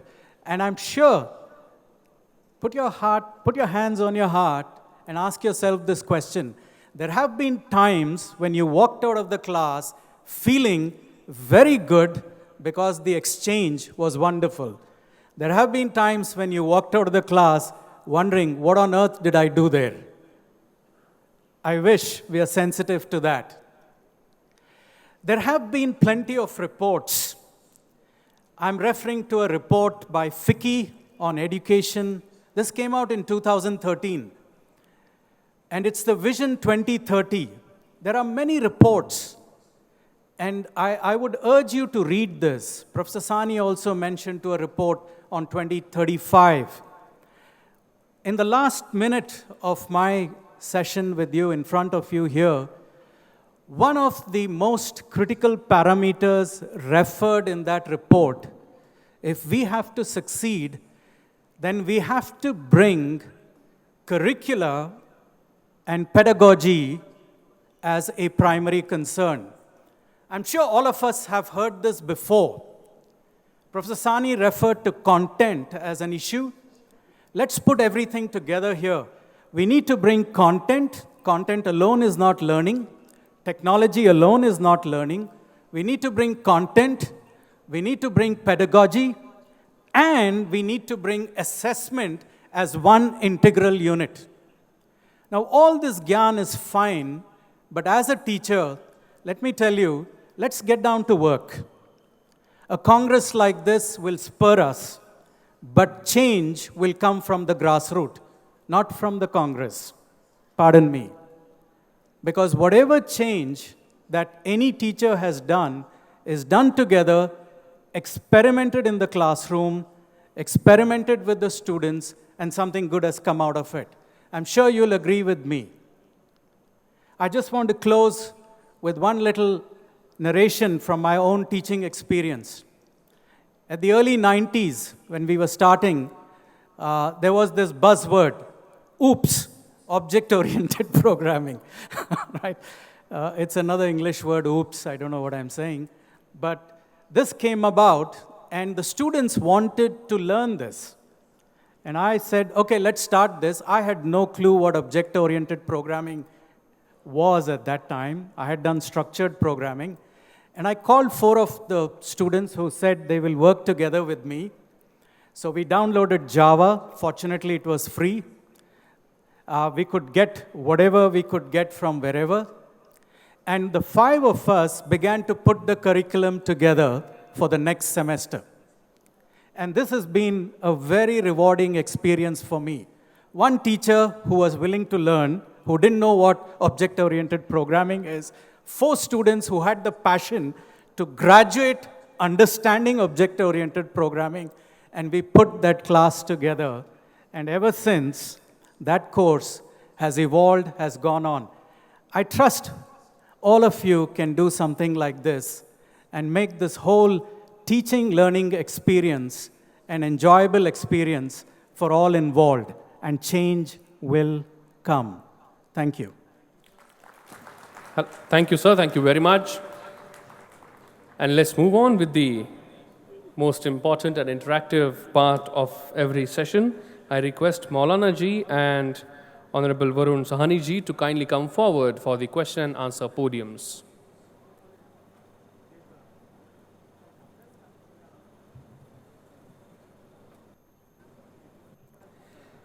Let's start.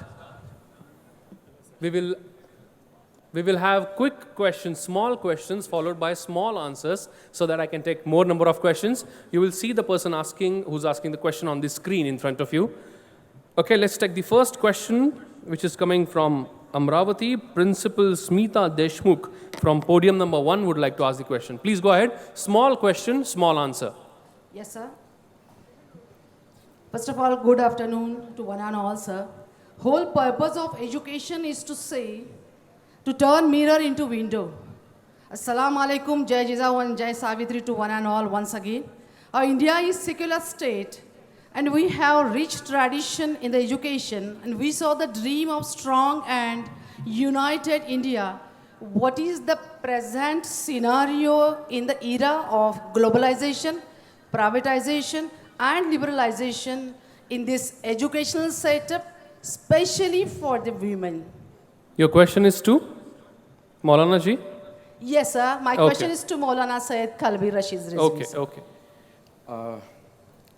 सलाम, नमस्कार और जय हिंद मेरी बहन आपको। आपने जो question किया है, मुझे लगता है कि क्योंकि मैं कैंसर पे काम करता हूँ, स्पेशली हमारी ऑर्गेनाइजेशन हमारी बहनों के लिए काम करती है, तो मैं बहुत स्ट्रांगली कह सकता हूँ कि एजुकेशन सिस्टम में यूनिवर्सल सिस्टम से जो फ़ायदा लिया जा सकता है उतना लिया नहीं जा रहा। अगर मुझे लगता है सरकार इस पर सोचे, और मुझे लगता है मेरे जवाब में हमारे वीसी साहब ऐड ऑन भी कर सकते हैं बात को, तो हम और भी ज़्यादा अपनी बहनों को फ़ायदा पहुंचा सकते हैं। बिकॉज़ बातें मर्द सुनता बहुत अच्छे से है, मगर औरत समझती बहुत अच्छे से है। One thing is that, sir. Thank you. Please, no discussions. Thank you very much. Thank you. Okay, let's quickly go to the next question, which is coming from Dr. Fabian from Mumbai, from podium number 4 for Dr. Vijayan Emmanuel. Please go ahead, Dr. Fabian from podium number 4.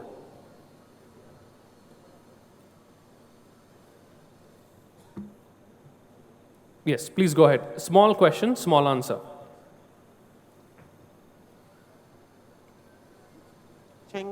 Are they learning? So are we keeping learning deficits in mind of the learner, like ADHD, ADD, or psychological problems like anxiety, depression, and stress of failure?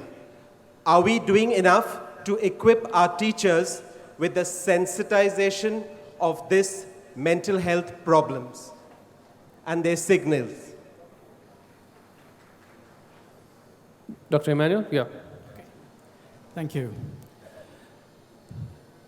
Right now, we are sensitive to these. Usually, these are picked up in schools, not all schools, but these are picked up early in schools, some of these deficiencies. However, in the university system, we have counseling, mentors, but I must confess that not all the time these are addressed adequately.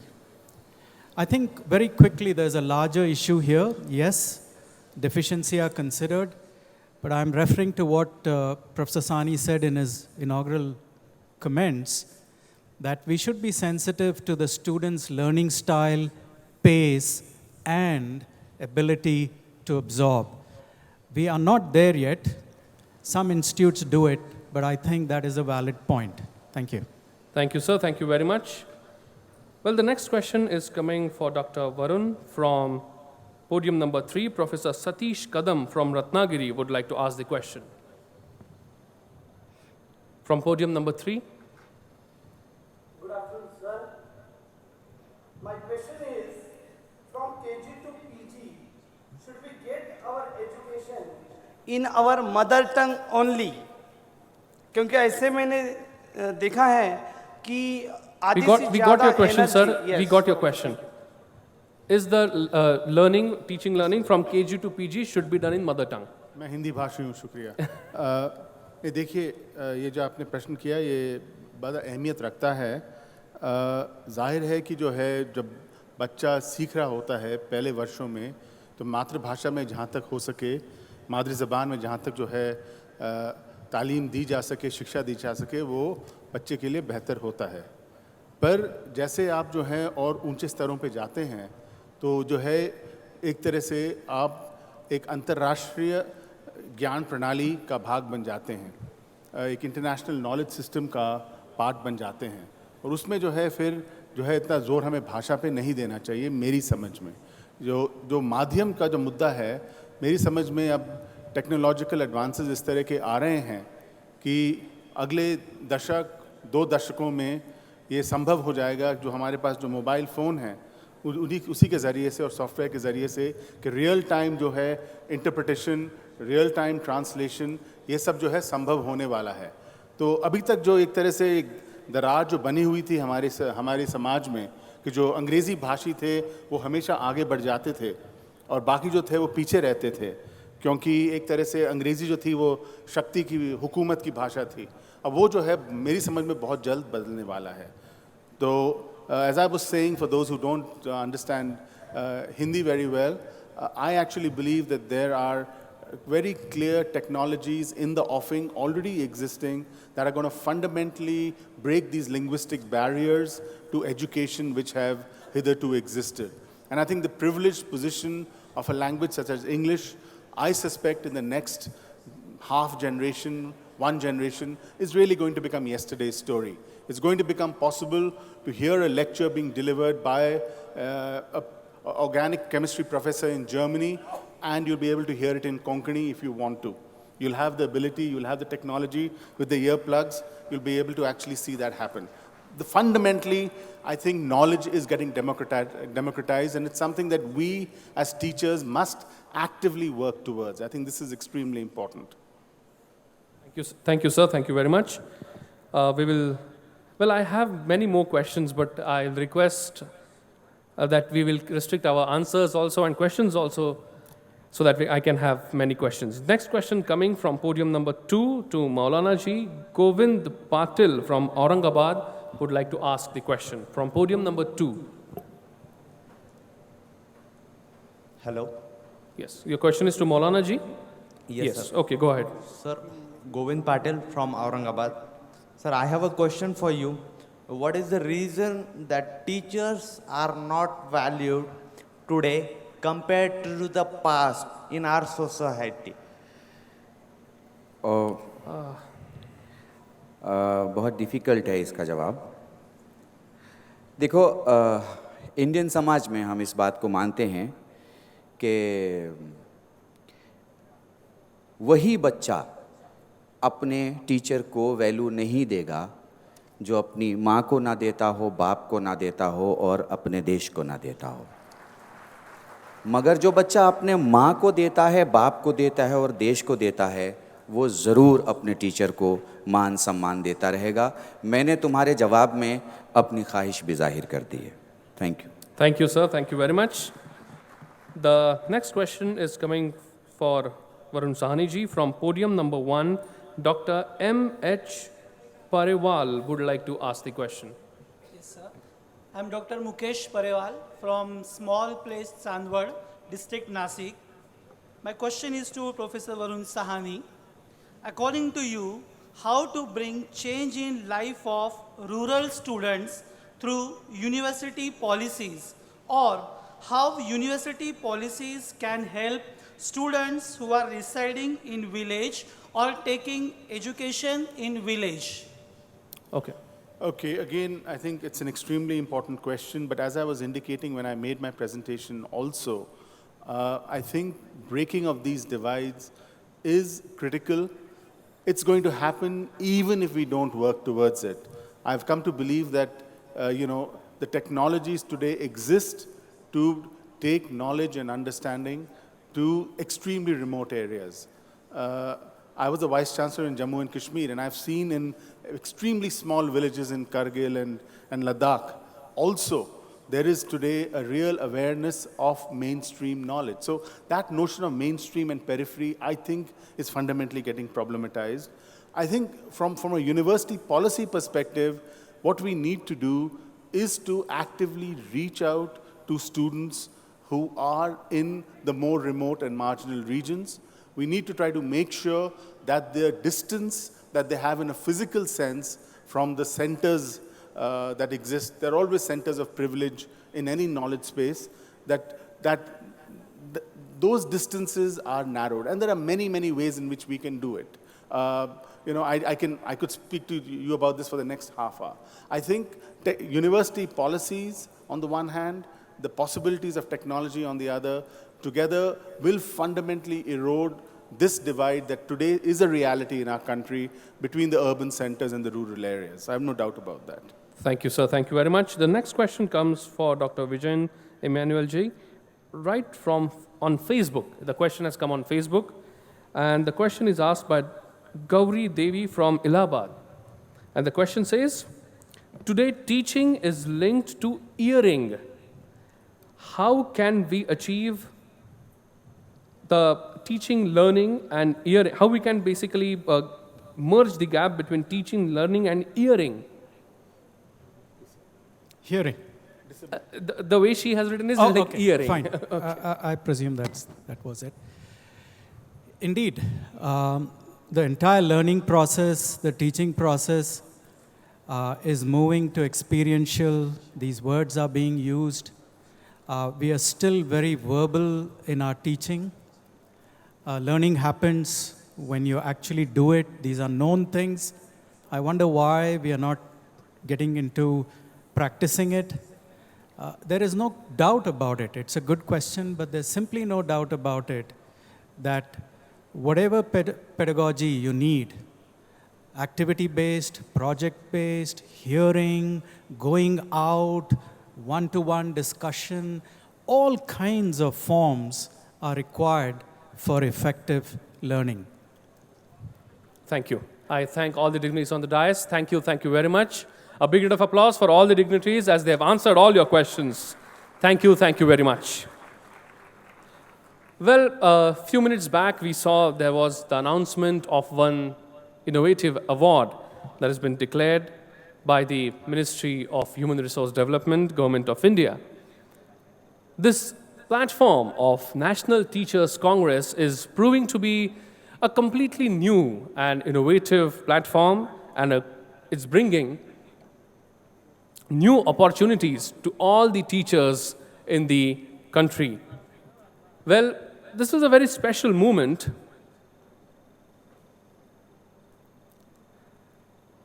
This is a very special moment where, well, thank you, sir, thank you very much.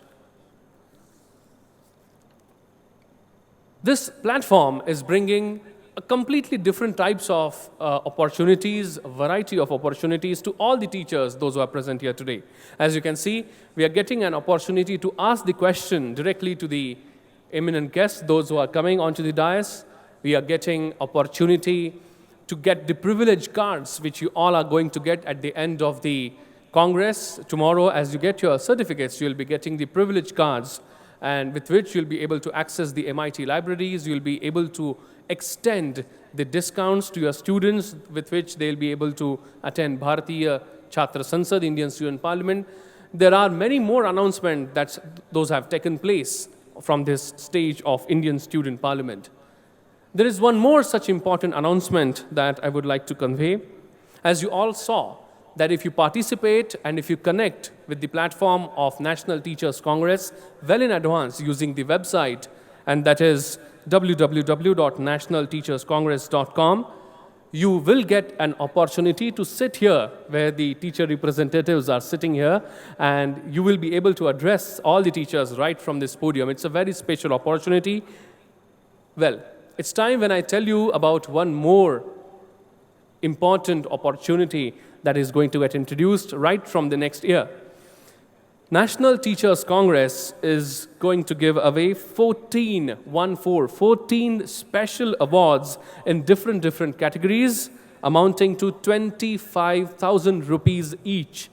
14 awards in different categories of 25,000 rupees each would be given to the teachers doing special work in creativity and innovation. I think we should have a big round of applause, wherein 14 awards would be given of 25,000 for the teachers with creativity and innovation.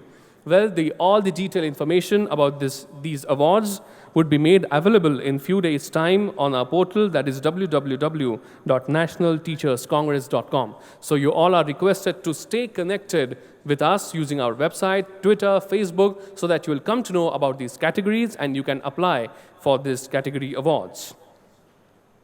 We have right now people from almost 12 to 15 states of the nation, and we are having a good representation of all the people, all the teachers from all across the nation. And these awards will definitely reach out to the grassroots levels of the nation and inspire the teachers to do better. Well, it's time I move ahead into the program. But before I take the resolution, I'll have to say a few words. If you all have seen the media coverages that have published today morning in the newspapers, you must have witnessed that every newspaper on the front page, they are talking about National Teachers Congress that took place the yesterday's session, the inaugural session, because Honorable Chief Minister of the state of Maharashtra asked a question openly to the teachers. And it was a very amazing moment. I think before I put forward the resolution, I request the Chief Convener of National Teachers Congress, Honorable Professor Rahul Karat sir, to say a few words.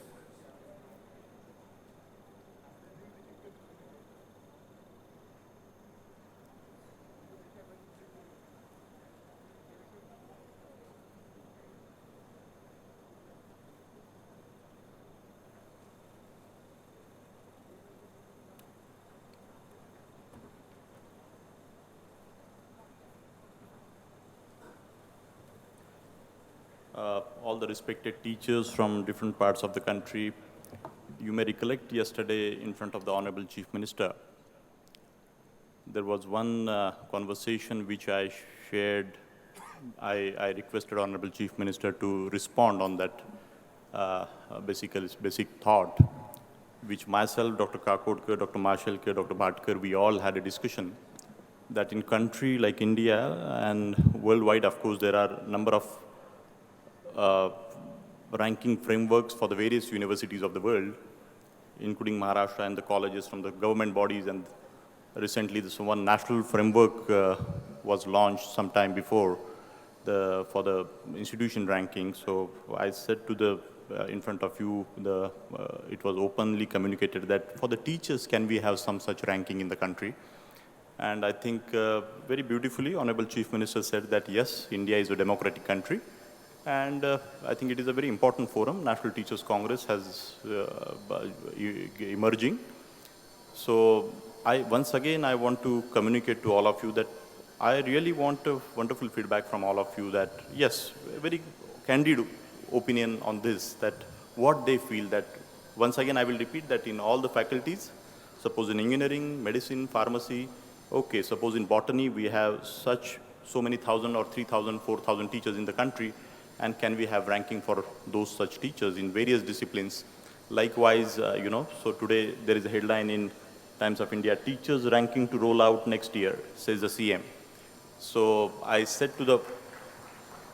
so this thought process, I don't know how many of you support, so I just thought, and we discussed yesterday again that very serious conversation, that whether should we have such a resolution today, because finally it ultimately depends on all of you, that with the support of the government of India, HRD Ministry and Maharashtra, one such, the foundation or one such platform can be created with the support of such stalwarts like Dr. Kakodkar, our president of the first National Teachers Congress, Dr. Mashelkar, Padma Vibhushan, Dr. Bhatkar, and various such eminent academicians of the country, the vice chancellors and other thinkers.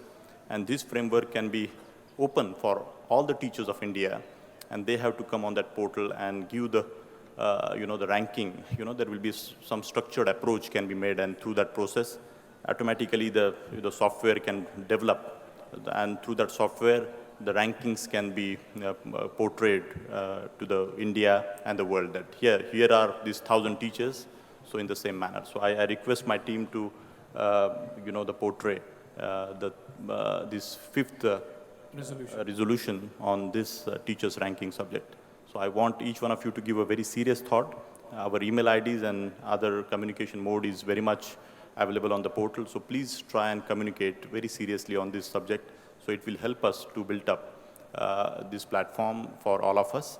Thank you so much. Thank you. Thank you, sir. Thank you very much for giving this very serious and important thought in the first National Teachers Congress. Let us now take the very special resolution based on the message, the discussion that we had with Honorable CM sir yesterday. I request okay, it is here. हम प्रथम national Teachers Congress में एकत्रित समस्त शिक्षकगण प्रस्ताव रखते हैं कि भारत में शिक्षकों के मानांकन रैंकिंग के लिए राष्ट्रीय स्तर की निष्पक्ष पद्धति को लागू किया जाए.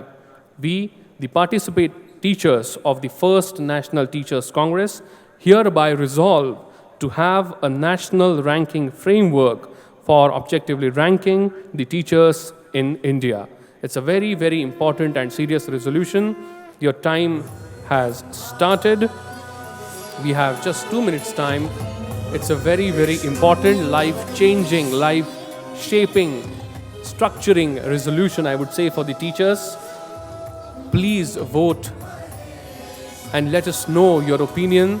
I'm expecting huge voting on this resolution. Please type NTC4, numeric 4, NTC4Y if you want to support, and send the message to 9212148888, as you can see very clearly on the screen. If you don't wish to support this resolution, please type SMS NTC4 space N and send that SMS to 9212148888. This is a very, very important resolution from the ties of First National Teachers Congress, which would be very clearly communicated to the government. So please type NTC4 space Y if you want to support, and send it to 9212148888. If you want to oppose, don't want to support, please type NTC4 space N and send it to 9212148888. Just 40 seconds time is left to pass or oppose this very, very important resolution.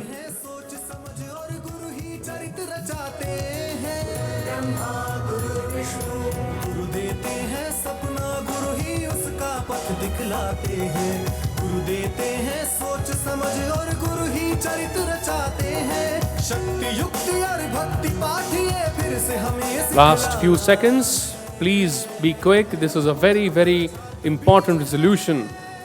Last few seconds. 5, 4, 3, 2, 1. And the results. Okay, this resolution is reflecting 76.37% teachers are supporting the resolution and 23.63% teachers are opposing the resolution. Thank you very much. तो ये था इस सत्र का resolution, और ये सत्र हम यहीं ख़त्म करेंगे, लेकिन अगला सत्र तुरंत शुरू कर देंगे क्योंकि हमारे विशेष मेहमान यहाँ पहुँच चुके हैं. आप सब हमारे साथ इस सत्र में शामिल हुए, आपका बहुत बहुत धन्यवाद. तो नेशनल टीचर्स कांग्रेस में आप सभी शिक्षक गणों की उपस्थिति को एक बार फिर से सलाम करते हुए, प्रणाम करते हुए, आपको नमन करते हुए हम ये अगला सत्र यहाँ प्रारंभ करने जा रहे हैं. और ये अगला सत्र बाकी के सत्रों के जैसे ही बेहद रोचक होने वाला है, क्योंकि हम इसमें कुछ इस प्रकार की बात, इस प्रकार का एक विषय उठा रहे हैं जिस पर हर व्यक्ति अपनी कुछ न कुछ राय ज़रूर रखता है. हम आपकी जानकारी के लिए बताना चाहेंगे कि ये सत्र का सिलसिला कल भी जारी रहने वाला है, और कल सुबह 8:30 बजे आप सभी यहाँ पंडाल में पहुँचें, क्योंकि बहुत ही विचारोत्तेजक चर्चा होने वाली है, बातचीत होने वाली है. हमारे विशेष मेहमान यहाँ पहुँच जाएंगे और समय से वो सत्र हम शुरू करेंगे. और फिलहाल इस अगले सत्र के लिए मैं यहाँ पर अपने विशिष्ट मेहमानों को भी आमंत्रित करूँगी. हमारा आज का सत्र Is there a lack of political will in improving education? क्या शिक्षा में सुधार के लिए राजनीतिक इच्छा शक्ति की कमी है? ये विषय है जिसे आज के सत्र में हम उठा रहे हैं।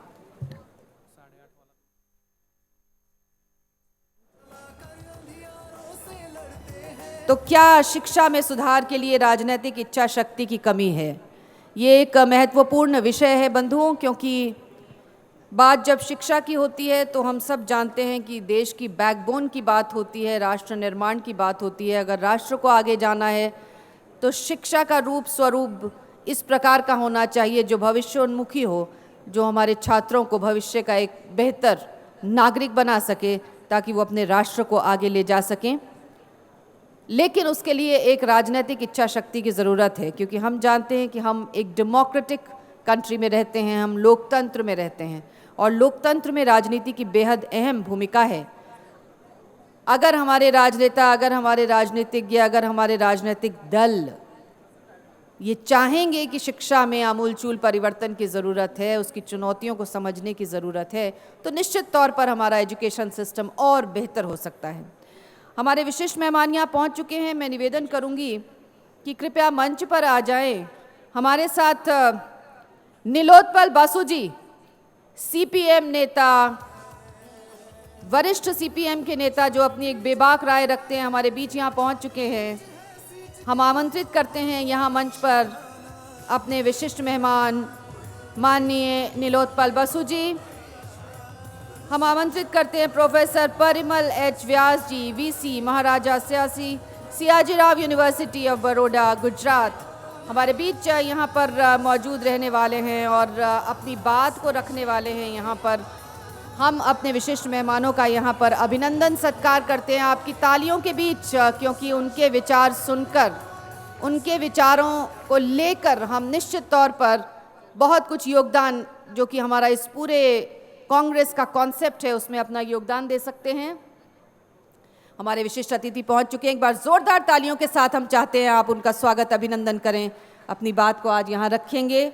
और सबसे पहले नेशनल टीचर्स कांग्रेस, ये पहला अधिवेशन और दिन का ये आखिरी सत्र, लेकिन बहुत ही महत्वपूर्ण सत्र। हम गुजारिश करेंगे चीफ कन्वीनर राहुल कराड़ जी से कि वो हमारे विशिष्ट मेहमानों का यहाँ स्वागत अभिनंदन करें। सबसे पहले हम अभिनंदन करेंगे माननीय नीलोत्पल बासु जी, सीपीएम नेता हमारे बीच आज अपने विचारों को रखेंगे। उनका तालियों के साथ यहाँ स्वागत करेंगे हम। अक्सर नीलोत्पल बासु जी को हमने सुना है संसद में और संसद के बाहर भी, उनके विचारों को पढ़ा है। बहुत बहुत स्वागत, अभिनंदन। हम अभिनंदन करेंगे प्रोफेसर परिमल एच व्यास जी का, जो कि वाइस चांसलर हैं महाराजा सियाजीराव यूनिवर्सिटी ऑफ बड़ौदा। उनका भी यहाँ स्वागत, अभिनंदन जोरदार तालियों के साथ इस पहली राष्ट्रीय टीचर्स कांग्रेस में।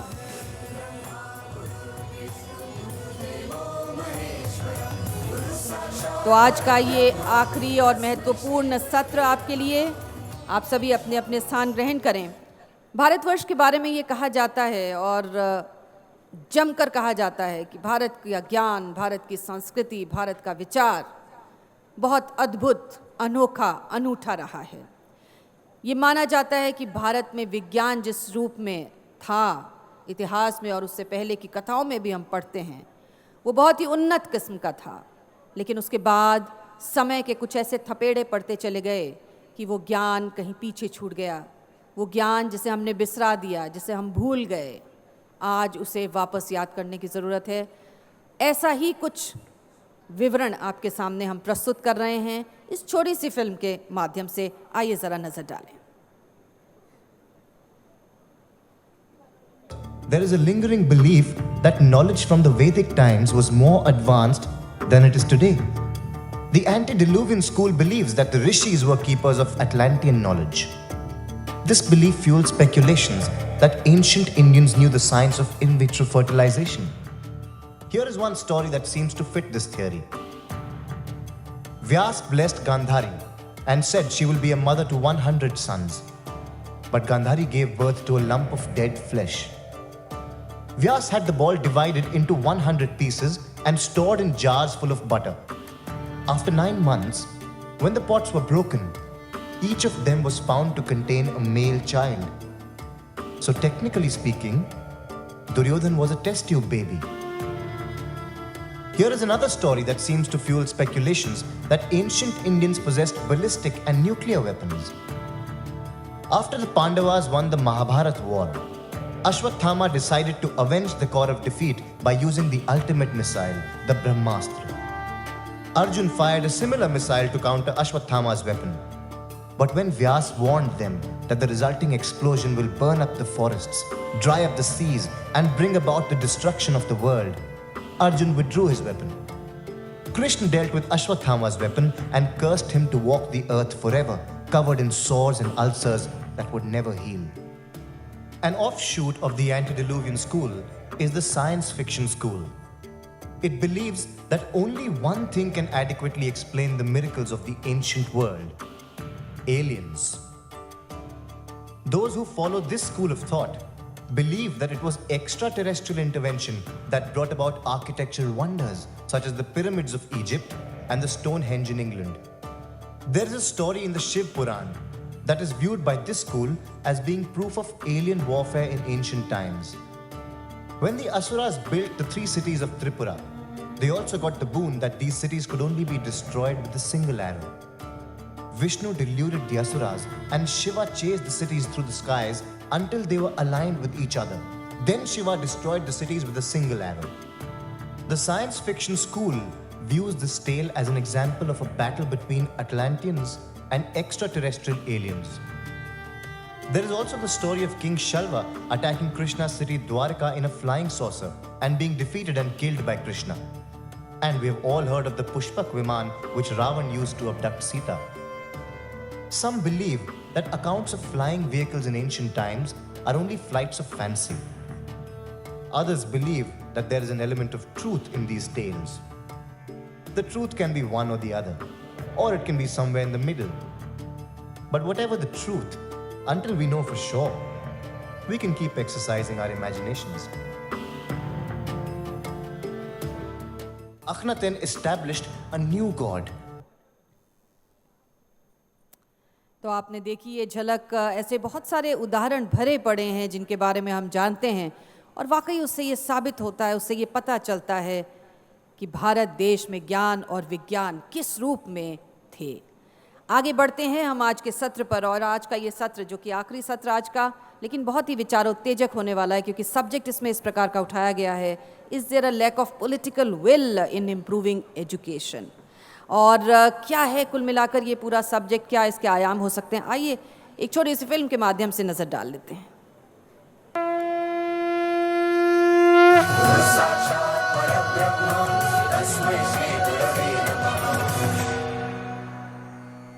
Is there a lack of political will in improving education? There is an urgent need to address the problems plaguing the education system in India: increasing reach of education, arresting the dropout rate among students, providing quality education, providing adequate infrastructure for learning, ensuring free and fair atmosphere and educational campuses are some of the important challenges. Is our political leadership ready to adopt measures necessary to improve the education system? Issues can be solved through governance reforms. However, political will is necessary for effective implementation of these reforms. Are our politicians failing to see the change in the educational system and usher in required transformation? तो national Teachers Congress में हमारी कोशिश यही है कि अलग अलग क्षेत्रों से विद्वानों को हम बुलाएं, शिक्षाविदों को हम बुलाएं और यहाँ पर वो अपने विचार रखें, क्योंकि ये विचार बेहद इम्पॉर्टेंट, बेहद महत्वपूर्ण देश की पॉलिसी को बनाने के लिए और ख़ास तौर से एजुकेशन के क्षेत्र में। और अब कार्यक्रम की शुरुआत करते हुए मैं आमंत्रित करना चाहूँगी महाराजा सयाजीराव यूनिवर्सिटी ऑफ बड़ौदा के माननीय वाइस चांसलर साहब प्रोफेसर परिमल एच व्यास जी, जो हमारे बीच मौजूद हैं। ओपनिंग रिमार्क्स के लिए हम यहाँ पर उन्हें सादर आमंत्रित करते हैं, वो आएँ और आज के विषय पर ओपनिंग रिमार्क्स दें। Professor Parimal H Vyas ji.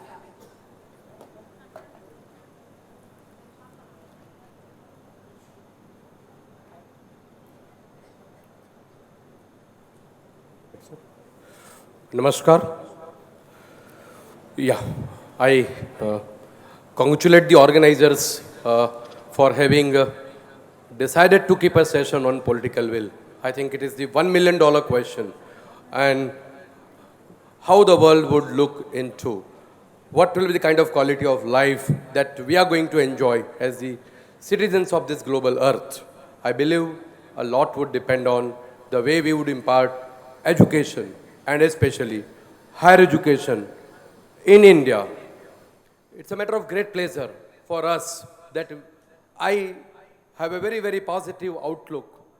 Of course, when we want to deliberate on this political will, political leadership, with reference to higher education, yes, you all know that three E's have been emphasized a lot.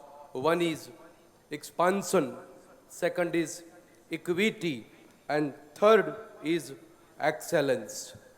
This we would be able to achieve provided there is a political will. We should not talk about the problems with which we are managing the affairs of higher education. It's a high time that we involve all stakeholders into a process rather than just keeping it and making universities to enroll students, conduct classes, evaluate them and confer degrees. I believe the transformation in the entire process mechanism of delivering higher education is the need of the hour, especially when we are talking about developing world-class universities.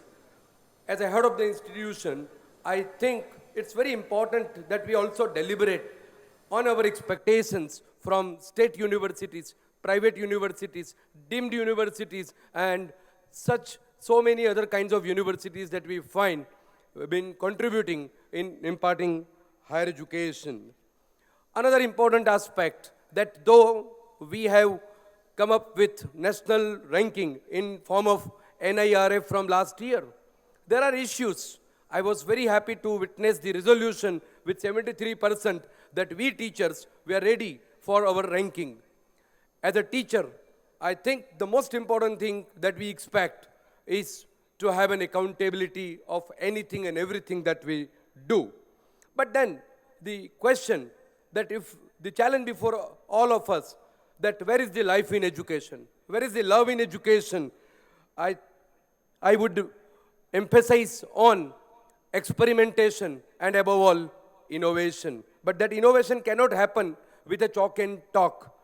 We need to create a state of art with the smart use of technology with which I think we can focus on excellence. But the challenge before us is that of, as I said, equity and expansion. That can happen if we want to make our higher education relevance, if we want that we can compete globally. And yesterday, as you know, in the world ranking for the first time, 31 institutions have made its entry. Now, we need to have a very, very professional approach. I will not take much of your time. I would leave house open to deliberate on 4 A's. The first and foremost is awareness. We are talking about gender. We are talking about gross enrollment ratio. We are talking about gender sensitivity in higher education. I think the challenge before the political will is how can we go about developing awareness. The next one is availability. I think we talk about various kinds of education where we need to reach to female child in a rural area. We are talking about the imparting education to differently able people. The third is the access, where I think the support of the government in reaching out to unreached would be very crucial. But I think the last, but the most important one is the cost of higher education, the affordability part of it. I believe these 4 A's are very, very important for all of us. Primarily to start with awareness, making it available by improving access. But then the challenge before us is to make it affordable. As a Vice Chancellor of the State University, I say that my challenge is to offer cost-effective value-based education, and that can happen only if there is a political will. I'm very optimist. In my state, I feel a lot of vibrancy, a lot of accountability, but then the time has come. I believe at the entry level, we have to think about appointing people on a tenure basis, assessing them, and then if they can deliver for another 25 years, we should appoint them as associate professor. We should not appoint teachers on a permanent basis right from the entry level. I think then only the right kind of people will come into higher education. I think all that transformation that we want, we all have witnessed the success of higher education, the global competitiveness that has improved in this country with the entry of private universities. But there are very few examples. I think we need to replicate it on a very large scale, and I congratulate the organizers of conference to include the political will, which has a direct impact on governance, and the use of information technology in form of e-governance. Probably we have to look for indigenous solutions rather than looking at the methodology of ranking, assessment and evaluation developed by Western world. I appreciate NIRF. A good beginning has been made, and I congratulate the organizers that you are taking it at an individual level. The experts who are here, I believe they would be able to throw more light, and we would have enriching discussions, deliberations, and useful resolutions at the end of this session. Thank you one and all the best. Thank you very much Indeed. बहुत बहुत शुक्रिया professor व्यास, आपके इन शब्दों के लिए और आपके इन सुझावों के लिए बहुत बहुत धन्यवाद। और आप सब शिक्षकगण से एक अनुरोध यहाँ पर हम करना चाहते हैं कि एक क्वेश्चनेयर आपको दिया गया है, और हम ये उम्मीद करते हैं आपसे कि वो क्वेश्चनेयर आप भर के जो यहाँ ड्रॉप बॉक्सेस रखे गए हैं अलग अलग जगहों पर, उनमें डालेंगे, क्योंकि ये जो आपका फीडबैक है, ये जो जवाब आपके हैं, वो आगे आने वाले समय में हमारे लिए बहुत महत्वपूर्ण होने वाले हैं। तो आप सबसे हम लोग ये अनुरोध कर रहे हैं कि वो क्वेश्चनेयर आप ज़रूर फिलअप करें। और अब मैं अनुरोध करूंगी chief convener National Teachers Congress Rahul Karad ji से कि वो आएँ और एक शपथ इस प्रथम नेशनल टीचर्स कांग्रेस में सब टीचर्स को दिलवाएं। मैं अनुरोध करूंगी राहुल जी से कि ये शपथ दिलवाएं।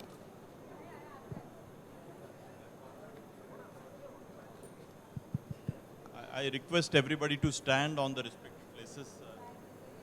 Hello. I think for the first time in the history of India, such a large number, the multidisciplinary, all the teachers of different faculties have gathered under one umbrella.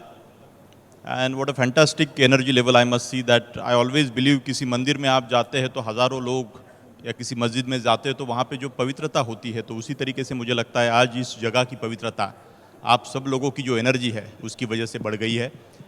तो मैं विनती करूँगा कि आज हम ये जो एक शिक्षक के नाते और जो जिम्मेदारी अपने सबके कंधे के ऊपर है, और जो हमने एक लाइफ में अपना एक टीचिंग का प्रोफेशन जो चुना है, तो उसके प्रति एक छोटी सी शपथ मुझे ऐसा लगा कि एक भावपूर्ण शपथ अगर हम लेंगे तो एक सार्थक साबित हो सकती है। तो मैं विनती करूँगा, मैं एक एक शब्द यहाँ पे पढ़ूँगा, एक एक लाइन पढ़ूँगा। अगर मेरे पीछे अगर आप सब लोग हाथ अपना आगे करके एक छोटी सी शपथ लेंगे तो definitely it will give very good message to whole of India and the coming generations of India.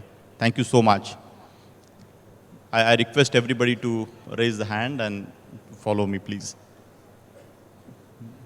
No, it's fine. प्रथम नेशनल टीचर्स कांग्रेस में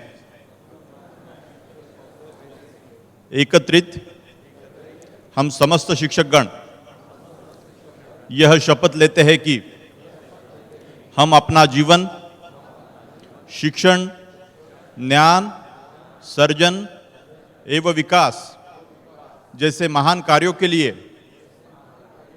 समाज व देश के प्रति समर्पित करेंगे। हम छात्रों के बहुमुखी विकास व शिक्षा में उच्च मूल्यों की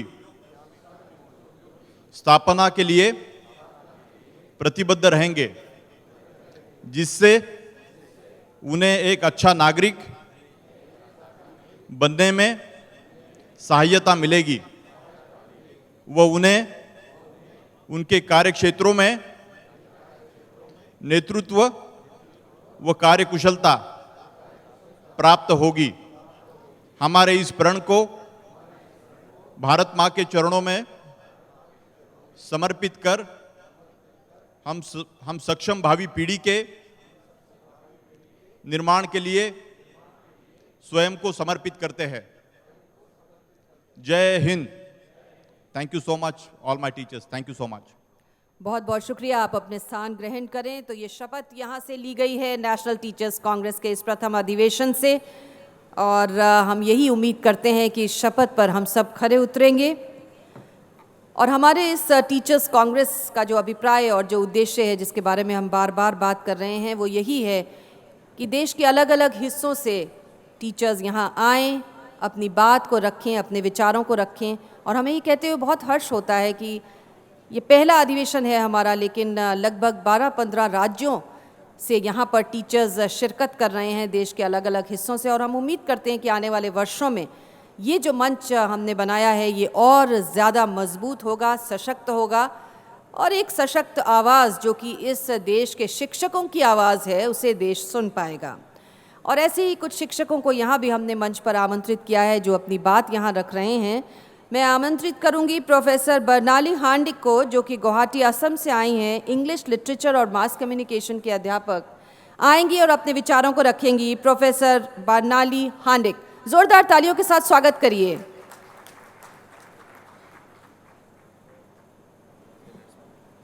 Okay. Namaskar to all the dignitaries on the stage and namaskar to the teaching fraternity. I am Professor Bernali Handik from Guwahati, Assam. Guru Ishta, Guru Mitra, Guru Sridhar, Guru Hanti, Guru Drishti, Guru Damodar. Guru is the king, Guru is the friend, Guru is Lord Vishnu, Guru is peace, Guru is vision, Guru is almighty. Our teacher is a friend, philosopher, and guide. All of us here are what we are today because of our gurus, our teachers. We have been emulating their ideologies and following their footsteps.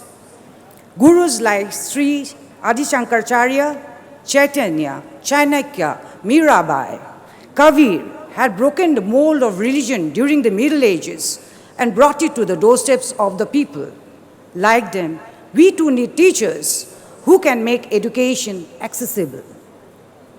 Today, all of us here have a great responsibility. We need to be the perfect teachers, perfect guru, who can enlighten and empower the new generation to build a strong nation. But this will happen only when the education system and the teaching community is strengthened. For that, the teachers needs to be empowered. We can do that by providing them more opportunities to don leadership roles. Very importantly, we need to improve the quality of the institutes. Why do we hesitate to admit our children in the institutes where we work? Why do we prefer to send them abroad? Well, things need to change. We say that India will become a superpower someday. For that, the government has to assume a strong role. मैं ये नहीं बोल रही हूँ कि केंद्रीय सरकार या राज्य सरकार कुछ भी नहीं कर रहा है. They are making plans and allocating funds. But where are the funds going? Where is it being channelized? It is also the responsibility of the universities and the colleges to do that. The government should focus more on the education system, strengthening the curriculum and development of the teachers. Moreover, we need to strengthen the roots when our children are in the school. Say, for example, the state I come from, Assam. The state is an agricultural state, and the education system is linked to the culture, traditions, lifestyle, and geography. The education system has not been able to keep pace with the changing times. The government schools are in a bad shape. There are 2 teachers for 4 classrooms. Appointment of teachers happens only once in 2 years. Students are in the same class for 3 years. So who is to be blamed? The teachers? And if by any chance an official visits the institute and sees the plight, he very generously allocates a fund of rupees 5,000. So क्या करे इससे? Blackboard खरीदे या chalk? Or improve the quality of the teachers? From this platform, I want to appeal to the Government of India and the education ministries of the state to take cognizance of the state of affairs. Only when we strengthen the roots, the education system, we can make our country march towards a bright future. It is the time that government realizes how important it is to train the teaching fraternity and improve methodology. It has to improve the education system. There should be more funds and more autonomy.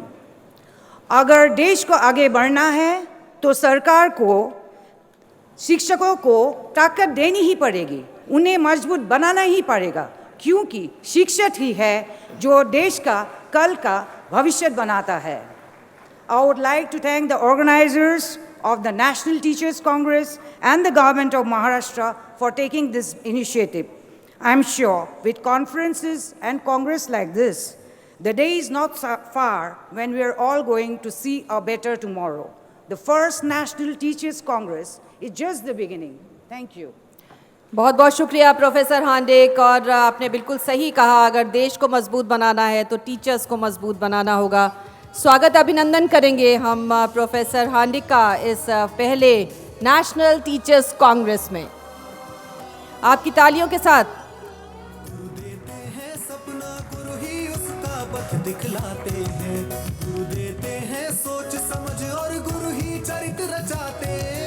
बहुत बहुत शुक्रिया. और अब जो अगला नाम हम पुकारने वाले हैं, डॉक्टर वृंदा देशपांडे हमारे साथ हैं. औरंगाबाद से आर्ट्स एंड कॉमर्स पढ़ाती हैं. आप अपनी आज के विषय के ऊपर अपनी बात को रखेंगी, अपने विचारों को रखेंगी. डॉक्टर वृंदा देशपांडे.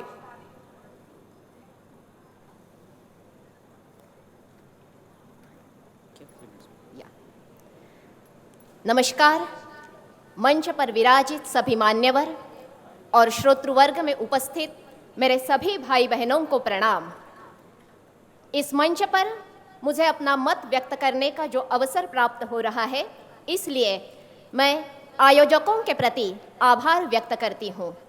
मैं प्राध्यापक डॉक्टर वृंदा देशपांडे जोशी, औरंगाबाद के सरस्वती भुवन कला एवं वाणिज्य महाविद्यालय का प्रतिनिधित्व करते हुए अपना मत यहाँ व्यक्त करना चाहूँगी. किसी भी राष्ट्र के हर एक नीति तय करने में, उसमें बदलाव लाने में, उसमें सुधार करने में, उसे मजबूत करने में राजकीय इच्छा शक्ति बहुत महत्वपूर्ण होती है. भारत के राजकीय इच्छा शक्ति के बारे में सोचा जाए तो हमें यह कहना जरूरी है, यह राजकीय इच्छा शक्ति किसी एक पक्ष से, किसी एक धर्म से ना जुड़ी हुई हो, बल्कि सबको समा लेने वाली बहुसांस्कृतिक भारत की राज्य घटना से जुड़ी हुई हो. इस राजकीय इच्छा शक्ति का हम सामान्य जन एक महत्वपूर्ण हिस्सा है, क्योंकि अपने बहुमूल्य मत देकर हम अपने प्रतिनिधियों का चुनाव करते हैं. तो क्या ये राजकीय इच्छा शक्ति इस शिक्षा में बदलाव लाने के लिए कम पड़ रही है? कोठारी आयोग से लेकर हम देखें 1968, 1986 की राष्ट्रीय शिक्षा नीति देखें, यशपाल समिति देखें, या अभी की न्यू एजुकेशन पॉलिसी देखें, शिक्षा के हर स्तर पर, समाज के हर स्तर के बारे में सोचने वाली यह शिक्षा नीति, यह आदर्श शायद ही कहीं मिल पाए. तो दिक्कत कहाँ है? दिक्कत है इसे कार्यान्वित करने में. वास्तव में देखा जाए तो समाज के हर एक प्रश्न का उत्तर शिक्षा क्षेत्र में मिलना चाहिए, बल्कि यह शिक्षा क्षेत्र खुद आज एक समस्या बनकर रह गया है. आज शिक्षा क्षेत्र में हमें दिखता है ज्ञान की निर्मित नहीं, विज्ञानवादी दृष्टि का जीवन में उपयोग नहीं, चारित्र का संवर्धन नहीं. हम खुद के पैरों पे खड़े रह सकेंगे, आत्मनिर्भर हो सकेंगे, यह आत्मविश्वास नहीं. आज भी हमारी मातृभाषा को ज्ञान भाषा में विकसित करने की समस्या हमारे सामने है.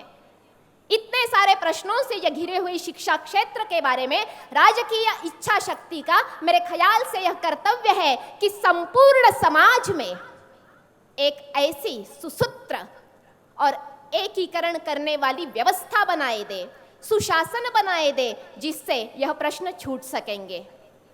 और जब तक आपका और हमारा सवाल है, हम इस राजकीय इच्छा शक्ति का एक महत्वपूर्ण भाग है, तो हमें पूरी प्रामाणिकता के साथ इसे कार्यान्वित करना होगा।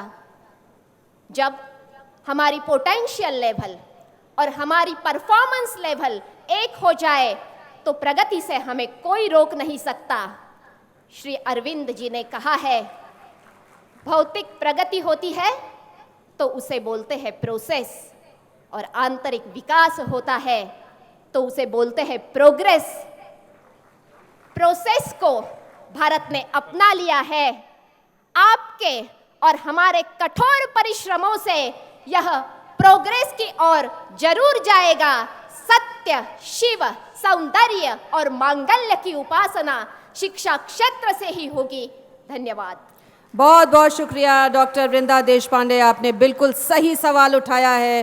कह सकते हैं कि एक कमज़ोर नब्ज़ पर अपना हाथ रखा है, इस नब्ज़ को पकड़ना ज़रूरी है। यहाँ अभिनंदन स्वागत करेंगे डॉक्टर वृंदा देशपांडे जी का। बहुत बहुत धन्यवाद। तो ऐसे विचार आप सिर्फ और सिर्फ नेशनल टीचर्स कांग्रेस में सुन सकते हैं। और आपकी जानकारी के लिए हम ये बताना चाहेंगे कि कल हमारे साथ अन्ना हज़ारे जी होंगे, और अन्ना हज़ारे जी के बारे में मुझे बताने की ज़रूरत नहीं है, आप सब जानते हैं, भली भांति परिचित हैं उनसे। उनके विचारों को सुनने का एक मौका इस मंच से आपको मिल पाएगा। कहते हैं कि व्यक्ति अपनी विचारधारा से पहचाना जाता है, जाना जाता है, माना जाता है, लेकिन एक विचारधारा पर चलना उतना आसान काम भी नहीं है। और जो ऐसा कर रहे हैं उन्हें हमारा सलाम है।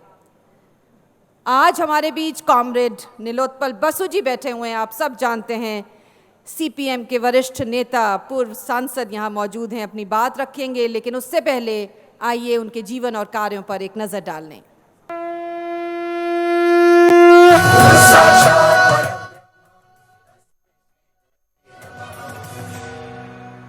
Meet Nilotpal Basu, a politician, political worker and a social worker.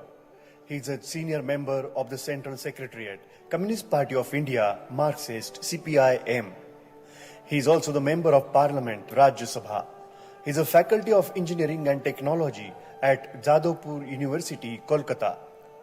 A mechanical engineer by profession, Sri Basu has been the Rajya Sabha member from 1994 to 2000 and from 2000 till date. He is the chairman, Committee on Transport, Tourism and Culture from 2003 onwards, Vice Chairman, Rajya Sabha from 2001 onwards. He has also been the Chief Whip, CPIM, Rajya Sabha from 1989 to 2003. He is the leader, CPIM, Rajya Sabha from 2003 till date. Shri Basu is also the editor of Student Struggle. We are honored to welcome Shri Nilotpal Basu ji. तो तालियों की गड़गड़ाहट के साथ यहाँ आमंत्रित करेंगे CPM के वरिष्ठ नेता नीलोत्पल बसु जी। आपकी तालियों के साथ अभिनंदन और स्वागत करेंगे, यहाँ पर अपने विचारों को रखेंगे।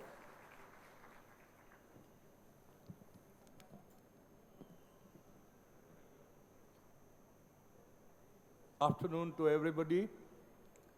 Actually, I am privileged to be here to speak out to you, and I must at the very outset share a secret that I'm very afraid of teachers because of my involvement in student movement of which you have heard. Especially in the closing days of my educational life, I had to absent myself, and therefore I attracted a not so happy reaction from my teachers. Therefore, having said that, I think I must thank the organizers for having a discussion on this subject.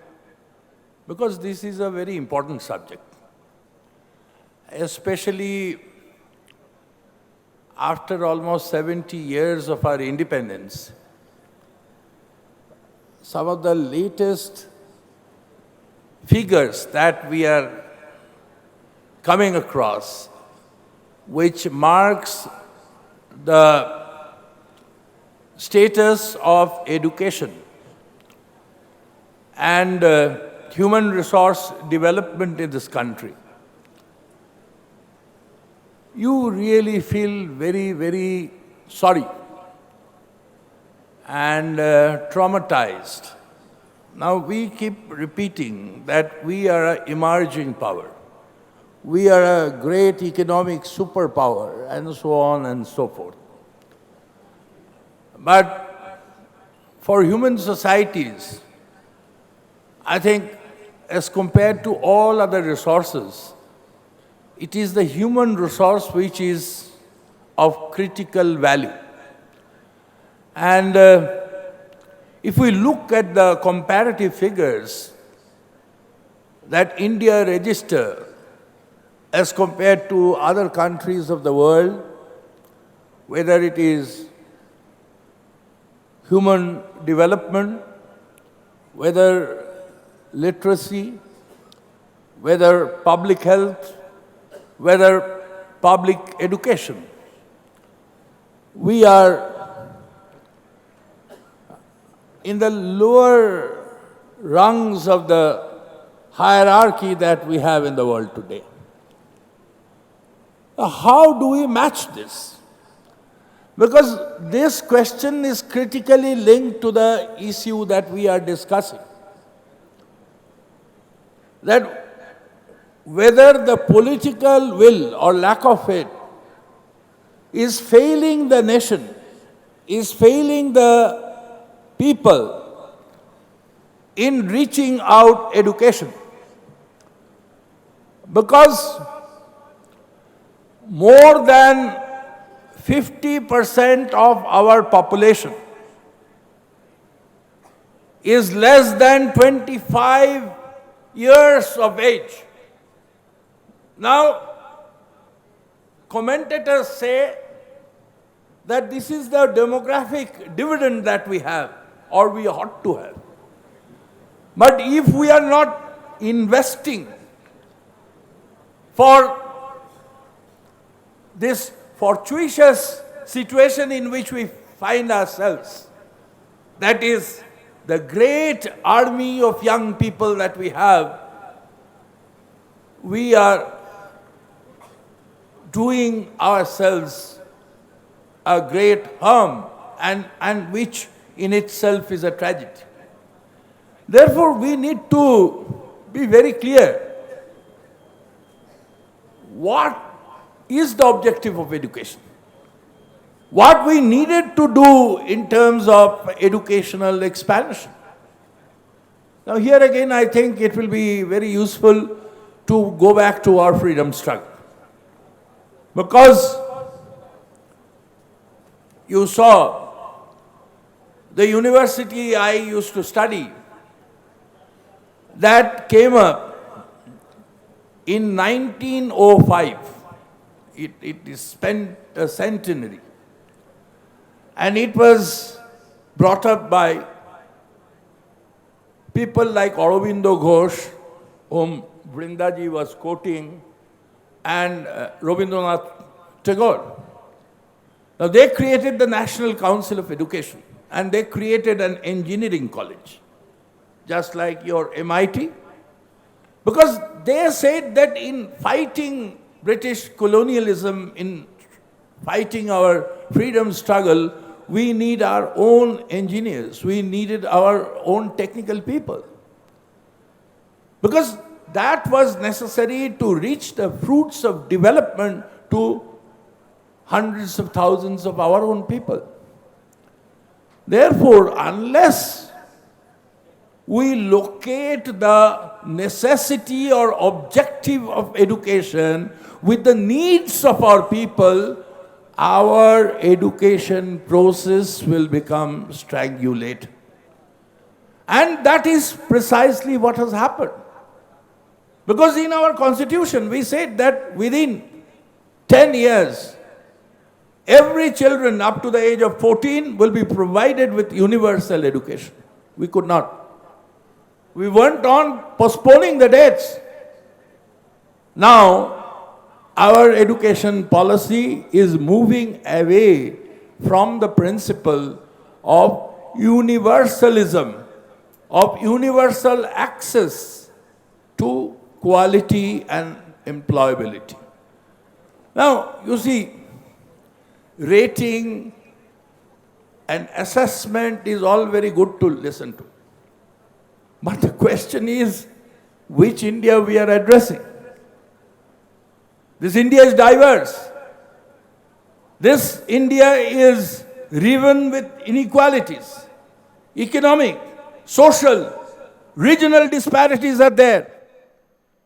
We have many languages, cultures, different groups of people. Now, all are not equal.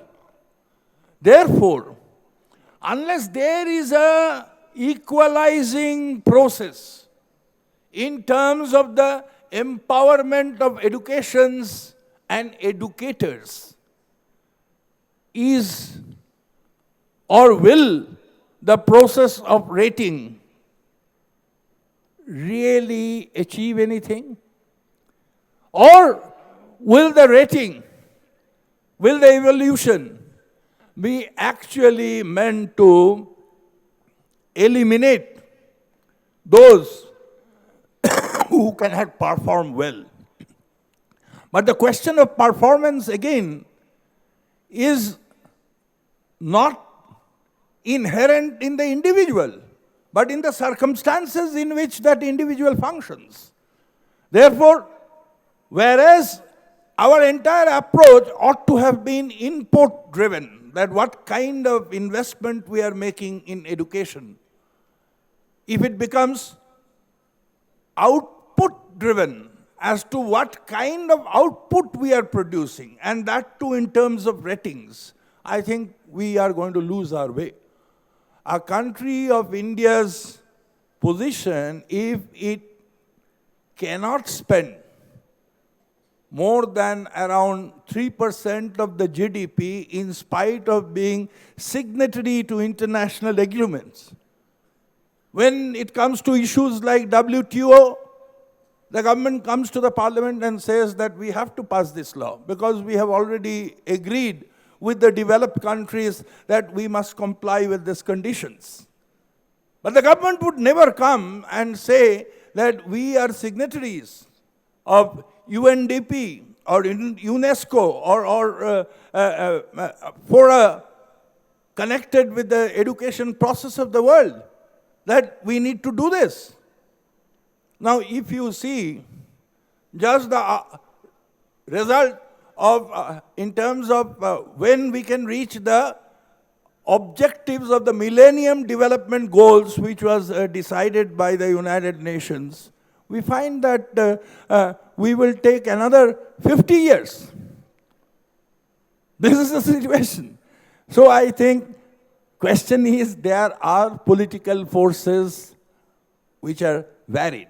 Therefore, to homogenize political opinion or political forces would be wrong, and it would be necessary to really pin down all the political forces by the teachers, by the academic community, that what you are going to do in terms of fulfilling the constitutional goals that were enshrined in our constitution or to the international commitments that the country has made. Therefore, I would like to say that for India, the purpose of education of a people more than 1 billion strong has to be that the principle of universalism, of inclusion, has to take precedence of all other issues. Secondly, the domination of profit resources in the management and development of education in a country like India is going to be disastrous. People keep on quoting experience of some other developed countries. I was just reading up. Most of the private universities in the United States, for example, which are privately run, they have a clear-cut demarcation between those who fund and those who run universities and the curriculum and the academic content. Then the question is that with commoditization of education, with teachers, students becoming commodities, you see, the kind of requirement that we have, the kind of milieu that we have, the kind of landscape that we have, we really cannot address the question of education. So unless that objective is pinpointed, then only we can fix accountability. Yes, for us, we think that there is lack of political will. But somebody will say that, no, we have political will to create employable students. Now the question is that therefore we will move away from the question of knowledge development to skill development. Now skill allows you to enable students to replicate a process. It cannot creatively engage with the circumstances and necessarily transform that, which has been the lofted ideal which has prompted great educational revolutions all over the world. Therefore, I think we need to move away from the direction that we have taken to address the real questions, which is to attain a quantitative expansion with qualitative development, and naturally in a country like India, the question of equity will be there. And importantly, my final point would be that it is very, very necessary to separate religious beliefs and religion away from education.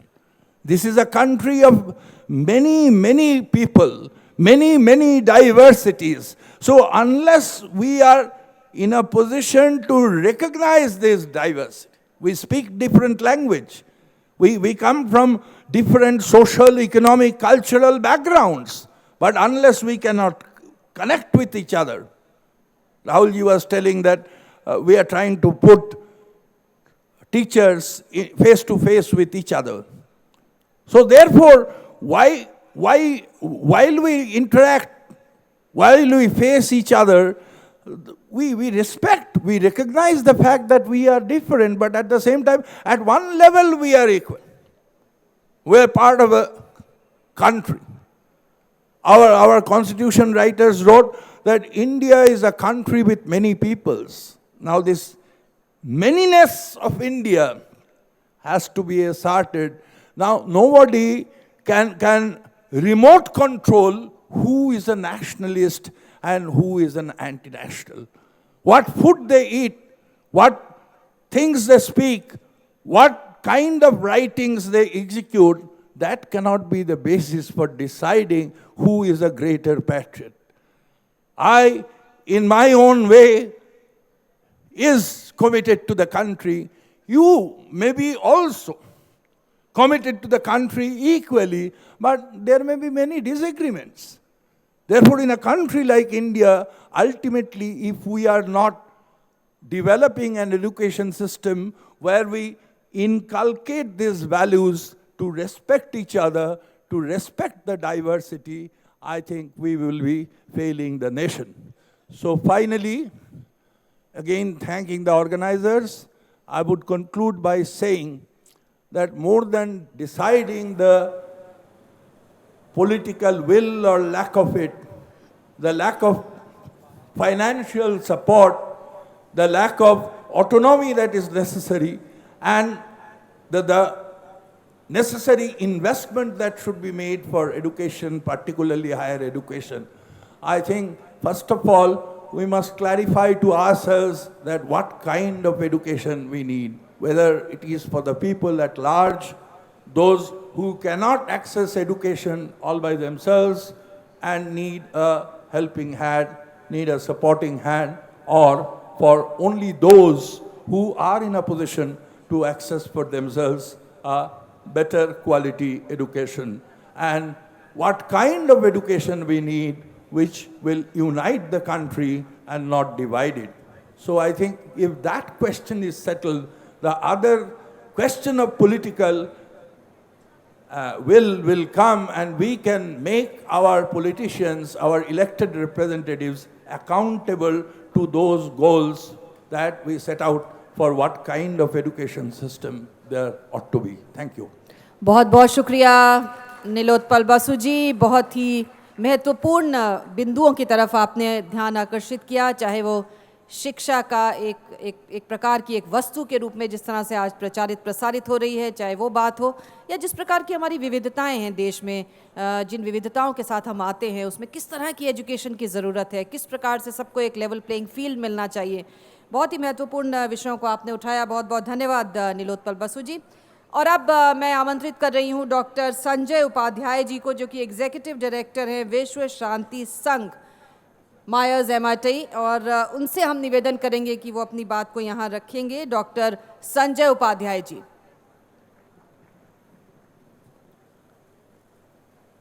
नमस्कार आदरणीय मंच और उपस्थित शिक्षकगण, मैं आपके साथ हिंदी राष्ट्रभाषा और मराठी महाराष्ट्र भाषा, इन दोनों भाषाओं में बात करूंगा। और मेरी हिंदी इतनी अच्छी भी नहीं है कि आप समझ नहीं पाओगे। नहीं, ओके, ठीक है। और मेरी हिंदी इतनी बुरी भी नहीं है कि आप कुछ ज़्यादा ही समझ जाओगे।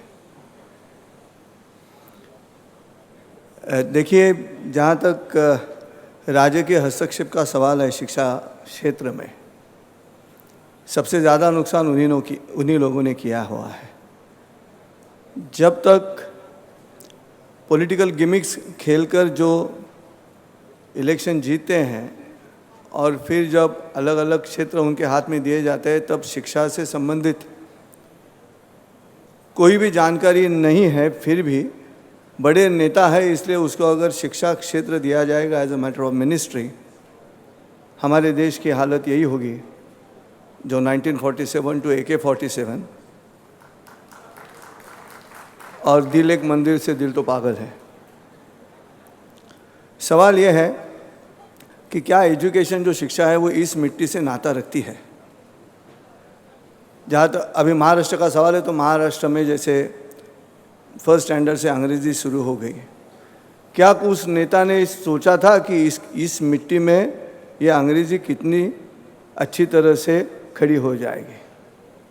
वैसे हुआ नहीं, और गांव-गांव में पहले स्टैंडर्ड से अंग्रेज़ी गई, और उससे प्रॉब्लम ये हुआ, यहाँ तक चर्चा चल रही है कि स्कूलों से ड्रॉप आउट्स ज़्यादा हो रहे हैं, ड्रॉप आउट्स होने वाले हैं, क्योंकि जो किसान है उस किसान अनपढ़ है, और उस अनपढ़ किसान का बच्चा स्कूल में जाना शुरू करता है और वहाँ अंग्रेज़ी माध्यम है।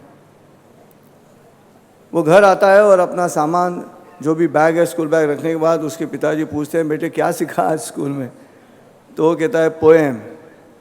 अभी पिताजी को पोएम ये शब्द भी मालूम नहीं है, तो पिताजी पूछता है ये पोएम क्या है? तो सडनली ये बच्चा मैकॉले की तरह देखता है अपने पिताजी की तरफ, जैसे मैकॉले ने हिंदुस्तानियों की तरफ देखा स्टूपिड इंडियंस करके, वैसे ये बच्चा अपने बाप की तरफ देखता है कि स्टूपिड फादर। उसे मालूम नहीं पोएम क्या होती है। तो पोएम यानी कविता होती है। तो कौन सी कविता पढ़ी आपने? तो बच्चा कहता है रेन रेन गो अवे। किसान एक तमाचा लगाता है उसको, बोलते हैं आज से स्कूल बंद तेरा, यहाँ बारिश नहीं है इसलिए हम आत्महत्या कर रहे हैं, और तुम्हारे स्कूल में रेन रेन गो अवे सिखा रहे हैं पागल। क्या सॉइल एंड सोल इकट्ठा जाता है? सॉइल एंड सोल शब्द में सिर्फ आई एंड यू का फ़र्क है, लेकिन अंग्रेज़ी में पढ़ाओ तो अंग्रेज़ी में पढ़ाओ, लेकिन कम से कम ये तो ध्यान रखना चाहिए कि इस मिट्टी में जो शिक्षा अच्छी तरह से हम बोल सकते हैं उसी शिक्षा का कंटेंट। हम अगर अंग्रेज़ी के लिए वेस्टर्न से आए हुए कंटेंट को ही अगर यहाँ हम इस्तेमाल करते जाएंगे तो यही होगा। जैसे परसों ही जब एक बूढ़े चाचा मिले तो मैंने पूछा क्या करता है आज का पोता आजकल, तो उन्होंने कहा कुछ नहीं, वो इंजीनियर हो गया और महात्मा गांधी के आह्वान को रिस्पॉन्ड करते हुए अमेरिका चला गया। तो मैंने कहा कि ऐसा कौन सा महात्मा गांधी जी का आह्वान है कि आपका बच्चा अमेरिका गया? तो उन्होंने कहा छोड़ो भारत। तो राजकीय हस्तक्षेप इस पे असर करना चाहिए, वो नहीं होता। हमारे शिक्षा मंत्री खुद अच्छे पढ़े लिखे और शिक्षा के बारे में जैसे इस तरह से कांग्रेस में आके वो 20 मिनट तक अच्छा भाषण दे पाएंगे शिक्षा के ऊपर, जो उनके सेक्रेटरी ने नहीं तैयार किया होगा, जो उन्होंने खुद तैयार किया हुआ भाषण वहाँ पे होना चाहिए। और फिर गड़बड़ी करते हैं। मैंने देखा है मेरे प्रोग्राम में एक राज्य के नेता आया था और गुजराती सुनने वाले थे सामने, तो उनको खुश करने के लिए महात्मा गांधी जी का नाम लेना अत्यावश्यक होता है। हर एक कम्युनिटी के लिए हर एक अलग नेताओं का नाम लेना अत्यावश्यक जैसे होता है, पॉलिटिकल गिमिक है। और उसने अपने भाषण में कहा कि 1 साल के अंदर उनको खुश करने के लिए कि इस नाके पे महात्मा गांधी जी का अश्वारूढ़ स्टैचू होना चाहिए। अब ये अनपढ़ राज्य के नेता, उसे कहना था पूर्णाकृति, लेकिन पूर्णाकृति शब्द मालूम नहीं और अश्वारूढ़ का अर्थ मालूम नहीं। देखिए, इसमें हम हंस रहे हैं लेकिन ये हमारी भी गलती है। लोकशाही में सिस्टम बदलती है, यथा राजा तथा प्रजा, ये जो कहावत है ये चेंज हो जाती है लोकशाही में। यथा प्रजा तथा राजा, जब डेमोक्रेसी है तो ये चेंज होता है। इसलिए हमें भी इसके ऊपर सोचना होगा कि क्या राज्य के हस्तक्षेप अगर इस तरह से हमारी शिक्षण पद्धति को, जो बच्चों के सर में ज्ञान भरने के लिए शिक्षक पैदा हुए, उनको अगर आप जनगणना के लिए भेजोगे तो जिसमें सर भरना है, सर में ज्ञान भरना है, उनको आप सर गिनने के लिए भेजोगे तो बात नहीं बनेगी। जो काम दिया है वो तो उनको दे दो, सिखाने का काम तो दे दो, लेकिन वो नहीं होता। हर वक्त राज्य के हस्तक्षेप उसमें आते हैं और हर एक तो इलेक्शन बार बार होते हैं हमारे यहाँ पे, तो भरोसा नहीं है कौन राजा कितने देर तक रहेगा यहाँ पे। लेकिन मेरी आप सभी शिक्षकों से विनती है, हाथ जोड़ के विनती है कि जैसे टीचर कनेक्ट शुरू किया है इस कांग्रेस ने, स्टूडेंट कनेक्ट शुरू किया है भारतीय छात्र संसद ने, वैसे teacher student life long connect तैयार करो।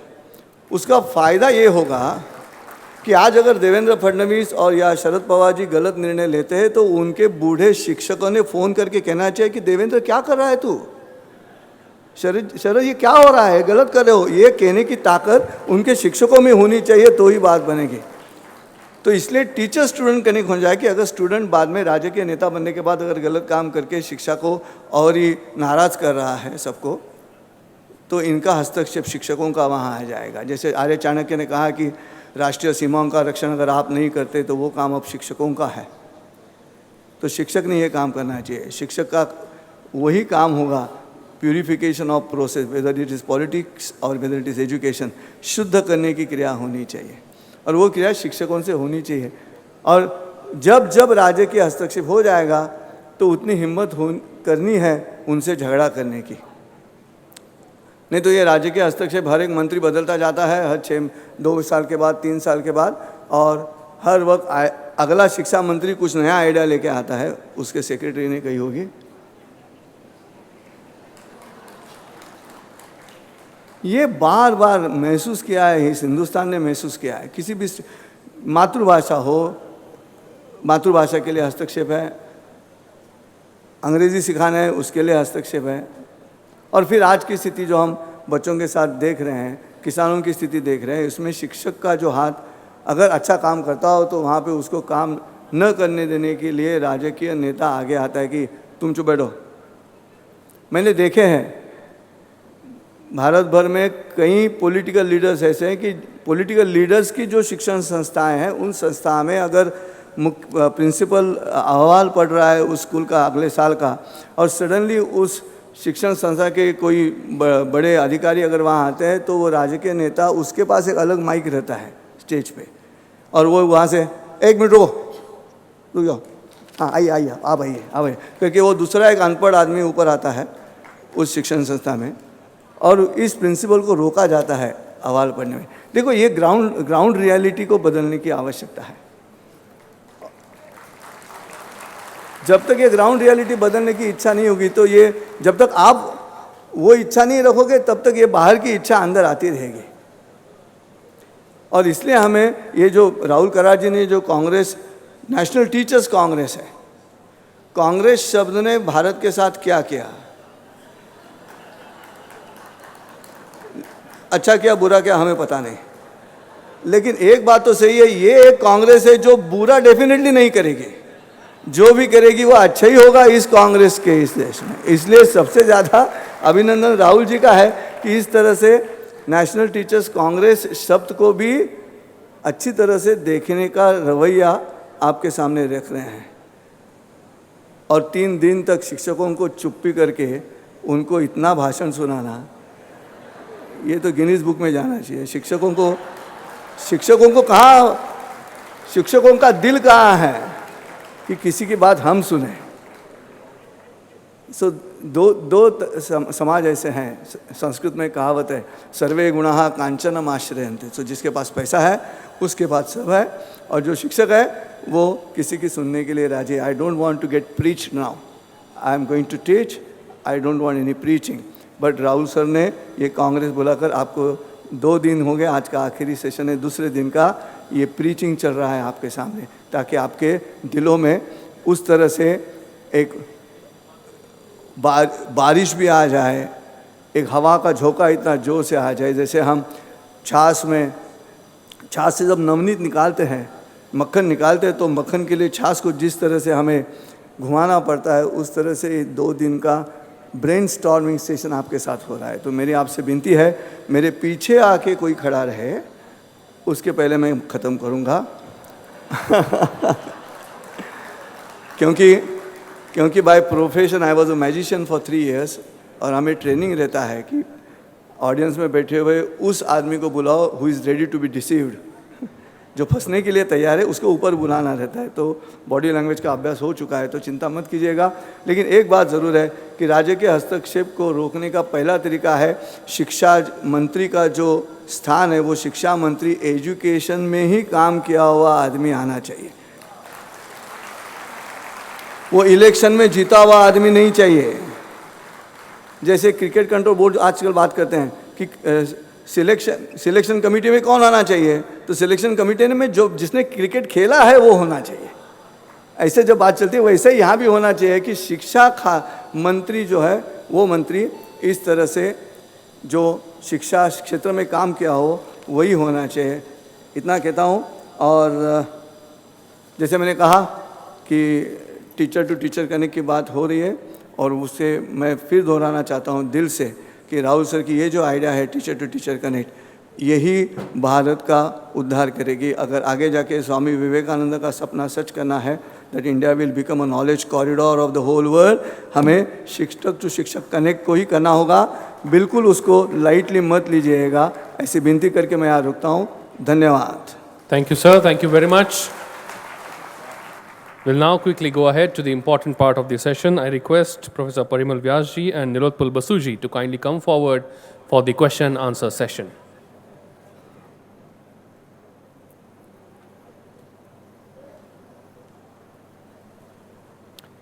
I request all the participants, those who are going to ask the question, to ask a quick and small question, and I also request the dignitaries on the dais to give a quick answer so that we'll be able to have many questions.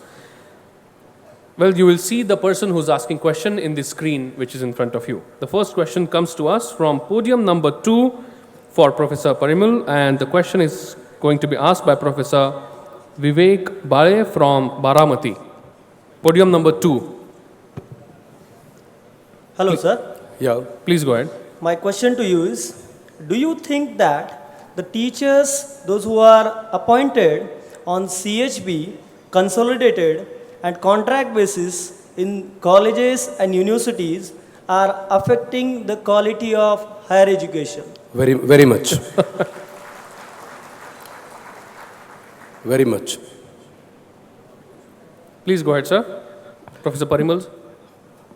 My submission for or response to this question is that the accountability of teacher should be fixed. I'm not in favor of contractual appointments, but we need to have right kind of people with right kind of values and with right kind of mindset and with the right kind of commitment to make a career in higher education, not just by clearing whatever test or by obtaining doctoral degree. We should allow people to continue in teaching profession for the whole life. Okay. Well, this question is a little different, and it comes with the tagline that this should be asked to all the dignitaries on the dais. So all three of you, this question is addressed to all of you. Well, I would request you to give a small answer to this. Well, the question says, is there presence of any political pressure which is not allowing foreign universities to get established in India? I think on the contrary, the overall policy direction of the government indicates that they would like to very much have the foreign universities established. The new system of credit-based choice is in fact an attempt to make underfunded education also equivalent to public funded education. And I don't think any serious foreign educational player which has contributed to the process of education is going to come to India. Okay, sir. It is one of those, who has some money, who will invest, come, because India is a huge education market. Therefore, I think we must be careful in really making our policies. Okay. Professor Parimal, sir, do you feel is there any political pressure not allowing foreign universities to come? No, I don't think so. In fact, I'm all for collaborations. I'm all for internationalization of higher education. That's the need of the hour. And I believe we would be able to face all kind of challenges in higher education that would strengthen. But no political pressure? No, Okay. I don't think so. Okay. Sir. No, there is no political pressure, but I feel we, in accountancy, as we do fund flow analysis, so likewise, university flow analysis should be done in India. Before we collaborate with any university, we must know the exact marks or standing of that university in their country, because India, for a number of years, is being influenced by the fair color, and they get influenced by the just fair color also, and they feel that they are fantastic because they are just fair color. So don't do that, and look at to the actual matter what they have. Thank you. Thank you, sir. Well, the next question comes to us from podium number 1 for Basuji, and the question would be asked by Dr. Kiran Pariya from Thane. Podium number 1. Please go ahead. A small question followed by small answer. Yeah, very good evening. The question to Mr. Basu. Why qualification is not mandatory to minister, and especially for education minister? I think some of the finest parliamentarians I have faced in the parliament, many of them, some in fact from Maharashtra, they were wise people, but they did not have the formal degree. I come from Bengal, where Gurudev Rabindranath was one of the greatest educators. He established a new kind of university which has attracted the attention of the whole world. He was not formally educated. So I think the question is, again, it's between formal degree and education of knowledge. What we have to look is a policy maker must be able to relate educational processes with the people of the country and their needs. Okay, sir. Thank you. Well, there's one more question coming from podium number 2 for Professor Parimal, sir. And question would be asked by Mr. Yogesh Lakshman Rao Maske. Mr. Yogesh, could you please share with us from which stream you are, which stream's professor you are? I am from mechanical engineering. Okay, please go ahead. Okay. Sir, my question is, how can we transform our institution or universities so that they can able to provide world-class higher education? I would say it all depends on the quality of teaching and quality of teacher. They are two most important aspects if you want to bring transformation in higher education. Thank you, sir. Thank you very much. With this, we conclude our question and answer session. I thank all the dignitaries on the dais. You may please accept the chairs back. Thank you. Thank you very much. A big round of applause once again for all the dignitaries. Well, the platform of National Teachers Congress is proving to be a very fruitful and guiding platform, and with the number of opportunities that are being offered to the teachers. But yes, teacher is at the center of this conference, this Congress. Let's quickly have a look on a film that is dedicated to the teachers. I request my technical team to relay a film specially made on teachers.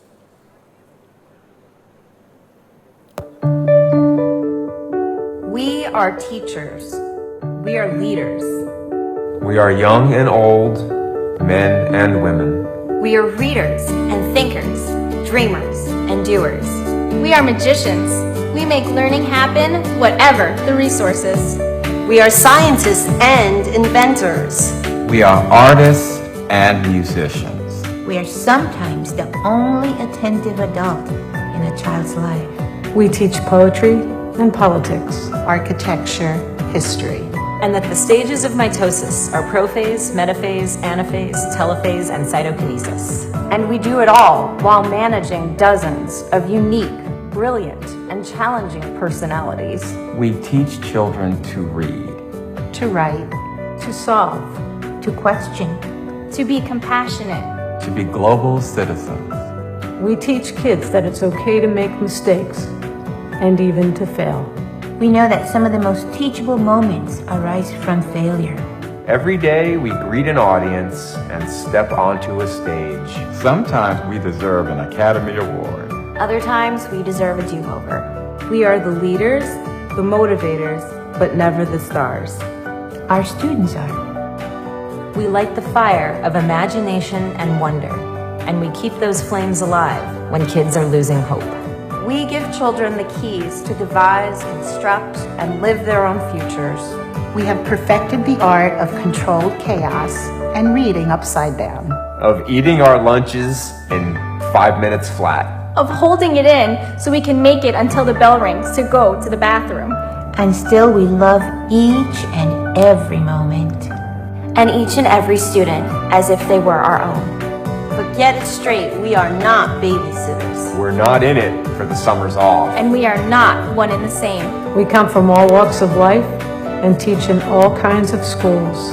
And we each have our own style. We do act, make, solve, create, nurture, love, compel, build, grow, support, transform. We are teachers. We change the world. A big round of applause for all the teachers, and that is you. Well, going ahead, we have one more important message from Honorable Vaswani ji. I think this is a good time to receive that message. I request my technical team to give us that message.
so that man can meet his fellow creatures, not with a bomb or a bullet, but with a blessing and a benediction.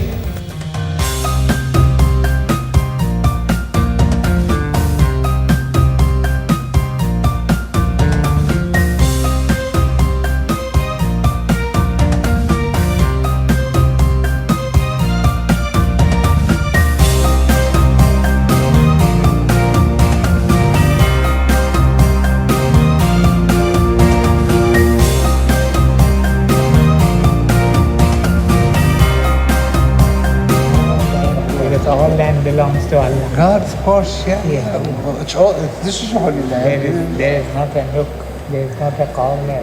Yes. Where God is not. Everywhere, everywhere. Amen. That's right. Allahu Akbar. Allahu Akbar. MashaAllah.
Thank you. Thank you very much. And before, yes, definitely it calls for a big round of applause.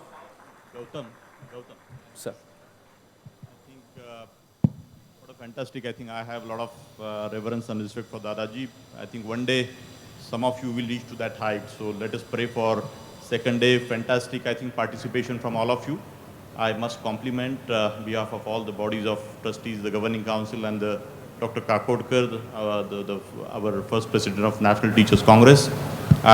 Tomorrow morning, I think 8:30 we all have to be here. So I just thought of appealing once again to each one of you.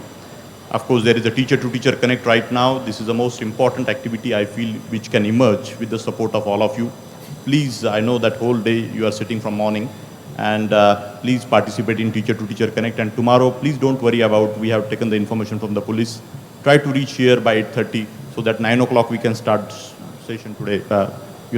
Today it was 9:30. Today we started by 9:30. Tomorrow, sharp 9 o'clock, Anna Hazareji will be here. So please come on time, and tomorrow we will have the fantastic sessions. Thank you so much. Love you all. Thank you. Thank you, sir. Thank you very much for a loud and clear message. Let me just quickly remind you once again that after this we are going to, well, we have the resolution passing activity. But before that, let me just quickly tell you that we also have today the teacher-to-teacher connect activity. And let me just quickly remind you, if you couldn't participate yesterday due to some reasons, today you can start fresh. Today you can join us to teacher-to-teacher connect activity. If you don't know where to go, please ask the fellow mates, those who joined teacher-to-teacher connect yesterday. If you don't find anyone who participated yesterday, please contact the help desk, which is outside and near the pandal. Everywhere you can ask the volunteers or the help desk and reach there for the teacher-to-teacher connect activity. If still you don't find anyone, you just ask for Midsom College building. I repeat, Midsom College building, which is at the entry point of this campus. You just be there. If you don't find anyone, still you will find people there working for teacher-to-teacher connect activity. One more quick announcement, that the questionnaire which is given to you in the morning, I request once again all the teachers to drop that question, fill the questionnaire into the drop box outside this pandal. Okay, let's have the resolution for this session. I request my technical team to display the resolution on screen, please. हम प्रथम national Teachers Congress में एकत्रित समस्त शिक्षकगण आग्रह करते हैं कि राष्ट्रीय मानदंडों के अनुसार सकल घरेलू उत्पाद का कम से कम 6% शिक्षा के लिए आवंटित किया जाए. We, the teachers of the First National Teachers Congress, appeal to the government to increase the budget allocation for education to at least 6% of GDP as per the international standards. And your time begins now.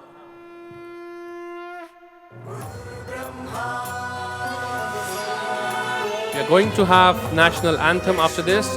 You all are requested to maintain the dignity of national anthem and wait till we finish with the national anthem.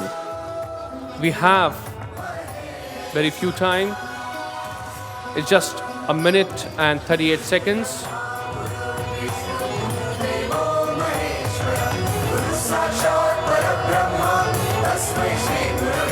If you want to support the resolution, please send your SMS NTC5 space Y and send it to 9212148888. If you want to oppose, please type NTC5 space N and send it to 9212148888.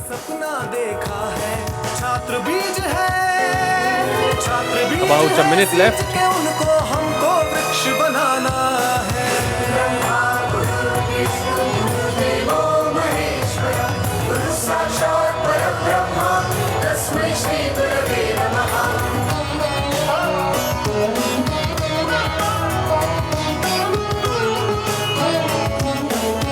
Few seconds. If you want to support, please type NTC5 and space Y and send it to 9212148888.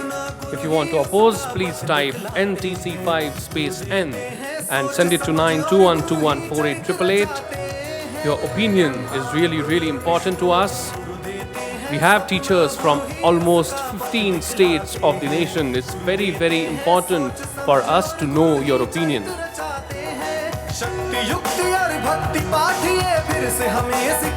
Last few seconds. 5, 4, 3, 2, 1, and oh, fantastic. This resolution passes with 98.85%. A big round of applause, please. Thank you. बहुत धन्यवाद आपके इस voting के लिए। निश्चित तौर पर अगर एजुकेशन को ऊपर ले जाना है तो उसका बजट एलोकेशन उसी हिसाब का होना चाहिए। और बहुत बहुत शुक्रिया इसमें शामिल होने के लिए। कार्यक्रम अपने समापन पर पहुंच रहा है। कल सुबह 8:30 बजे आपको वापस यहां आना है एक और फ्रूटफुल सेशन के लिए। फिलहाल आप सबसे गुजारिश करेंगे अपने अपने स्थानों पर खड़े हो जाएं राष्ट्रगान के लिए।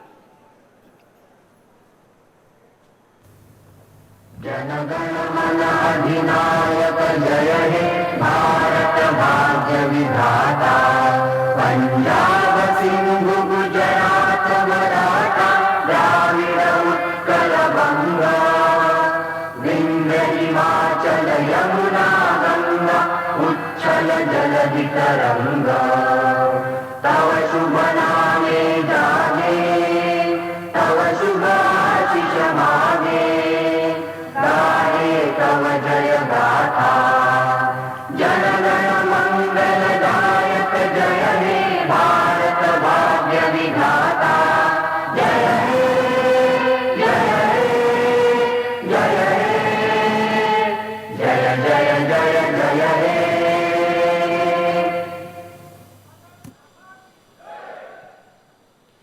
और इसके साथ ही ये फ्रूटफुल सेशन हम यहीं समाप्त करते हैं। आप सब महानुभाव यहाँ आए, आप सबका बहुत बहुत धन्यवाद और शुक्रिया। और आप सभी टीचर्स का तहे दिल से हम शुक्रिया करते हैं और इस उम्मीद के साथ कि कल सुबह बिल्कुल समय डॉट 8:30 बजे आप पहुँचेंगे। कल हमारे साथ अन्ना हजारे अपनी विशिष्ट उपस्थिति दर्ज कराते हुए आपसे रूबरू होंगे, अपनी बात को रखेंगे।